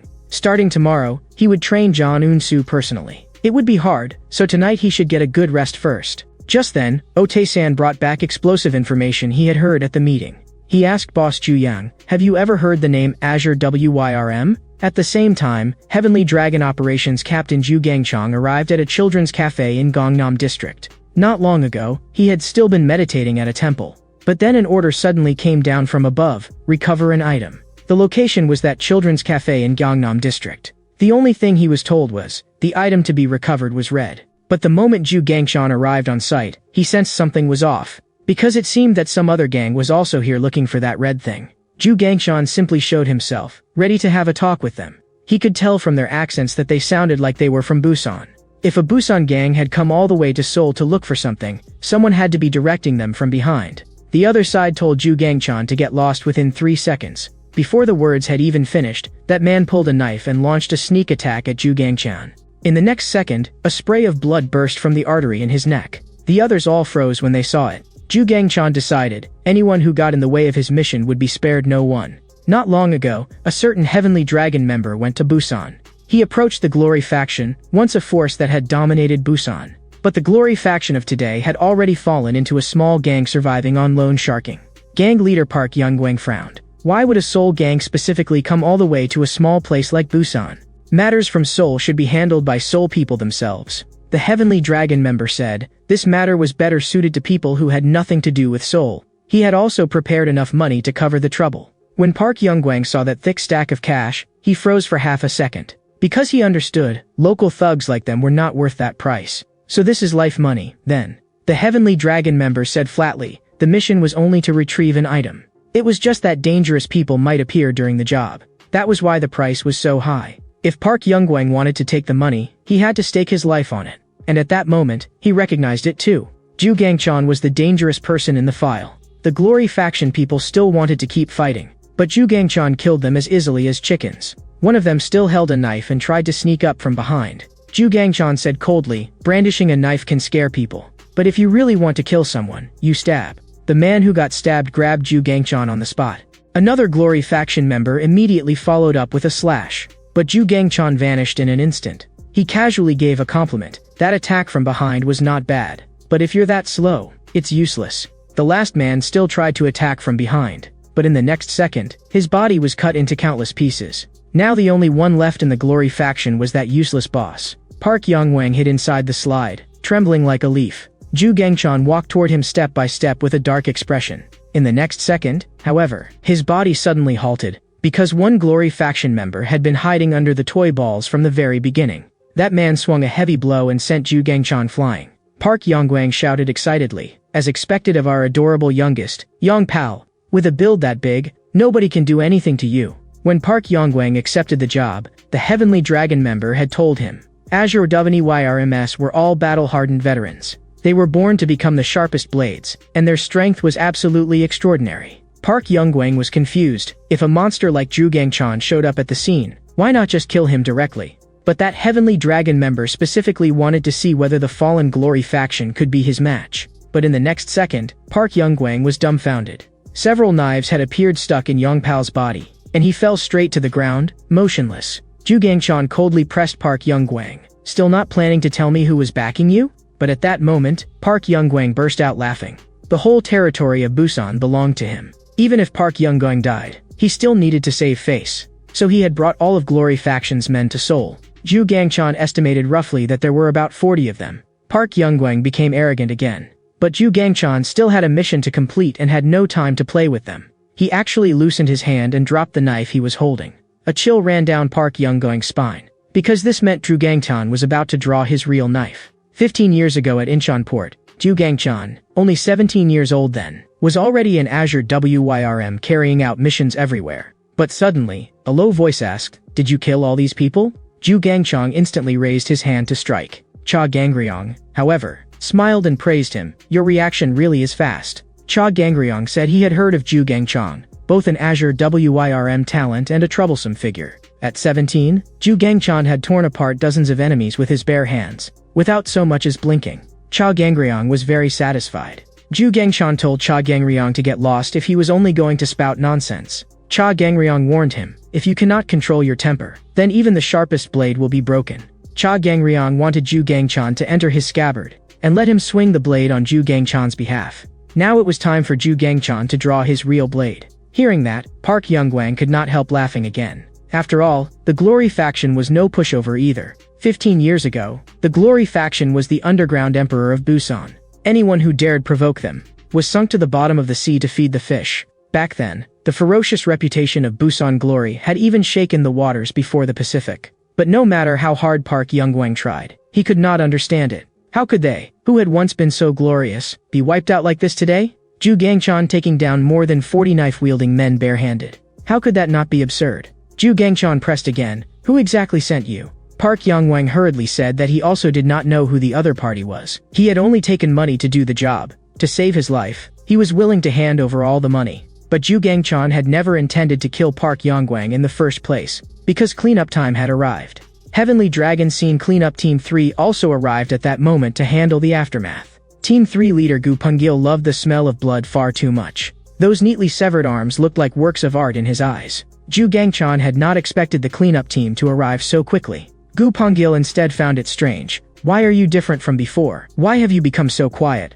Park Youngwang was a survivor Zhu Gangchan had intentionally left alive, because there were still suspicious points in this matter, and he had to be handed over to the Risk Management Division for interrogation. The ground was covered with severed limbs. Gu Pengil even invited Zhu Gangchan out for grilled meat after work, but Zhu Gangchan still had things to do, so Gu Pengil could only sigh. "Has even your taste changed?" Just then, Gu Pengil seemed to remember something. He said meaningfully to Zhu Gangchan, "Things around Cha Gangryong haven't been easy lately." As a friend, Gu Pengil warned Zhu Gangchan to be careful. "In this circle, the moment you relax even a little, you get eaten clean. This kind of thing happens all the time." Not long afterward, Zhu Gangchan sped down the highway in his car. Only then did he discover that the recovered item had been hidden inside a red doll. Zhu Gangchan could not help asking, "What exactly is inside?" But even the person who had issued the mission did not know what was inside the doll. He had only passed the task on to Zhu Gangchan according to orders. The Heavenly Dragon member who had commissioned the Glory faction reported to his superior. They had been completely wiped out by Zhu Gangchan. Jian'an only let out a laughing wow. Because that idiot Zhu Gangchan had bitten hard on the bait he had thrown out. The abandoned building where Jian'an was right now was the place where Heavenly Dragon had first started. He and Cha Gangryong had fought and survived together here ever since they were rookies. They understood each other best. No one could replace either of them. Now Jian'an only wanted to personally send off that dear old friend. And the time would be tonight. Jian'an had already prepared a coffin and funeral portrait for Cha Gangryong.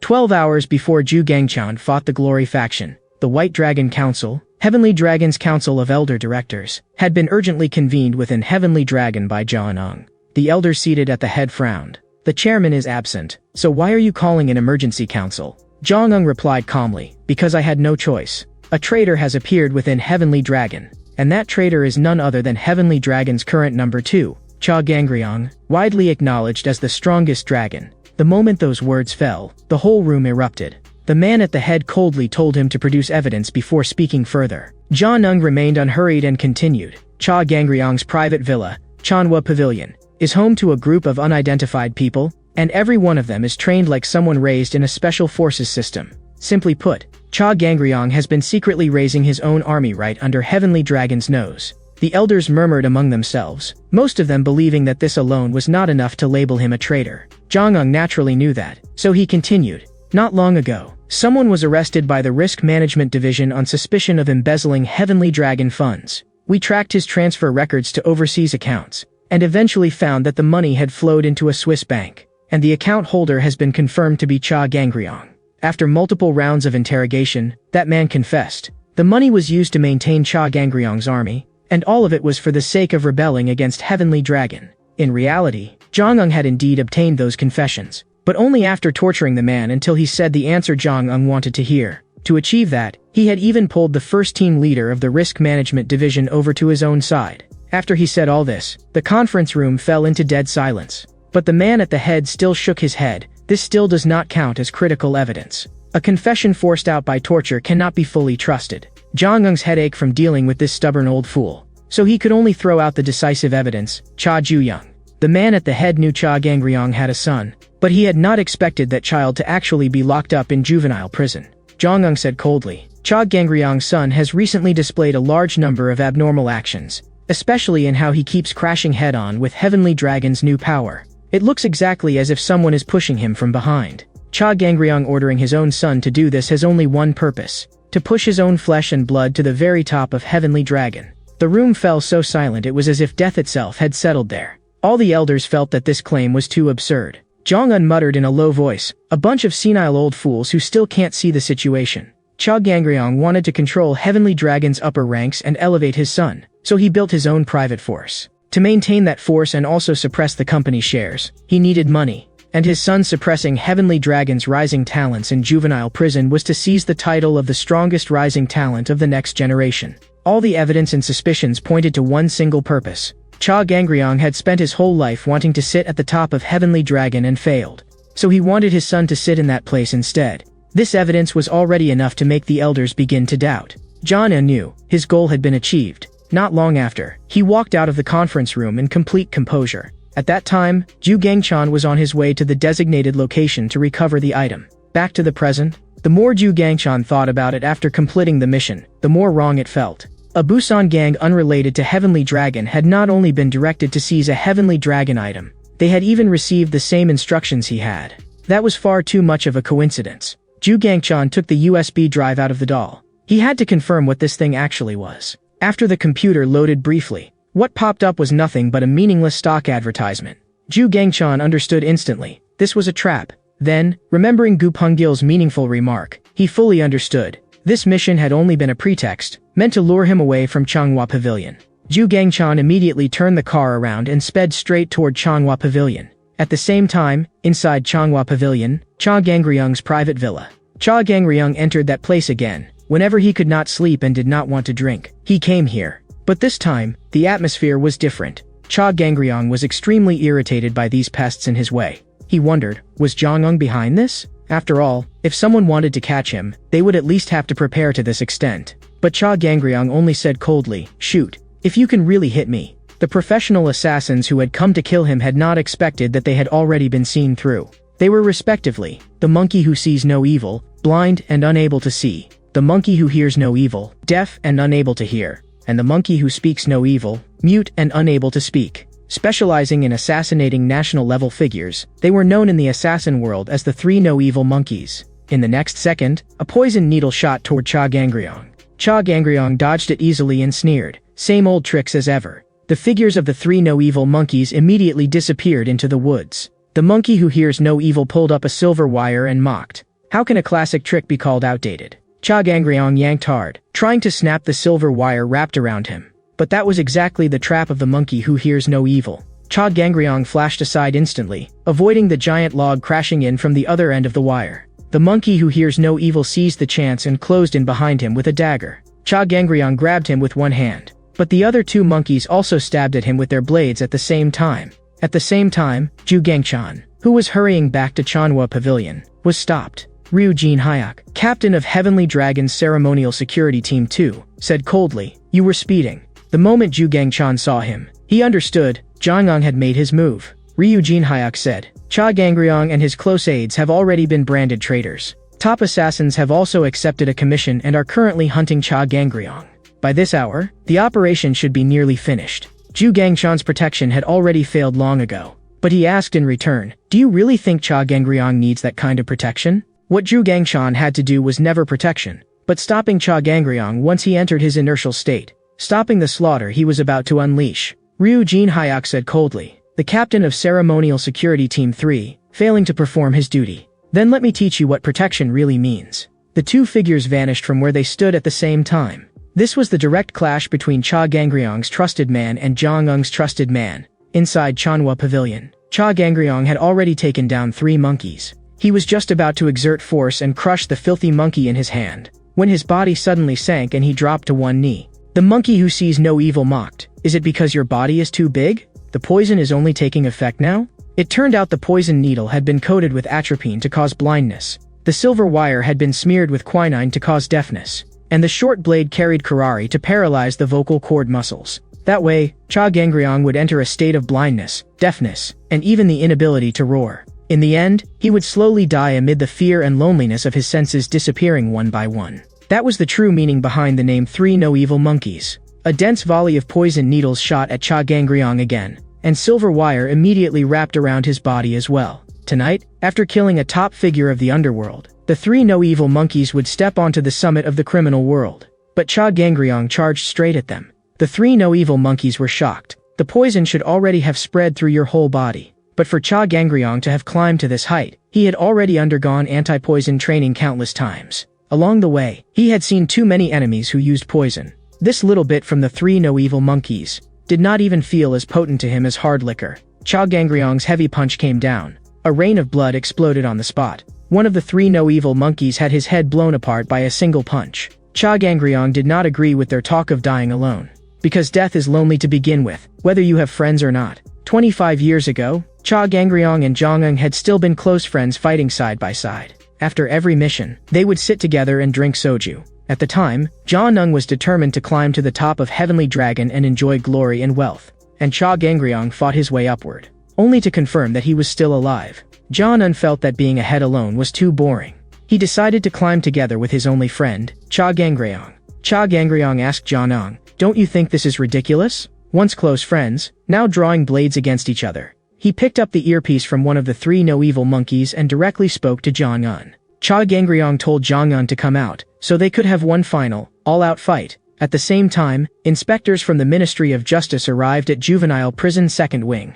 They wanted to randomly select inmates for interviews, and because of that, Cha Guyong was called out again. The moment the other person saw him, she praised him. "That murderous look in your eyes is exactly like her father's." Chao Juyong immediately demanded, "Who are you?" "Yu Haewon, Chao Gangryong's close aide and heavenly dragon headhunter," smiled and said, "Call me big sister, and I'll tell you."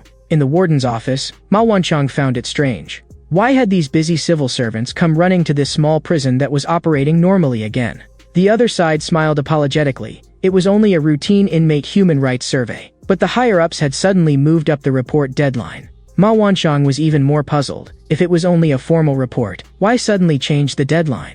Han Sue, hidden in the shadows, also felt that this reason made no sense. In fact, Yu Haewon had gone to great effort to sneak in here under Cha Gangryong's orders. Even entering and leaving this place was regulated at a national security level. She had seized leverage over high-ranking Ministry of Justice officials and used threats and incentives before she could force her way in under the excuse of a human rights survey. To guard against unexpected situations, she had even climbed the back hill to inspect the structure of the entire prison. The more Yu Haewon looked at Cha Ju-young, the more he resembled Cha Gangryong. But she could not understand. Cha Ju-young actually felt no gratitude, and for the sake of a dead girl, he wanted to kill the only biological father he had in this world. In the next second, Yu Haewon's neck was gripped tightly by one hand. Cha Ji-young warned her coldly, "If you don't want your mouth ripped apart, don't talk nonsense." Elsewhere, Ju Gang-chan and Ryujin Hyuk had already completed their first exchange. Ryujin Hyuk said coldly, "So-called ceremonial security is a force that fuses many elements and is also extremely restrained. If you could become a captain in such a system, your ability cannot be weak." Ju Gang-chan, known as the blade that breaks the wind, had actually split a car apart with a hand blade. His speed was so fast it almost left after images. Ju Gang-chan had also heard the rumors about the captain of Ceremonial Security Team 3, Ryujin Hyuk, dodging the hand blade, flashed away. In the next second, he appeared directly above Ju Gang-chan. A huge crash followed, and Ryujin Hyuk, known for his restrained punch, smashed a car flat with one punch. Now both of their cars were already wrecked. The vehicle body cut by Ju Gang-chan's hand blade began leaking fuel. Only then did Ryujin Hyuk realize the penetrating force of that power was absurdly strong. In the next second, the leaking car exploded. Ju Gang-chan was about to get serious. At the same time, in the prison, Yu Haewon was pinned against the wall by Cha Ju-yang. Yet she said calmly, "That fiery temper is exactly like your father's." Yu Haewon apologized for her slip of the tongue and hinted that Cha Ju-young ought to let go. After all, if someone saw an inmate gripping a government official by the neck, it would be troublesome. But Cha Ju-young did not care at all. Because if he exposed Yu Haewon's identity as a Heavenly Dragon member, it would only become even more troublesome. In the end, the two still sat down to talk. Yu Haewon began. There is almost no information on the 5th floor shark, so he cannot be controlled at all. What Cha Ju-young will face next will also be countless Azure wyrms. In Cha Gangryong's eyes, Cha Ju-young had only just escaped the lizard stage and barely transformed into a snake form. He was still far from evolving into an Azure wyrm. Cha Gangryong had once said, "Everyone evolves differently." He wanted Yu Haewon to give this to Cha Ju-young. This was something Cha Gangryong had never taught his son. The method for evolving into an Azure wyrm. Cha Ju-young stared at the slip of paper in his hand in confusion. At that moment, the interview room door was suddenly pushed open. Ma Wanchong questioned, "A perfunctory interview like this should have ended long ago. So why isn't it over yet?" Another guard explained, "The Ministry of Justice staff member already finished the interview and left just now." Ma Wanchong's brows tightened even further. He asked himself quietly, "Am I being too sensitive?" Late at night, Han Sue returned home after buying ingredients, ready to cook a big meal. But she suddenly realized she had forgotten to buy meat. So she casually picked up a kitchen knife and began thinking about what kind of meat to buy. If she made curry, maybe sour meat would be most suitable. Yu Haewon, who had snuck in quietly, praised her. "Your powers of observation are pretty sharp." Han Sue smiled. "There's an extra sweet smell in my house. How could I not notice?" Yu Haewon seized the chance to go for the knife, but failed. Han Sue coldly questioned her. "Secretly breaking into a woman's home when she lives alone. Are you some kind of pervert?" Yu Haewon, knocked down, only became even more excited when she heard the word pervert. Han Sue immediately raised the knife to finish her off, but the blade missed. It turned out Yu Haewon had used her bra to strangle Han Sue's neck. Yu Haewon asked in return, "You call me a pervert? But the filthy things you do in prison. Who is the real pervert here?" Han Sue came to her senses and immediately cut the bra in two with one slash. Now it was Yu Haewon's turn to execute the vulgar blonde prison guard. Han Sue had long heard of the famous Yu Haewon, close aide to Cha Gangryong. At that moment, Yu Haewon raised a gun, ready to teach her a proper lesson. Han Sue was so startled that she immediately shrank into a corner. She had never expected Yu Haewon to actually have a gun. But Yu Haewon pulled something out from the barrel and told her to stop hiding. Han Sue was speechless. "Why are you stuffing needles into a gun?" In the next second, Yu Haewon's dance barrage of attacks closed in on Han Sue. Her needles were actually faster than bullets. Han Sue smiled and said, "Being this rough on a cute junior. Senior, you're way too scary." Yu Haewon of course had no intention of letting such a cute junior off. The battle on the other front was already in complete ruins. Zhu Gangshan and Ryu Jinhyak were still unable to determine a winner for the moment. The key to this duel was whether Zhu Gangshan's blade, or Ryu Jinhyak's fist, would break first. Their hand blade and fist slammed together violently once more. A tearing pain shot through Zhu Gangshan's palm. Ryu Jinhyak frowned. The blade, has it already cracked? Zhu Gangshan was blasted away by his punch. Ryu Jinhyak knew very well, no matter how sharp a blade is, it cannot withstand repeated heavy blows. Sooner or later it will break. But Zhu Gangshan laughed at that moment, because he also understood, no matter how hard a rock is, if a blade cuts it countless times, it will also shatter. The battle on the other side was still continuing as well, and both Han Sue and Yu Haewon moved with absurd speed. In the blink of an eye, their weapons had already crossed several rounds. A huge slash was cut across Yu Haewon's top. Han Sue's stockings were also torn to shreds. Just as Yu Haewon was about to finish Han Sue suddenly pulled out a baton. After all, she was a prison guard, and if she wanted to subdue criminals, she had to have some preparation on hand. Yu Haewon sensed that Han Sue's aura had changed instantly. The baton came crashing down again. Han Sue warned her senior coldly not to act rashly, because from this point on, the truly hot part was about to begin. At the same time, on another battlefield, Zhu Gangshan was hanging from the edge of the bridge, swaying on the verge of falling. He could not believe it. That entire combo had clearly landed just now. So how could Ryu Jinhyak be completely unscathed? Ryu Jinhyak quickly gave him the answer. It turned out Ryu Jinhyak had already put on body armor. That was not despicable. It was basic ceremonial security training. No matter how much you struggle, it is useless. Tonight, Cha Gangryong's faction will be written into the loser's ledger, and then disappear completely. 25 years ago, Cha Gangryong and Jeonnung had still been close friends fighting side by side. After they used violence to force a nightclub into paying usurious interest, the blood-soaked Jeonnung sneered. That nightclub boss talked tough as hell, but in the end he abandoned his men and ran by himself. Cha Gangryong asked Jong-ong. Did you forget what the seniors said the day we joined Heavenly Dragon? In this world, even friends who fight shoulder to shoulder must always be ready to be betrayed. Jong-ung burst into laughter, provoked by Cha Gangryong's rejection. He was going to show Cha Gangryong what a real bastard looked like. Inside Chanhua Pavilion, his men apologized to Cha Gangryong. The assassins had actually broken in that easily, it was their failure. But Cha Gangryong did not care at all. His personal direct unit was already on standby. With a single order from Cha Gangryong, they would mobilize all of Chanhua Pavilion's forces and kill their way to Jong-ung's side. But Cha Gangryong was confident, he alone was enough. 9 hours earlier, Cha Ju-young lay on his bed, staring at the note in his hand. In the end, he still opened it and read what was inside. The others in the room were putting makeup on the black goat. Everyone looked completely cheerful and harmonious. Cha Du-young understood. Recently, it was probably because the sharks had all gone to the hospital. So the prison atmosphere was more lively than before. But Cha Du-young kept feeling that something was off. It was too quiet. So quiet that it made people uneasy. Just then, the chairman of the Human Rights Improvement meeting also walked into the room. Ote-san immediately introduced his identity to Cha Ju-young. The chairman had heard that Cha Ju-young was going to confront the fifth-floor shark head-on. So he came to tell Cha Ju-young a secret about the fifth-floor shark. In the entire prison, only the chairman knew this. A few years ago, when he had just entered the second wing, he was assigned to the fifth floor. At that time, he heard that there was a group of uncontrollable inmates on the fifth floor called sharks. He had been scared to death back then. But after a month passed, he found that maybe he had been scared for nothing.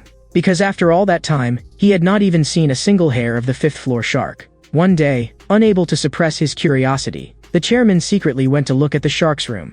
He had thought a monster like that would be doing physical training or killing drills. But what he saw was the shark quietly sitting at a desk playing chess. No matter whether it was mealtime, a surprise prison inspection, or a typhoon day, the fifth-floor shark never left the room and only played chess. He had another even stranger trait. Those evenly matched and astonishingly numerous chess pieces were all being played by him alone, against himself. The chairman became curious, so he secretly asked a guard. The guard told him the shark's opponent was not himself, but a certain inmate who had once played chess with him in the past. That person had swept all kinds of chess tournaments and was a genius. But every single match, the one who won was the fifth-floor shark. This repeated game, day after day, was reenacted under the fifth-floor shark's orders. Until one day, he suddenly realized something. The chess genius was clearly very strong, so why had he never won? Every game was back and forth and evenly matched, but in the final few moves, the shark always won. As if the chess genius were deliberately losing. After being seen through, the chess genius immediately apologized to the shark. The fifth-floor shark ordered him, from now on, give it everything you've got. After that, the two sides launched into fierce attack and defense. But in the end, the one who won was still the fifth-floor shark. The chess genius praised him, you really are strong. But the shark praised him in return, impressive indeed. Even in a situation like that, you still had room to hold back. Then the shark told a story about chess. In history, there was once a tyrant who told a traitorous minister, if you beat me at chess, I will spare your life. But in order to curry favor with the tyrant, that minister deliberately lost. And because that minister had deceived his ruler, he never got another chance to play chess again. That was everything the chairman knew about the fifth-floor shark. And the reason he was willing to say it was because Ote-san had secretly slipped him a bottle of chocolate milk in exchange. When Cha Ju-young heard the word ruler, he fell into thought. The scene shifted, and at this moment only two sharks remained in the aquarium. First floor Cha Ju-young, and fifth floor Chu-young gang. Ma Wanchong decided to completely empty the aquarium tonight. For that reason, he specially went to see Kwon Chong-suk, the warden of Juvenile Prison First Wing. Ma Wanchong asked Kwon Chong-suk, at midnight tonight, turn all the speakers in the first wing to maximum volume. You must make sure the entire prison can hear the music. He could not explain the reason yet. By tomorrow morning, Kwon Chong-suk would naturally understand. Then the guards of the second wing all mobilized. They received orders, before nightfall, move all flammable and explosive materials to the safe zone. Ma Wanchong had once watched an aquarium documentary. In the film, among 5 sharks in the same tank, 3 had died mysteriously one after another. The aquarium temporarily removed all the other fish to repair equipment and check the health of the remaining sharks. So in the enormous tank, only 2 sharks remained. Not long after, an unbelievable sight occurred in that tank. Ma Wanchong was very curious. If the sharks were replaced with humans, what would happen? Late at night, all the inmates had gone to sleep. But suddenly, a piercing fire alarm exploded through the prison. All the inmates immediately rushed out of their rooms and ran outside. But before Cha Ju-young could run out, his door was somehow locked shut. When Cha Ju-young kicked open the locked iron door, all the other inmates had already run off without a trace. At the end of the corridor, a fireproof wall rose up and completely blocked Cha Ju-young's path. Cha Ju-young immediately realized this was wrong. Only after escaping onto the bus did Oh Tae-san and John Eun-soo discover that boss Ju-young had still not come out. The white-haired guy guessed what had happened and could not help going blank. Someone was actually even crazier than he was, crazy enough to treat human lives like entertainment. A guard reported to Ma Wonchong through the monitors. All inmates had boarded the vehicles and were being transferred to the first wing for shelter. Now, Ma Wonchong could finally go find the answer to the question in his heart. In the aquarium that had originally maintained peace, when the competitors and the fish schools vanished one after another, what kind of reaction would the final two sharks have? To recreate the same scene from the documentary, Ma Wonchong had prepared for a long time. And now, he was going to confirm with his own eyes whether that phenomenon also applied to humans. On the bus to the first wing, Oh Tae-san hurriedly shouted to the guards, "There is still someone in the prison who did not escape." But the guards ignored him directly. The more Oh Tae-san thought about it, the more wrong it felt. The moment the alarm sounded, all the inmates were immediately transferred in the middle of the night, and they said it was a fire, but there was not even a trace of smoke. There were too many suspicious points. Blocked in the corridor, Cha Du-yang saw clearly. It was a specially made fireproof wall, absurdly hard. Even the windows had been sealed by fireproof walls. Cha Du-young realized someone was deliberately cutting the prison completely off from the outside world. And he could roughly guess who would do something like that. Meanwhile, Han Sue had to hurry back to the prison. Because orders had come down from above, no matter what happened tonight, all guards had to remain at the prison on standby. So she was going to inject Yu Hae-won with a powerful sedative. Because the effects of this drug were too extreme, it had already been banned more than 10 years ago. Han Sue told senior Yu Hae-won not to be too afraid. The side effect of this drug is nothing more than paralyzing the autonomic nervous system. Inside the prison, Cha Ju-young was rapidly assessing the situation. He discovered that whether it was the path to the basement, or the path to the cafeteria, or even the emergency escape stairway, all had been sealed off. Now the only exit left was the staircase leading upward.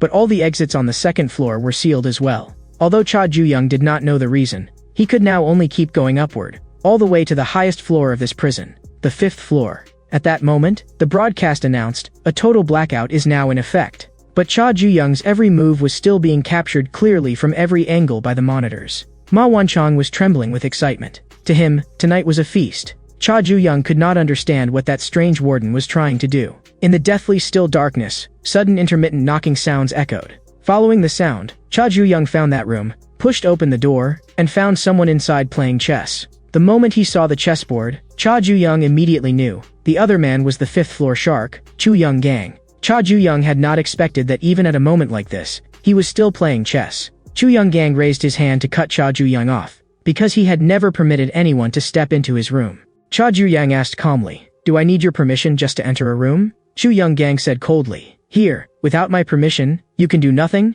not even breathe." Then Cha Ju-young sat down and played chess with Chu Young-gang. After only a few moves, Chu Young-gang could already tell Cha Ju-young did not know how to play chess at all. Cha Ju-young said flatly, "I only played it a few times as a kid. Of course I can't compare with someone like you who sits shut inside a room playing chess every day." Chu Young-gang asked Cha Ju-young, "Do you know why I lock myself away and play chess?" "Because chess is a bloody struggle of offense and defense, and its target is only one, the king. While you think of ways to topple the enemy king, you also have to protect your own king. Every choice and judgment in each move tests whether a person has the qualifications to be king."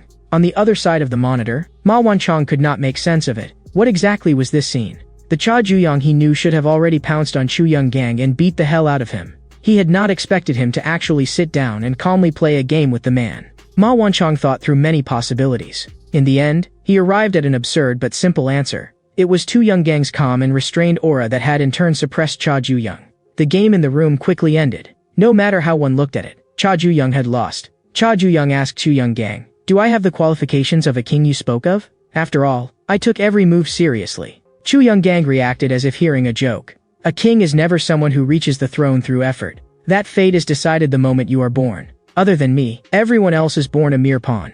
No matter how hard you struggle, at most you can become a rook or a knight. You can never become a general." Chu Young-gang said this was for Cha Ju-young's own good. If a person deludes himself into thinking he can reach a place beyond the height meant for him, that is a curse. One wrong step, and he will fall and be shattered to pieces. Cha Ju-young thanked Chu Young-gang for his advice. With his fingertip, he flicked his own king piece upward, and the king piece cut through the air and slammed straight into the other king piece. The two pieces brushed past Tu Yongang's hair. In the next second, Tu Yongang's king piece was smashed to pieces. Since you said chess is a game of toppling the enemy king, then Cha Juyong asked, how does it feel to be shattered to pieces? Elsewhere, Chao Gangryong had also arrived at the old site where Heavenly Dragon first began, where the coffin and memorial portrait Jiang Wang had prepared for him were placed. Chao Gangryong found a childish. Jiang Wang walked in here with a group of people as well. He mocked Cha Gangryong. Did you see the gift I prepared for you? Cha Gangryong replied, I'll personally tear that gift off your head. Then Jiang Wang walked into the building alone. The others he brought belonged to Heavenly Dragon's strategic planning office. They had only one mission, make sure that nothing happening inside this building got out. Jiang Wang spoke like an old friend. Nice cigarette, isn't it? They began talking about old comrades from their generation. As they talked, they brought up peers, seniors, and juniors. Aside from the two of them, almost all of them were dead. Jiang Wang could not forgive it. The one who caused all of this was Cha Gangryong. But Cha Gangryong only found him pathetic, because the dead were dead, and crying was useless. Elsewhere, Zhu Gangshan was still hanging from the edge of the bridge, his body swaying on the verge of falling. Ryu Jinhyuk asked him, do you know why you lost? Falling into the trap was not the key. The reason Ryu Jinhyuk could win was because he was not loyal enough to Jiang Wang. And the reason Zhu Gangshan would lose was because he was Cha Gangryong's loyal and stupid dog. Zhu Gangshan's hand was pierced through by a blade, and his body began to drop. Elsewhere, Han Sui had already injected Yu Haewon. What Yu Haewon did not know was that the first time Han Sui saw her in Heavenly Dragon, she thought Yu Haewon was strong and beautiful. So in private, Han Sui had always admired Yu Haewon. She had once thought, if I ever climbed high enough, I would definitely have one hell of a fight with Senior. But being able to personally send off the Senior she respected now was not bad either. Yet the completely unharmed Yu Haewon was baffled. What kind of nonsense had Han Sui been talking this whole time? The one who had actually been injected with the drug was Han Sui. Everything just now had only been her hallucination.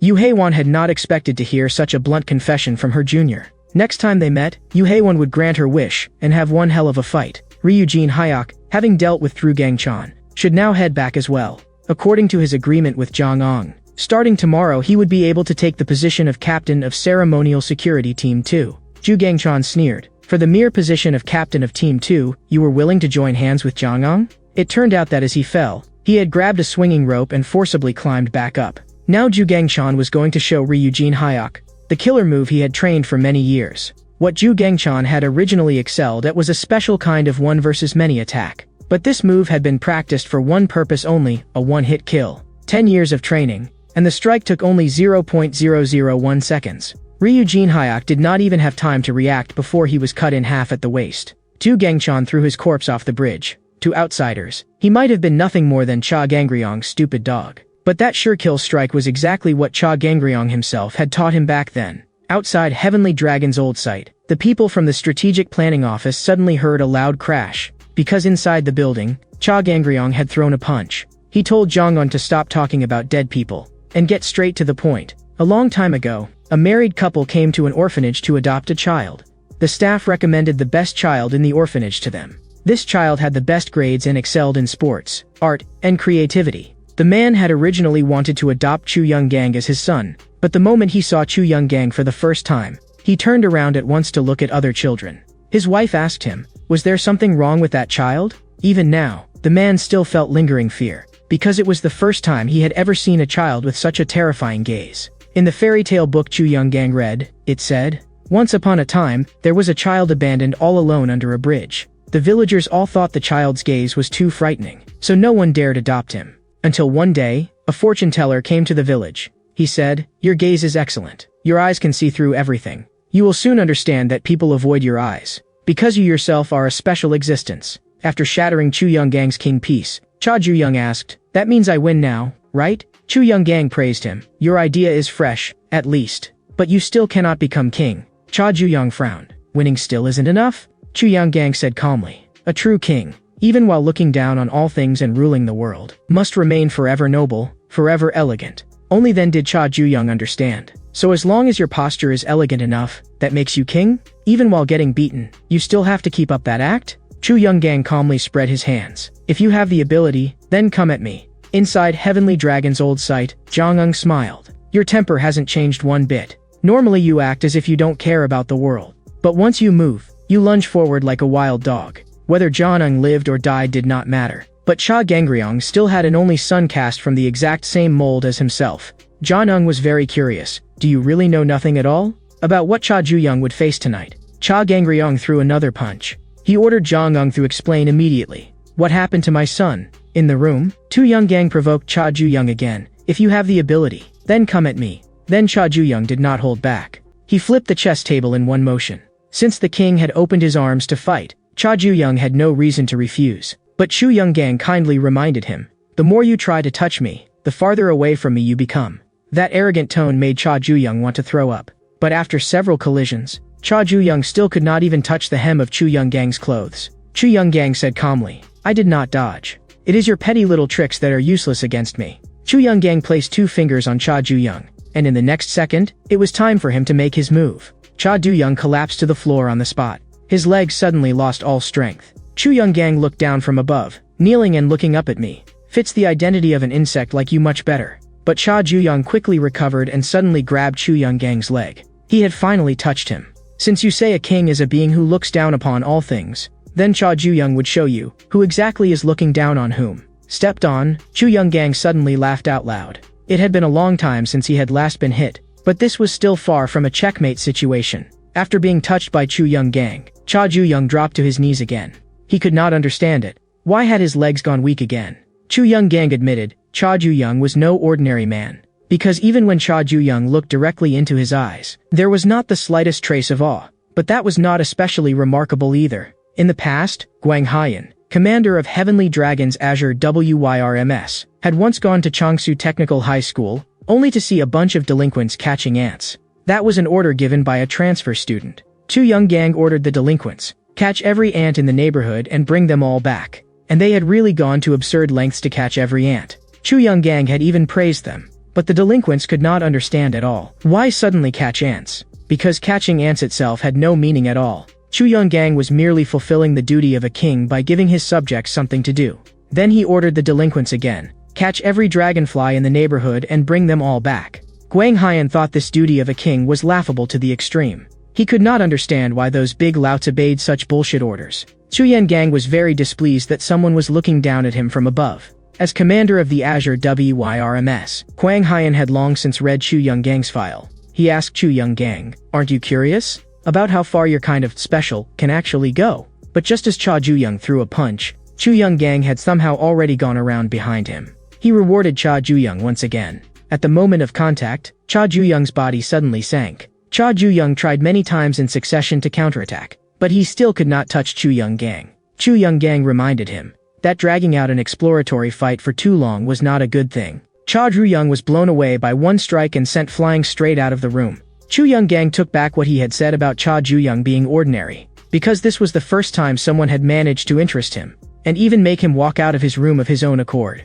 But Cha Juyong had already vanished from where he was. He had no interest in Chu Younggang's evaluation. Chu Younggang's body staggered from the sneak attack. Just as Cha Juyong was about to press the advantage, Chu Younggang avoided him once again. He rewarded Cha Juyong again. With both legs losing strength, Cha Juyong collapsed to his knees uncontrollably. Chu Younggang said coldly, when I look at a person, their breathing rhythm, heartbeat, the direction they turn their head, when they open and close their eyes, and the timing of their punches and landings, I can see through and remember all of these tiny movements and habits. Just like a chess record. I already know how you will move next before you do. Anyone seen through by Chu Younggang would get chills. Those who truly understood how terrifying that was would lower their heads on their own even without violence. And in Chu Younggang's eyes, Cha Juyong too was merely an ordinary ant. At that moment, his father's terrifying face flashed through Cha Juyong's mind. Back then, just like now, he had knelt before his father. Cha Gangryong had coldly asked his useless son how long he intended to stay kneeling. Cha Juyong suddenly snapped back to himself and counterattacked at once. But Chu Younggang once again predicted his movements perfectly. But Cha Juyong had already seen through it. This so-called prediction was nothing more than recording the movements you had already made and then projecting the next step. Then from now on, Cha Juyong would only use techniques Chu Younggang had never seen. Once again, he stepped into Overheart through his anger. Chu Younggang was blasted away by a tremendous force. At that moment, the advantage tipped toward Cha Juyong. Cha Juyong immediately prepared to end the fight. A human in Overheart can unleash power that borders on the unreal. Cha Juyong's overheart had already completed 2 evolutions so far. The first was learning to switch. By flexibly turning overheart on and off, he defeated Moon Sangwoo. The second was learning to release. When facing the stronger Du Haiyanwu, he compressed all the power of overheart into one strike, and detonated it in an instant, only barely winning. But this move required pouring all remaining power into it. And because of that it came with a price. It had to land in a single hit. And at this moment, in order to avoid danger, Cha Juyong had already used up half of his overheart.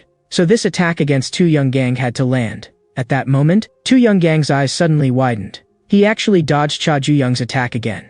In an extremely short time, Chu Young-gang judged that Cha Juyong's overheart was a one-time explosive release of his remaining power. Because Cha Juyong had used overheart before launching the move, Chu Young-gang's deduction succeeded. Fortunately, Cha Juyong stopped himself in time and did not fully throw the strike. Chu Young-gang said arrogantly, "As long as I've seen a move once, I can break it, because what a king sees is not only what is in front of him, but deeper and farther dangers. A king who cannot predict is no different from a chess piece that others can move around at will." Cha Juyong understood now. No matter how he used overheart, Chu Young-gang would dismantle it. At that moment, Cha Juyong suddenly felt a violent palpitation in his chest. Chu Young-gang instead seemed puzzled. "You don't even know this? If overheart's release is forcibly pulled back before the move is thrown, the power will backfire and explode inside the body. That final shock will crash straight into the heart." The reason Chu Young-gang knew was because he had met someone like Cha Juyong before, someone who had used the same move. Cha Juyong did not understand. "You're my enemy,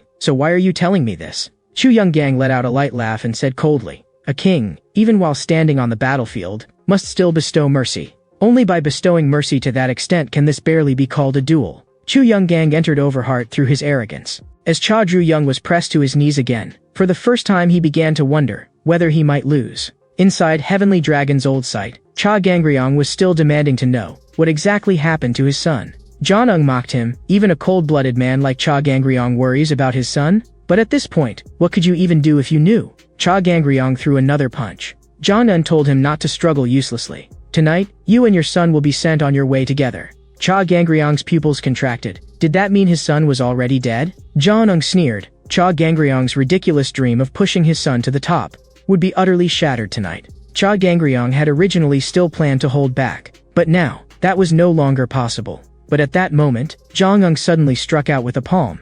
He mocked Cha Gangryong for being too hasty and exposing an opening.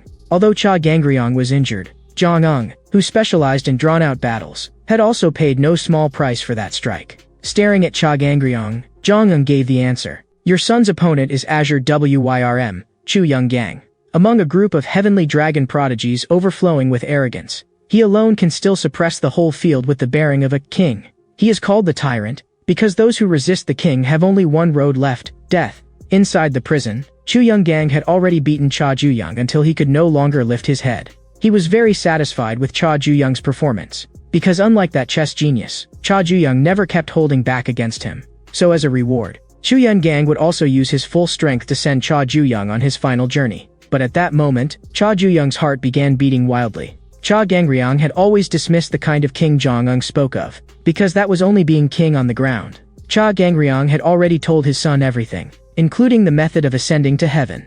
The emergency lighting in the prison restarted. The moment the lights came on, Cha Juyong was standing with Chu Young-gang beneath his foot. The most ferocious predatory shark in the world can stain an entire sea red with a single bite. That is the great white shark. As an apex predator, it can sense prey dozens of miles away. The great white shark is the culmination of evolution and the executioner that decides the life and death of the fish. Ma Wunchong had not expected the king of sharks to fall to such a state. Could it be that in the end, Chu Young-gang too was just an ordinary shark to be stepped on beneath Cha Juyong's foot? Chu Young-gang also could not understand how things had turned out like this. That full power strike a moment ago had clearly been about to land. But in that instant, Chu Young-gang's sight lost hold of Cha Juyong. Blood flow, breathing, pulse, all of it slipped beyond his control. This was an attack with no warning at all. For the first time, Chu Young-gang felt true shock, because Cha Juyong had actually awakened some new ability. But even so, as the one being overwhelmed, Chu Young-gang still believed that he could see through it again. A flash of scarlet passed through Cha Juyong's pupils. Not long ago, the note Han Sue had given him about how to evolve into an Azure Wyrm had said, "He who opens his heart gains dominion over the world." At the time, Cha Juyong had not understood that sentence. But even more ironically, To come this far, he still had to rely on the person he hated most in order to grow stronger. That made Cha Ju-young feel disgusted and ashamed. For years ago, Cha Ju-young had once been held by Cha Gangryong over the edge of a cliff. He trembled in terror, but Cha Gangryong had coldly said, "This is a lesson. The method of going beyond overheart that uses emotion as a medium." Cha Gangryong asked him, "Don't you want a stronger body? No matter how strong overheart is, if you fall off a cliff you will still be gravely injured." Then Cha Gangryong threw his son down without hesitation. He wanted Cha Ju-young to open his heart. Based on epigenetics, Cha Gangryong judged that gene expression could be changed by environment. Extreme pressure, oxygen deprivation, changes in physical exertion. These external factors would gradually rewrite the heart and muscles, and the bodily changes accumulated in that way would ultimately be inherited by the next generation. The dying Cha Ju-young could not understand a word he was saying. He was unwilling to die like that, but until the very last moment, he still did not know how to open his heart. Jumping off the cliff himself, Cha Gangryong asked his son, "Do you see it? The scenery you can see after opening the heart." Cha Gangryong called that bloodline. At the time, Cha Ju-young had not yet learned overheart and could not make that power his own. But Cha Gangryong believed that before long, Cha Ju-young, who carried his blood, would merge with the acquired change in his heart and step into a brand new realm. Cha Ju-young remembered everything. The blood of Cha Gangryong had fused with his open heart. At the very instant he touched the boundary of death, Cha Ju-young stepped into a new domain. If overheart is the domain that transcends the mind, then Cha Gangryong's bloodline is the evolution of the body. At this moment, Cha Ju-young was evolving with every passing second inside his body. So of course Chu-young Gang could not keep hold of him. He was no longer a match for Cha Ju-young, who had stepped into a new realm. But Cha Ju-young felt no excitement. Being helped by Cha Gangryong once again, he felt only irritation. Chu-young Gang, who had been more exceptional than anyone since childhood, still had no one willing to adopt him. He loathed that self of his that was different from others. But not long afterward, Chu-young Gang came to understand from a fairy tale. It was not that people were unwilling to become his parents, but that they were unworthy. They did not hate Chu-young Gang's eyes. Rather, after realizing how special he was, they instinctively submitted to him. Chu-young Gang believed that this was not coincidence. Even if someone denied it, the position he had reached through his own strength was proof. Everyone was beneath his feet. The orphan in the fairy tale who had been ignored by everyone became king in the end. Because a true king does not inherit the throne through royal blood, but is chosen by heaven. One chosen by heaven needs no bloodline to prove it. Chu-young Gang frowned. Cha Ju-young's source of power is Cha Gangryong? Then you can never become a true king. Chu-young Gang once again entered overheart through arrogance, and toward Cha Gangryong's power. Cha Ju-young felt nothing but revulsion. Chu-young Gang fell silent. At this point, all he felt when he looked at Cha Ju-young was disgust. Ma Wan-chong had not expected the great white shark to stand up again. At this rate, the outcome of this experiment would remain impossible to predict until the very last second. In the fairy tale, that special orphan ultimately ascended to the seat of king. Several decades passed in the blink of an eye after the kingdom was founded. The king's authority rose so high it seemed ready to pierce the sky, leaving the world with nothing but awe. The surrounding nations all bowed in submission. Even ministers did not dare speak to him. The king's glorious life was praised over and over by everyone. Not even the queen and his heirs dared look directly into his eyes. If even his family was like that, then what were the common people in his eyes? Azure Wyrm Commander Guang Haiyan had not expected those arrogant Azure Wyrms to bow before Chu-young Gang. And Chu-young Gang's daily routine was repeatedly reading that fairy tale about the special king. He also firmly believed that the reason he had come this far was all because of fate. Guang Haiyan had come to speak to Chu-young Gang. Every person who enters Azure Wyrm hones a unique skill based on their own overheart. The fastest learn it in 3 months, while the slowest may take years to understand it. This is the killing technique that belongs to Azure Wyrm. But there was one thing Guang Haiyan had wanted to ask just now. Was this giant crater made by you, Chu-young Gang? He had actually broken the record and mastered his killing technique in only 1 month. Cha Ju-young's Cha Gangryong style bloodline inheritance was also a killing technique. Now, every punch he threw came with a roar. As Chu-young Gang was about to be hit head-on by the fist, he raised 2 fingers again. An Azure Wyrm-style ultimate technique. Cha Ju-young felt as though his body were being torn apart. His strength was instantly drained, and he dropped to his knees again. Chu-young Gang said arrogantly, "It is useless no matter how many times you repeat it. The outcome will not change. Your fate is fixed. You can only kneel before me." But Cha Ju-young borrowed the Cha Gangryong-style bloodline again and threw another punch. Chu-young Gang could not understand why this was happening. Someone hit by his ultimate technique should have lost the ability to fight. Chu-young Gang thrust out 2 fingers again. The tearing pain forced Cha Ju-young to kneel uncontrollably. But he forced himself back to his feet, and then smashed a punch straight at Chu Young-gang. Chu Young-gang could feel that the quality of every one of Cha Ju-young's punches was absurdly high. If he made even one wrong step, Chu Young-gang would lose. A huge oppressive force exploded from Cha Ju-young. This was the fiercest match Chu Young-gang had ever experienced in any battle. At that moment, the broadcast ordered all inmates to stay away from the walls. Thin streams of black smoke began seeping out from beneath the fireproof walls, and in the next second, the prison exploded. Only then did Cha Ju-young realize that the fire alarm earlier had not been fake. The prison really was on fire. That scene instantly dragged Chu Young-gang back to the ending of the fairy tale. On one day, after the tyranny had continued for long enough, the royal palace was engulfed in towering flames. The king, who had ruled the world all his life, was powerless even amid a fire that devoured everything. A general roared at the soldiers. The tyrant who made the people suffer must be dragged from his throne and beheaded before all. At that moment, the king remembered the fortune-teller's warning. Arrogance will make even birds in the sky and monkeys in the trees fall. Even if you are king, if you cannot cast aside arrogance, you too will ultimately fall. Chu Young-gang was deeply dissatisfied with this ending. He was certain that he would never fall. The two men's fists collided head-on once again. Chu Young-gang was clearly at a disadvantage in terms of strength. He warned Cha Ju-young not to get carried away. But Chu Young-gang also had to admit Cha Ju-young was strong. So he would grant Cha Ju-young a special ending. The king before whom neither the Azure Dumini Wyrms nor anyone in the juvenile prison dared look down, would personally send Cha Ju-young to his grave. But Cha Ju-young told Chu Young-gang to stop. Whether Chu Young-gang wanted to admit it or not, if they kept fighting, the one to die first would definitely be him. Chu Young-gang had only held on this long through sheer will. His body had already collapsed. Cha Ju-young was also close to his limit. Cha Ju-young did not understand the king and fate that Chu Young-gang kept talking about. This was nothing more than a game, and the winner was Cha Ju-young.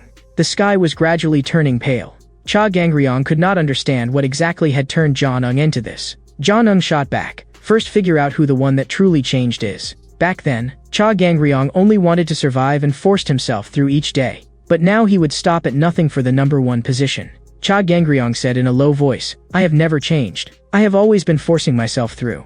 It has been like that ever since 20 years ago."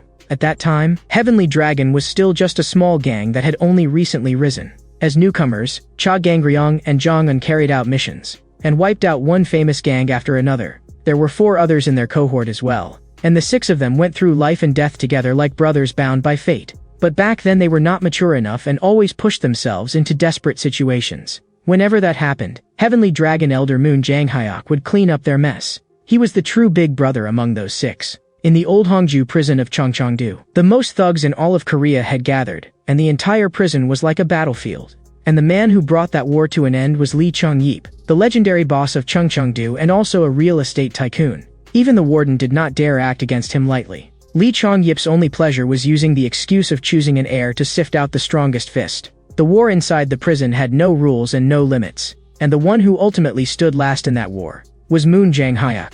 If you became Lee Chung-yeep's son, your life could take off. This was something the other inmates dreamed of. Lee Chung-yeep also naturally told Moon Jang-hyuk to call him father from then on. But Moon Jang-hyuk had no need for that kind of thing. He swung his fists desperately, only for the underlings who trusted him. But now Moon Jang-hyuk knelt down and surrendered to the enemy, because with his arm injured, he could no longer even hold a knife steady. In order to save the underlings who were about to be buried alive, what Moon Jang-hyuk relied on now was not his fists, but his mind. He dealt with the enemy only to buy time so his men could escape. After they got out, everyone was already too exhausted to stand properly. Back then they were too immature, and could barely survive only because their big brother held them up. Cha Gang-ryong believed that one day everyone would become strong enough that Big Brother would no longer have to worry. After all, their lives had all been bought back with that one arm of his. That was why they regarded Moon Jang-hyuk as someone like a parent. At the time, Cha Gang-ryong firmly believed that as long as they endured, one day everyone would truly smile. But Cha Gang-ryong had no idea what exactly was waiting for them ahead. Moon Jang-hyuk, the strongest fist who had won a tactical victory, instead chose to abandon that powerful gang in Chungcheongdo and follow the newly established Heavenly Dragon in Seoul. It was only because the first time Moon Jang-hyuk saw the leader of Heavenly Dragon, it felt as if he had seen a true dragon. He was certain that sooner or later, Heavenly Dragon would swallow up territory across the whole country. Before that happened, all Moon Jang-hyuk wanted was to protect this group of younger brothers first.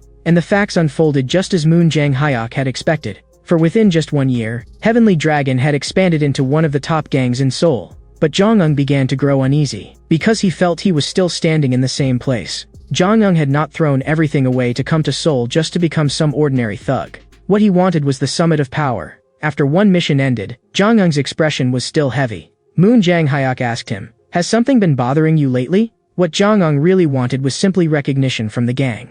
During this time, he, Cha Gangryong, and the others had wiped out quite a few gangs, yet they still had no presence within Heavenly Dragon. Jong-un did not know what he had to do in order to be acknowledged. At that moment, Moon Jang-hyuk lifted one paw of a kitten and gently pressed it onto Jong-un's hand. "Like this, you have been recognized." Because this kitten was the cat king of the area, Moon Jang-hyuk seriously made Jong-un trust his own instincts. He had said before that Heavenly Dragon would become a gang that shook Korea, and that had already come true. Moon Jang-hyuk also believed that in the future, Jong-un and Cha Gangryong would become the gang's twin cores. After hearing Big Brother's words, Jong-un decided to stay patient for the time being.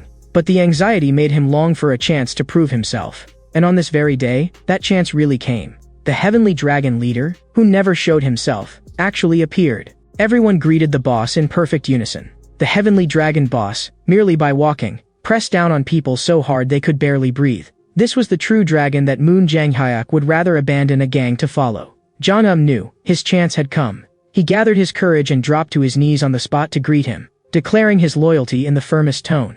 No one had expected Jong-un to be so decisive. The Heavenly Dragon boss said in a low voice, "I didn't expect there to be someone with such presence. What is your name? You carry an overbearing air about you."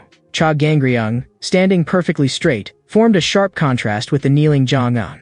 That contrast made Jong-un feel awful. Late that night, he stared blankly at the ceiling. Just then, someone woke Cha Gangryong and Jong-un, saying the boss wanted to see them. The boss's secretary, Ju Bae-hyuk, conveyed the mission: hunt down Moon Jang-hyuk. Whoever completed the mission would receive special promotion and become one of the boss's trusted aides. Cha Gangryong could not understand. Moon Jang-hyuk had sacrificed so much for the gang, so why were they, his two blood brothers, being told to do it? Ju Bae-hyuk said plainly, "In all of Heavenly Dragon, the only two who interest the boss are you.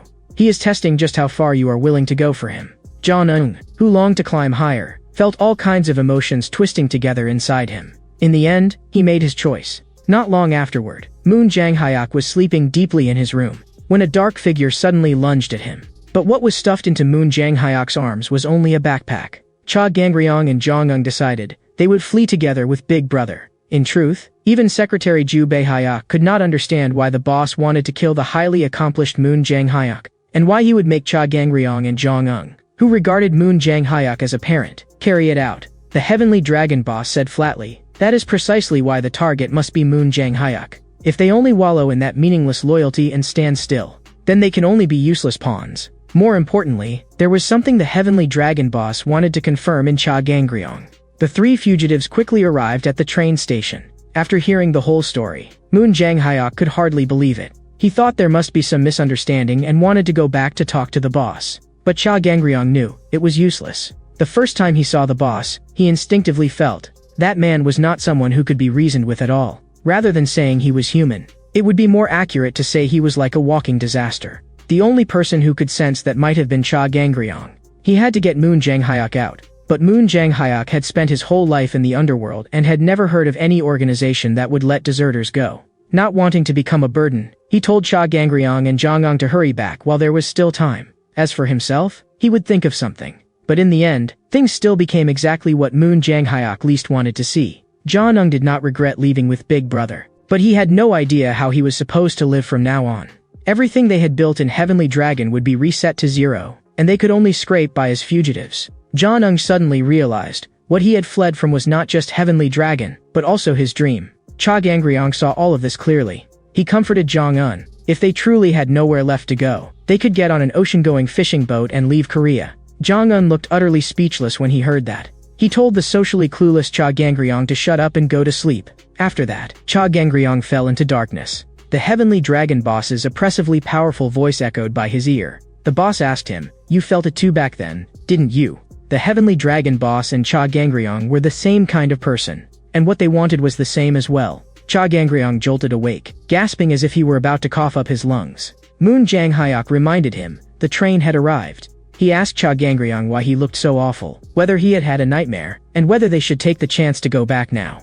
But Cha Gangryong knew very well They had already come too far and could not turn back. At dusk, Zhongying stood by the sea, singing and drinking like a wailing madman. It was time to let out all the frustration he had swallowed in Heavenly Dragon. Moon Jang-hyuk bought fireworks from not far away. It had been a long time since they had relaxed like this. As long as he could go together with Big Brother, Zhongying was willing no matter whether it was America or Italy. But at that moment, Moon Jang-hyuk told them something. He stabbed his knife into the bodies of Cha Gang-ryong and Zhongying. So it turned out they were not the only ones who had received the boss's orders. The boss had also promised Moon Jang-hyuk that as long as he killed his 2 direct juniors, he would become one of the boss's trusted aides. Zhongying could not believe things had become like this. Could it be that the injury in your hand, Big Brother, was all fake? Moon Jang-hyuk thanked them for caring so much about him. But in essence, he too was a complete thug through and through. Gritting his teeth, Cha Gang-ryong pulled the knife out from his back. Zhongying still refused to believe Big Brother was this kind of person.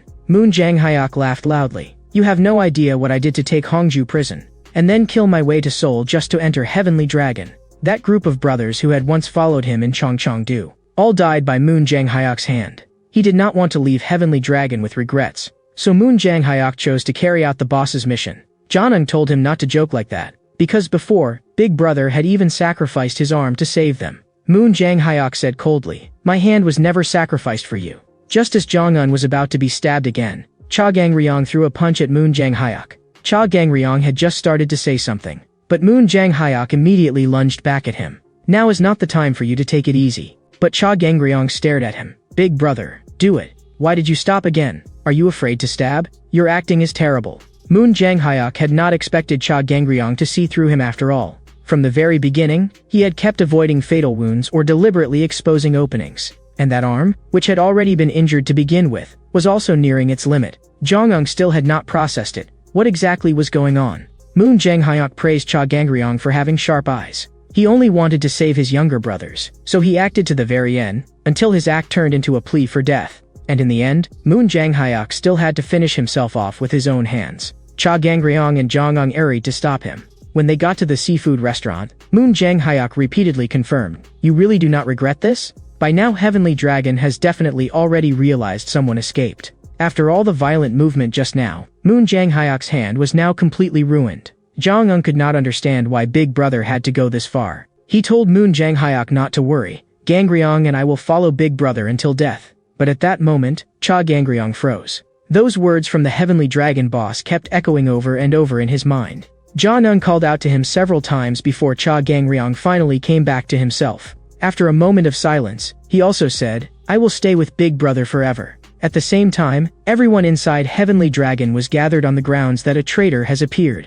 From now on, the traitors had to be brought back. Secretary Ju Bae-hyuk secretly wondered whether the dragon the boss wanted could really be contained in this cup. The next day, Zhongying went to find his orphanage contemporary, Gwangsu. They planned to use Gwangsu's boat to smuggle themselves out of Korea. Gwangsu prepared 500,000 rubles and fake passports, and said that once they arrived, they only had to show the documents and give his name.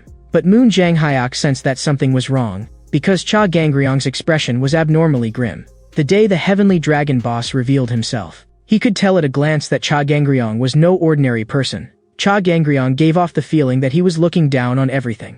The Heavenly Dragon boss was very curious. Did he have ambition? Whatever was surging in those eyes was simply mesmerizing.